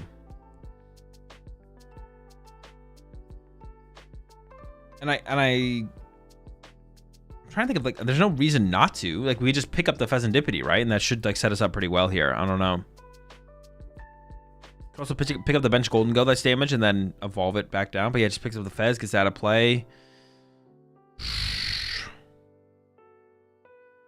I think it is still winnable if Miguel can find Iono. Now Miguel needs to, with all the resources gone, Miguel needs to cure him 3 more times. No, we can go like cure him, then attack with something else. So we need to cure him 2 more times and do something else. But with the Ursaluna on the bench, Jose can go knockout, boss knockout. So we also have to find if Turo Fez just kill Gimme Ghoul and Monkey Dory. But it's still 3 attacks. Why Superior for 1? Honestly, I don't know. Did we need it? We only need 2 energy. Yeah, I think he just Superiored for no reason there, right? If he can't evolve Dango, then he can cure him Dango Gimme into Dango Monkey. Oh, true. We can go Dango Gimme Ghoul into Dango Monkey Dory. Oh, yeah. Okay, okay. There is maybe a decent route here then. Okay, okay. Maybe there is something here. Maybe there's something here. We had Nitrogen for the Slow King. See, this is why I want to keep the Slowpoke. Now we, like, yeah, now we need a Slowpoke that we don't have. Yeah, we can win in 2 more turns. And we didn't actually need Monkey Dory here. Putting Monkey Dory on the bench here from Jose actually set this play up. Where did this Gimme Ghoul come from? When did we have this Gimme Ghoul in play? Did that come out last turn as well? Or has he been there on the bench chilling? That's another thing Jose could have done, would have been to pick up Golden Go and evolve this Gimme Ghoul to a Golden Go and then don't bench Gimme Ghoul. And then also, yeah, the Monkey Dory just didn't need to be put into play here from Jose. Putting the Monkey Dory in play was like unnecessary. I think I probably shouldn't Turo this turn or just not bench Dory. We definitely should Turo this turn because we just have it, right? Yeah, we should definitely Turo this turn because we have it. Because if we get Iono next turn, who knows if we can find it again, right? Okay, we might be out of Slowpokes though. Do we not have a poke? Dude, no. There's a Poffin, but we might be out of pokes. I don't think there's a poke left. If we had just kept the poke in the hand from last turn, we could have benched it this turn. We might have been fine. Poke one time? No pokes, bro. That was a pretty big mistake there from Miguel. Yeah, I don't know why Miguel discarded it. Like, the more I'm looking at the remaining resources, the bigger of a misplay that actually was to, like, Ultra Ball away the poke instead of a Psychic Energy. But honestly, we're kind of running out of energy as well. We're just kind of running out of everything here as Miguel. It's been, like, this game has been, like, super inefficient. This has been just, like, not like he's been throwing. It's just, like, the way we've drawn into stuff has just been, so bad. Oh, wait a second. We're not done yet. Nitrogen for poke. That is one less Nitrogen we have to work with, though, moving forward. Do we even have enough Nitrogen to pull off this game still? Xatu to load up the energy on the poke. Boom.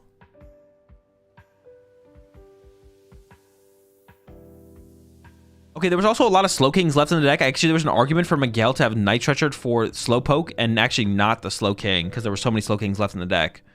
There's the Cure in play. So we have to knock out Gimme Ghoul and then 110 on each Golden Go. No! He didn't see the line. No! Well, now you just lose. Now you're just going to lose. Well, okay, you don't just lose, but now Iono has to get involved. You need so much now. More. You need so much more as Miguel now. Oh, my. Yeah, because you need 2 slow. You need... No, you can Slow King into Ursaluna. Okay, okay. It's not that bad. It's not as bad as I'm making it out to seem. It's still bad. It's still a misplay there from Miguel. It's not as bad as I'm making it out to seem. So Miguel next turn can Iono and then Slow King KO active. And then Ursaluna KO is one of the Golden Goes on the turn after that. But then you have to hope that Jose does not draw boss off Iono. But the play there was KO Gimme Ghoul, 110 to the 2 damage Golden Goes, and then next turn, you go Cure him again, KO Monkey Dory, KO 2 Golden Goes for 5 prize cards. It's not the wrong play? No, it's still the wrong play. But we can still win. It's just tough. I don't even know if Miguel has an Iono left, to be honest. Miguel has like nothing left. We're low on cards.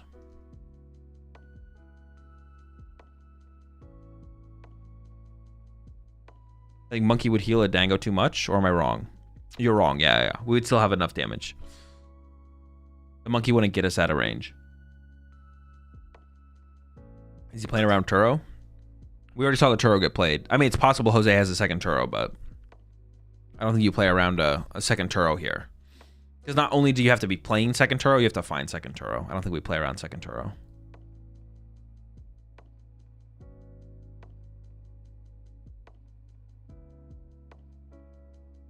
Is this just pure Dango? It is pure Dango, yeah. Monkey Dory getting recovered here, but the Monkey Dory doesn't matter. But putting Monkey Dory in play also doesn't hurt you here. Why not Boss Luna? Good question. Honestly, Boss KO Pheasantipity here is probably the best play from Jose or Ursa Luna. Boss KO a 2-prizer is probably the play, to be honest. I don't know why Jose doesn't move this damage to Natu. Why wasn't this damage put on the Natu? Does Jose think Miguel plays? Why, like, I guess it's like it makes it more efficient. But you want some energy in your discard pile anyways. We're discarding 2 energy anyways, it looks like. Okay, now we're going to 1. All right, there's the knockout. Yeah, but why not? Or move the damage to like the Ursa Luna. I I don't know, something, anything besides putting it on the active. Seems like he's trying to conserve energy. Yeah, but we just don't need to do that, right? The energy arm was arguably better in the discard pile to an extent as well. Just the combo was superior after an Iono.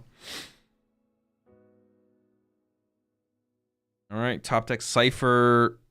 At this point, it feels like you need Iono here as Miguel, or 2-Prizers are just going to get Gus KO'd. But I don't know, maybe Jose whiffed. Maybe Jose doesn't have the boss combo in hand. Well, we did just boss KO Slowpoke there, actually, from Jose, right? We didn't boss KO a 2-Prizer. Dude, if Jose loses... Okay, hang on. I didn't even, like, fully process that. Dude, I have no sleep. All right.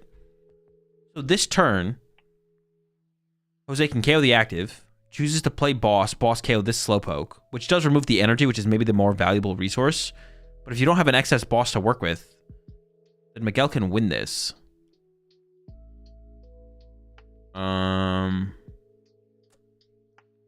the Cypher Maniac from Miguel. All right, let's just see what happens here. Lana's Aid and Latias. That's not a great sign. Fez for 3. Couldn't we have Fez'd into the Lana's Aid?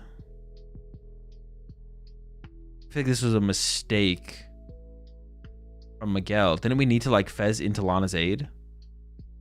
We can't attack right now, can we? Where's Ursaluna? Okay, we just always lose here. Okay, sure. Yeah, Miguel needed to like use Fez to try and draw Lana's Aid to then Lana's Aid into a Slowking play. But honestly, you maybe just can't even attack with Slowking here because you maybe would deck out as Miguel. Miguel does not have that many cards left in deck. So, yeah. Why did he push not to? For the Latias retreat pivot, I guess. Makes sense. Yeah, there might not be enough cards left in deck to actually have attacked with Slowking here. I'm not going to lie. Okay, Jose's lining up to play. But yeah, it should just be game here from Jose. We'll see. Yeah, the Slowking deck did not function very smoothly in the set. But like, I mean, that's the kind of like, there's a reason the deck isn't like a meta deck, right?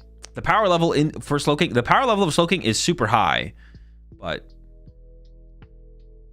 yep, 7 energy discard KOs the Ursaluna. But definitely some mistakes as well on Miguel's side, to be honest. Definitely some pretty big mistakes from Miguel as well, on top of everything else. So, yeah. Yeah, definitely some mistakes. But yeah, the power level is super high with the deck, but the deck is also just kind of... There's a reason it's not a meta deck. What is that emote? Dies of cringe. Meta decks at special events. Bro, people are playing for their invites out here, bro. What do you mean? Special events just aren't just massive League Cups. Although even at League Cups, people are playing for their Worlds invites. High power, low consistency. Yeah, basically. The deck is mid. It's not mid. Dango matchup is tough. Dude, the Dango matchup has to be one of this deck's better matchups. There's no way. If the Dango matchup is tough, this deck doesn't have good matchups. Because you're already getting farmed by Dragapult Dusknoir. Honestly, you're probably getting farmed by Gardevoir as well. No, you can hang with Gardevoir. You have the Kieran plays. You can hang with Gardevoir. Dragapult's a free matchup. No, I'm farming with... Well, it depends how slow the game goes, I guess. I'll say I'm going to farm it with Dusknoir or Dragapult, but maybe not. Nah, I'm farming with Dragapult Dusknoir. I'm farming with Dragapult Dusknoir. Non-Dusknoir Dragapult, I could see being favored for Slowking as well. For sure, yeah. You just don't hit 260 easily with this deck. That's fair. Maybe that is enough. Yeah, you just can't like... I mean, doing the Kieran play is a possibility, but it is a little bit easier if you can just want to KO the active. Well, actually, isn't it kind of like the same thing? Not really. Well, kind of, though. I guess not really. Like using Kieran's attack that discards your energy allows your opponent to like go KO something else off your bench instead of prioritizing the active. Because the active already effectively KOs itself once you discard your energy. If the Dango matchup is good and this is how the deck goes, I'm scared of King's worst matchups. Do should have done more. Need more. Yeah, we need more of the do on that one, to be honest. Yeah, I guess like not being able to hit 260 is kind of annoying, to be honest. That's fair. That's fair. Forcing yourself into the Kiram line. You appreciate the 10 months there, Chief. Make sure to pay out predictions. Or what? What are you going to do, Omega Scissor? What if I don't? What if I don't pay out predictions? That's what I thought. Remember, I didn't have to pay that out. I chose to. This was a choice. You have no power here. Please pay predictions. My kids are starving. You feed them Bulu bucks, bro? You feed your kids Bulu bucks? Dude, I'm calling, what is it? CPS? Child Protective Services?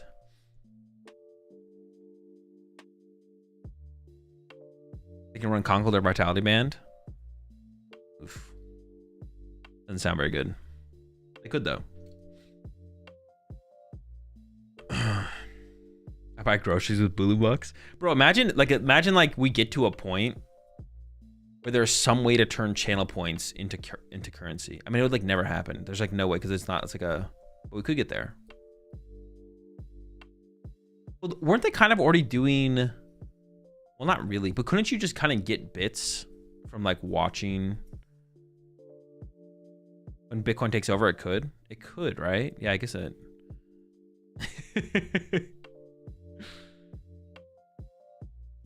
If the kid gets fed Bulu bucks so they grow up to become Azul, we need to run that experiment. We need to see what happens. Bulu bucks are the only things that didn't get wrecked by tariffs. My 401k is in shambles.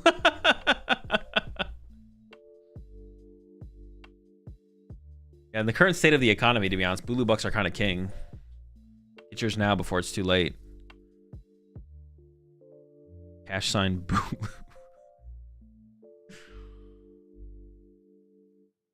Hazel, how many gifted subs for you to run a prediction where it's rigged for me?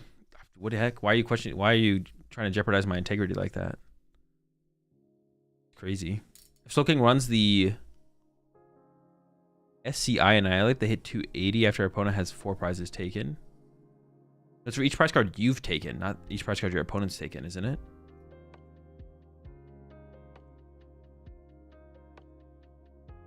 Single prize Skeleturge can make Slow King do 260 with full benches. Yeah, but that's never happening, right? Golden Go rarely has a full bench to begin with. And once they know you play it, they're just like, they're chilling, right?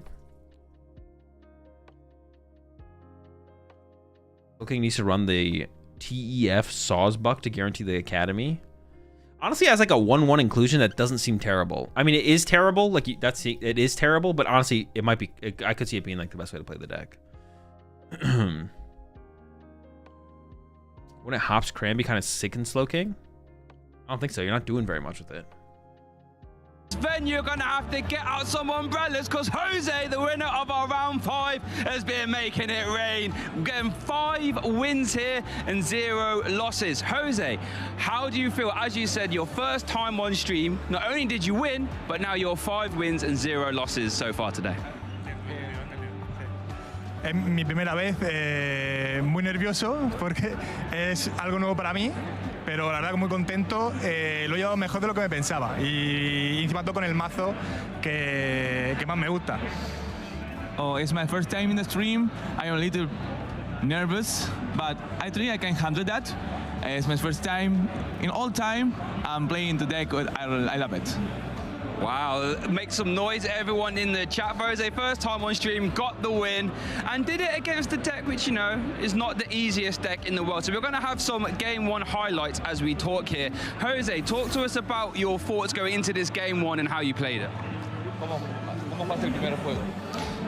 El primer juego no sabía que era el semazo que me iba a enfrentar, pero cuando vi lo que era tenía que intentar evolucionar atrás y sabía que siempre le iba a faltar 1 de daño, entonces pues intentar siempre jugar con los contadores y con los recursos que tenía como el Turo y el Monkey Dory. I know the game because I don't know my opponent's deck. I try to, when I saw the mechanics, I try to play with the damage counters, my resources like Turo, and after that, win the game. Yeah, well, I mean, it worked out fantastically for you, didn't it? Jose, so I got one more question for you. You said it was your first time playing the deck. What made you want to play Golden Go for this event? Oh, again, sorry?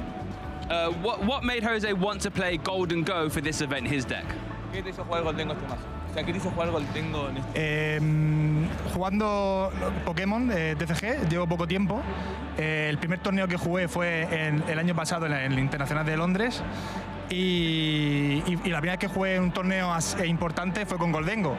Después he jugado más torneos, pero no he jugado con Goldengo. Entonces hoy, en mi tierra, en España, quería jugar con el mazo con el que empecé y con el que mejor me siento jugando. Oh, I don't have much time to play in PokemonTCG. My first tournament is in international. The international. Play Goldengo. And this is the second big tournament. I want to play Goldengo because it's my city, my country. I want to play Goldengo.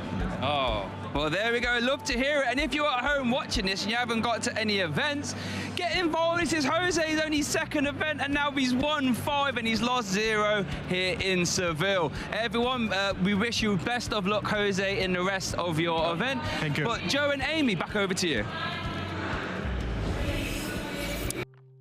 Joe and Amy, back over to you. Dude, that was really Shay came in hot, bro, with the initiating the interview. Dude, where the heck did my music go? Oh, it's just switching songs.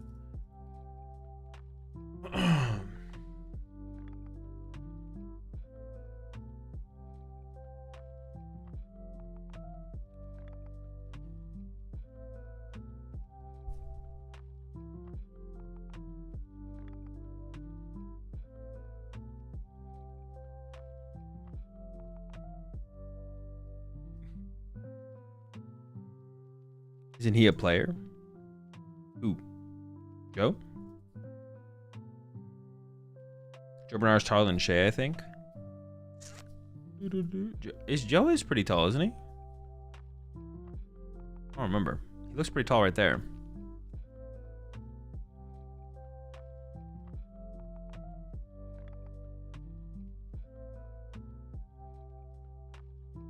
Joe's actually resting on his knees right now to fit into frame. Joe is just massive. Maybe like 6'7". Joe is not 6'7", bro. I think I would be able to tell if Joe is 6'7", bro. I don't think he's that much taller than me. Actually, I don't even know if Joe is taller than me. 6'7", bro. 6'7". Dude, get this man the NBA, bro. What the heck? Luka who? How tall are you? 6'2". Isn't Joe like 7'3"?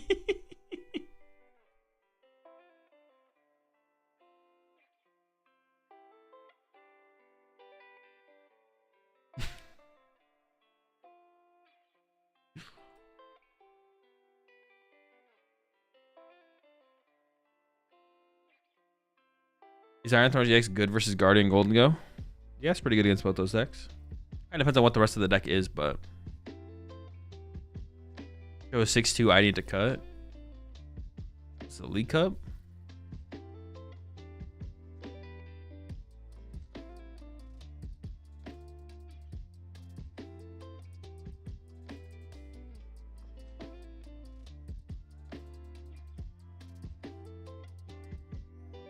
So we have 3 rounds left, right? 3 rounds left in the day.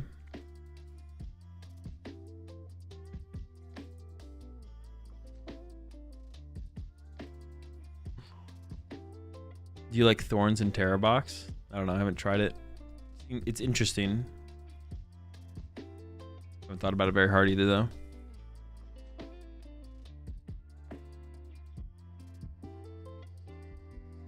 So tall he can see his opponent's his card hands from that angle.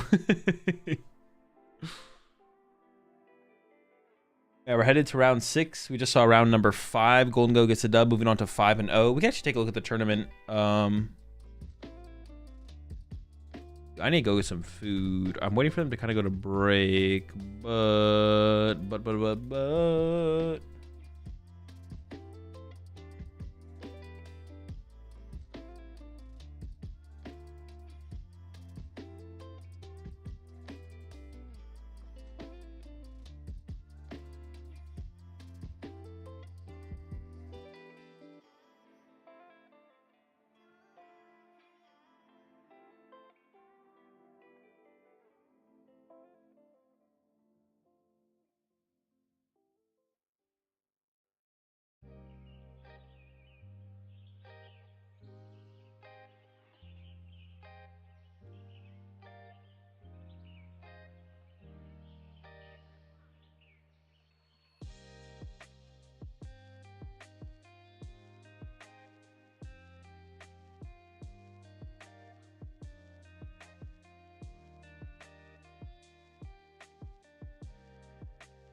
I need to go get a food.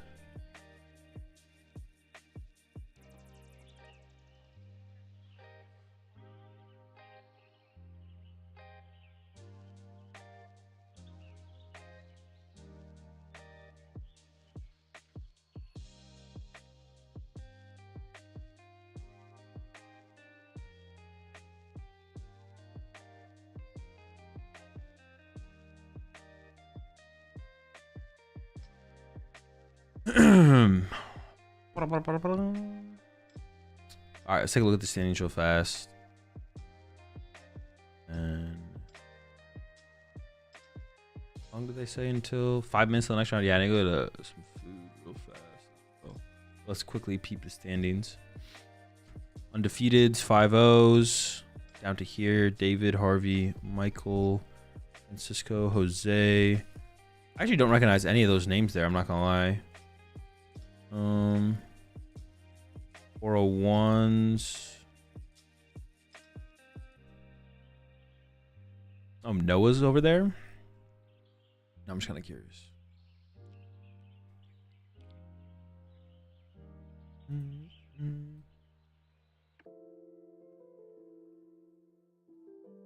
Mac was round 3. Oh, true. There is the Hydreigon is 6 or 5-0. Excuse me. Hydreigon is 5-0.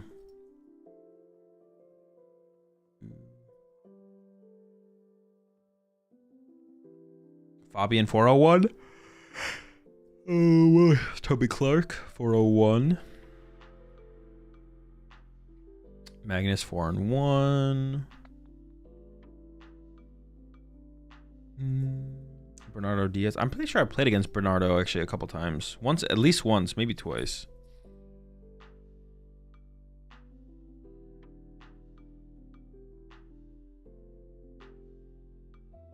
All right, I'm gonna go make some food real fast. I'll be right back. Why is the UK doing well? Just built different, I guess. Be right back.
Dude, I stay coming back just in time, bro. We got Dragapult versus, it looks like Gardevoir, a classic. No attach return. Interesting. Could have attached to the Duskull. I don't know if there's anything else I've played in the hand, but item lock is probably on the way here. I mean, you would want to be playing around as if you're going to get item locked. Vessel coming in. It looks like it is the Brent Tonneson build. I see the Cleffa in there. I don't see the Zoroark. Looks like it does feel like Zoroark is kind of trending downwards. S-Ball. Is it just going to be... Yep, there's the Bedingus. The rest of the hand, also, it might just be dead. There's an Ultra Ball, I guess. Ultra Ball here. I mean, this is where you would get Mew EX. Now, if it is the Tonneson build, you don't play Mew EX. If it is the Tonneson 60, I should say. Now, if it's inspired by the Tonneson build... Hold on, why are we getting Cleffa if we went to go get Badoo? I guess we had the Bravery Charm, so we wanted the Bravery Charm on the Badoo. Oh, that kind of feels weird. Oh, wait. Wait, what? No, there's no way. We're putting ourselves to a 1-card to dead hand. We still... I guess we want an Ultra Ball for the Cleffa. So I guess if... Okay, maybe this doesn't make sense. Maybe this does make sense. It feels weird. It feels weird, but if we're going to get Badooed back, potentially... Like, if David just has Brock's retreat Badoo us, then we just go to Cleffa and we use Cleffa, right? I don't hate it. This is where you'd want Mew, but it seems like Michael doesn't play Mew. Otherwise, you'd probably just go get Mew here, and then you just get Mew instead of Cleffa. It feels weird, though, to just have this Cleffa kind of hanging out on the bench. It does feel weird. I don't know. It doesn't feel right, but I don't hate it, I guess. I don't know. It's hard to, like, tell for sure, to be honest. Let me put up the prediction here. Yeah, it feels weird, but I don't hate it. I don't know how to explain it besides that. But that's, yeah. We'll see how it plays out here. David here is playing the Dusknoir build. Oh, we knew that because of the Duskull. EXP share in hand. The rest of the hand pretty dead, but we do have the Dracloak, which is the important card here. Okay. Kirlia. Oh, no, we don't even need Kirlia here. We could try and find Candy Gardevoir here from Michael. Well, the hand's not great. Got a couple options. We might just be going back into Badoo here from Michael. We'll see. Going to Cleffa doesn't seem terrible here, though. I'm going to go get my food. I'll be right back.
Alrighty. First been coming in from David. Has the Loke set up. I don't know what turn we're on. Actually, we've only been doing twice, so this is our first Dracloak turn, right? Must be our first Dracloak turn.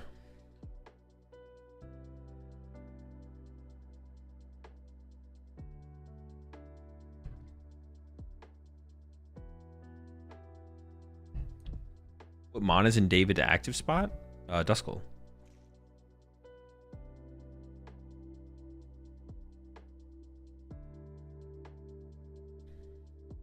I mean, we could just see this lone Loke go down next turn. I mean, nothing David can really do about it. If it happens, it happens. We'll see. It definitely feels like one of those if it happens situations here for David. You're just hoping it doesn't. But I don't think we have a Badoo here for David. So if Candy Gardevoir plus Screamtail happens, kind of cooked. See though.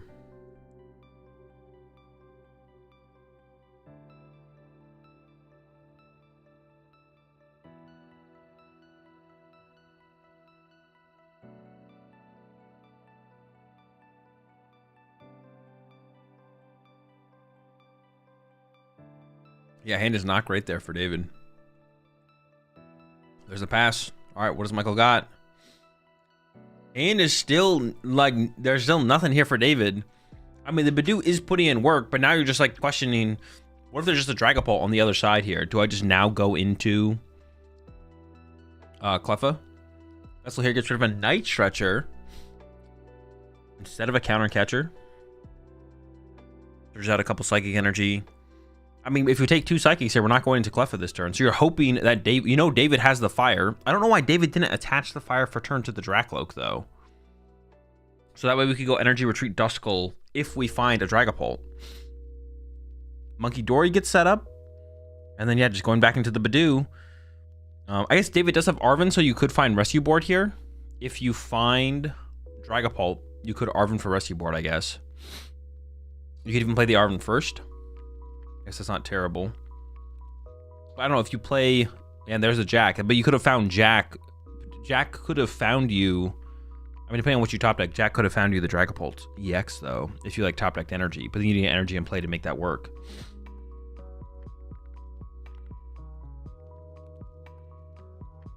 So I don't love that from David. I don't love David. Yeah, I think David should have attached a Fire Energy last turn just to give yourself more options. Why does he play Lux Cape? Just for like protection on your bench Pokemon. Took Arven over a Jack. Oh, did he? Is a Rescue Board even in there? Oh, there might not even be a Rescue Board available. So this just feels like a huge mistake here from David to have played it this way. Although, have we been able to search the deck up to this point? Or is that our first search? Kept Arven over... Yeah, keeping Arven over Jack just seems bad then. That seems like a misplay. Luxurious play. Is Luxurious Cape get searched out there? He searched with Crispin last turn? He did search with Crispin, yeah. Yeah, so definitely just like some mistakes here from David for sure. Should have had 2 energy on this bench Loke, so that if we can... And then we should have kept Jack for sure. Definitely should have kept Jack over Arven. Because not only could that get us Dragapult EX, it also get us some more Dracloaks in case we find Dreepies. Then if we had top decked an energy or Dracloaked into an energy, we could have retreated, used Jack for the EX, and then retreat into the Dragapult and just start swinging. No Curly is established. If Candy Gardevoir was available, we would have already seen it happen. Oh, we haven't used the Loke yet. For some reason, I thought we had already used it. And Loke's still online.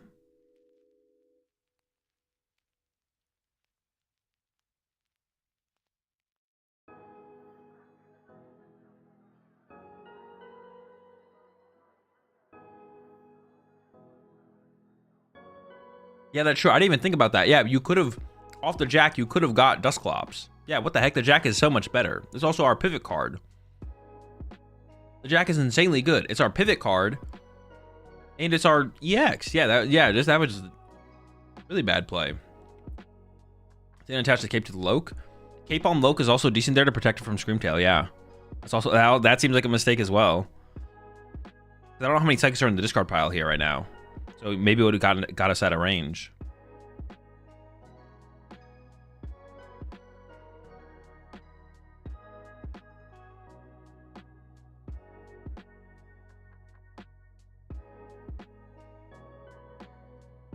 He's maybe scared of Guardy Clefairy if he wants Solo Pulp. If he's scared of Guardy Clefairy, then he's scared of Guardy Screamtail.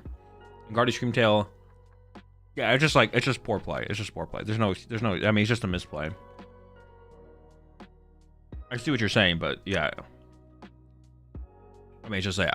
There's a lot of things you could be scared of, but there's no reason to have not, like, set up for a Dragapult play there. Also, because you know, like, Michael is literally going draw, attack, pass. Like, Michael doesn't have Curlius, doesn't have Candy Guardy. Like, yeah.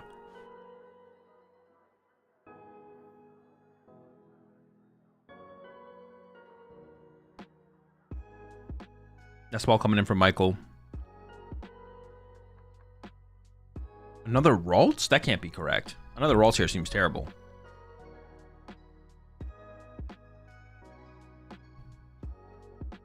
I got Monkey Dory. That seems okay. We don't have like bench space for like Clefairy plus Mew. I mean, we'll always have bench space for Clefairy, I guess. So maybe this isn't terrible. This seems like fine, I guess. This seems fine.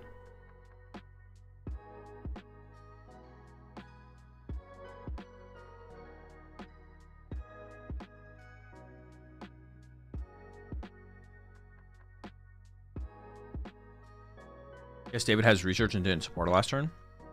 Isn't that a Turo? Is that a research?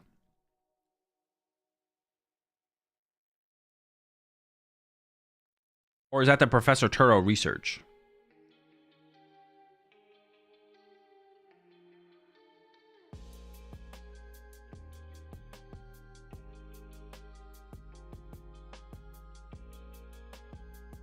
Skull and Loke making their way to the field. I mean, you should probably just ship the research here. That's the cape in hand. Yeah, we should definitely just research here. Oh, well, no, hold on. If we find Jack here, if we find Jack, we can play Jack instead, and that gets us moving. Our own Badoo actually isn't a bad option. I think the research is better than the Iono. I don't know why we're keeping Iono here. Research in a way, I guess we could Iono this hand, but I feel like Michael didn't do anything on the last turn. We should definitely, like, dig for Jack again, I feel like. We should just Loke again and try and find Jack. Goes into the Iono. I mean, I guess Iono's fine. Yeah, we're giving Michael +2 cards. What? We could have just taken Badoo there and then just researched it away. We should have Loked again, though, to look for Jack. We should have gone Loke. If we find, what's it called, great. If not, we just research the hand away. But we're just literally giving Michael +2 off this Iono.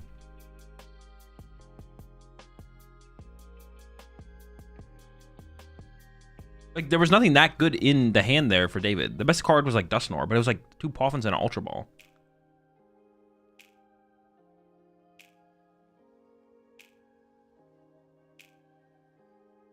Draw here is okay. We still have 1 Loke to work with as well. We got the Dragapult. We can't play Vessel. Don't do it. And there we go. Someone stop him. All right. Shout out to Michael. Why does he have 5 prizes? He has 6. He has 6. He hasn't taken a prize card yet. Wait, we didn't use second Loke?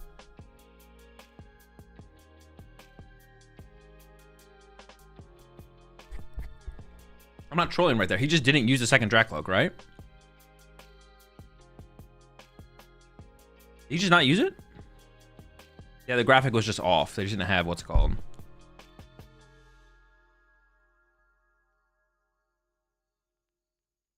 He hasn't drawn a prize card, right?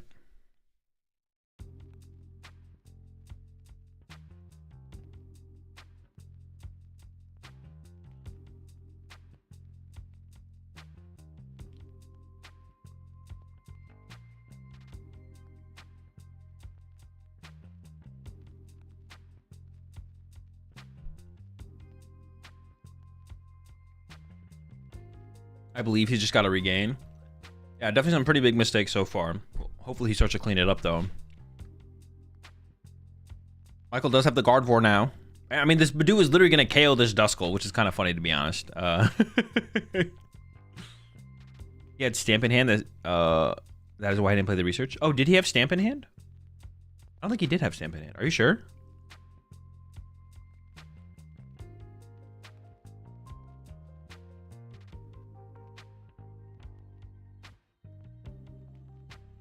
Did you have Stamp in hand? Okay, maybe the Iono was fine. We still should have checked with the other Loke, though, because we still could have found Jack, but he didn't use the other Loke afterwards anyway, so he maybe just forgot that he maybe just forgot that he had the second Dracloak. He maybe just thought he had used both before Iono. All right.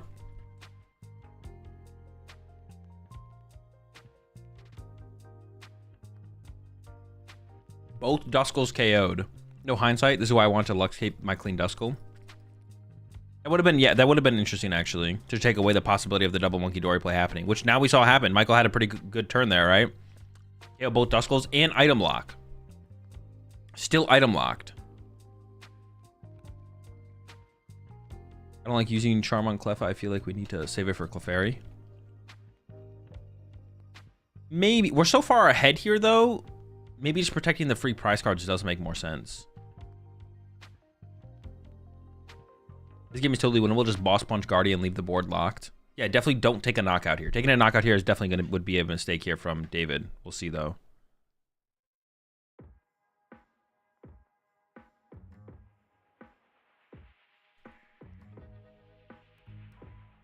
We do have a Dragapult.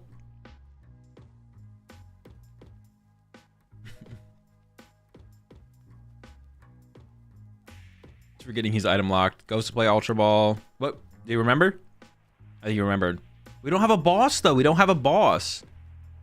Dude, this is tough. Taking a knockout here is so bad. I also don't like that energy attachment either. We should just attach the Psychic to the Dracloak, I feel like. If we're taking a knockout here, I don't like giving up 2 bench spaces either. You definitely shouldn't give access to 2 bench spaces, I feel like. If you give access to 2 bench spaces, then that can become like Pheasantipity. If like he doesn't have it to play. Also, oh, we do have boss. Oh no, we're still taking a knockout. I didn't see the boss in the hand. I thought we didn't have boss. No, but taking a knockout here is so bad. We're giving bench space for... giving bench space is not good here. We can't give bench space. This is definitely a mistake from David.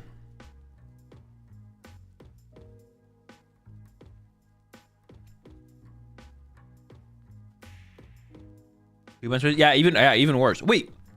Oh, we're doing the Halucha damage. I was confused for a second. I thought we were spreading the Dragapult damage. Yeah, we're giving 2 bench spaces. I don't like this. Michael's in like an unlosable spot now, I feel like. I feel like it's like impossible for Michael to lose this. As long as you can find the Clefairy. Okay, if you don't find... The out here for David is basically... Hope Michael does not find Clefairy this turn.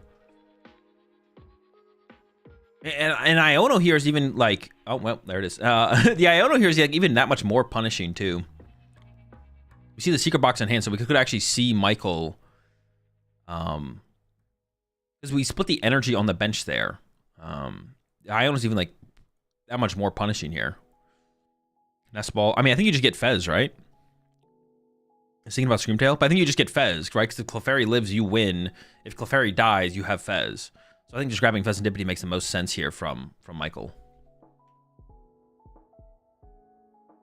Is there a Mew?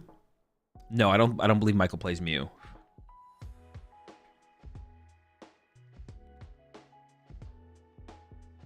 Go game 2, save time.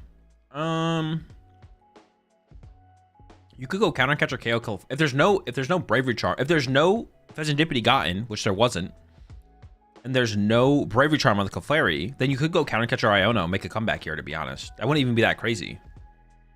Because Michael, well, we have the Bravery Charm for our Clefairy, so now we need Jamming Tower as well.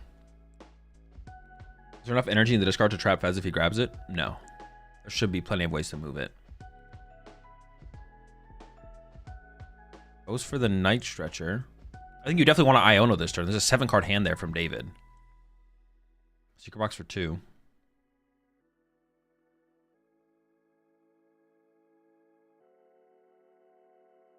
Would you agree David should scoop here or no? No, I don't think so. I think he has a fine line here. It just depends if there's a Bravery Charm. I don't know why is this Roltz? Why is there a Roltz here? All right, Bravery Charm and Clefairy and David insta concedes. Okay, yeah. So that makes me think David does not play Jamming Tower. Dude, you got to be playing Jamming Tower. The evolution of Dragapult needs to include Jamming Tower. That's the only way you can ever, like, there's too many Gardevoir board states you just lose to Bravery Charms. You have to have like an answer for them with the Jamming Tower, I feel like.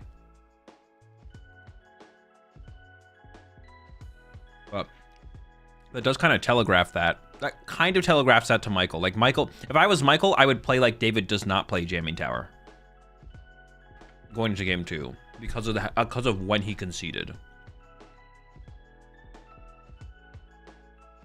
I mean, I guess you could always make the argument that the reason that, like, I don't know, David is baiting him into thinking he doesn't play Jamming Tower by conceding when the Bravery Charm gets put on the Clefairy. I don't know. It's kind of just correct for David to scoop when he doesn't have an out left, though. Is it correct to not scoop to not give the info that you don't play Jamming Tower? No, you value the time higher. Playing more Pokemon basically outvalues anything.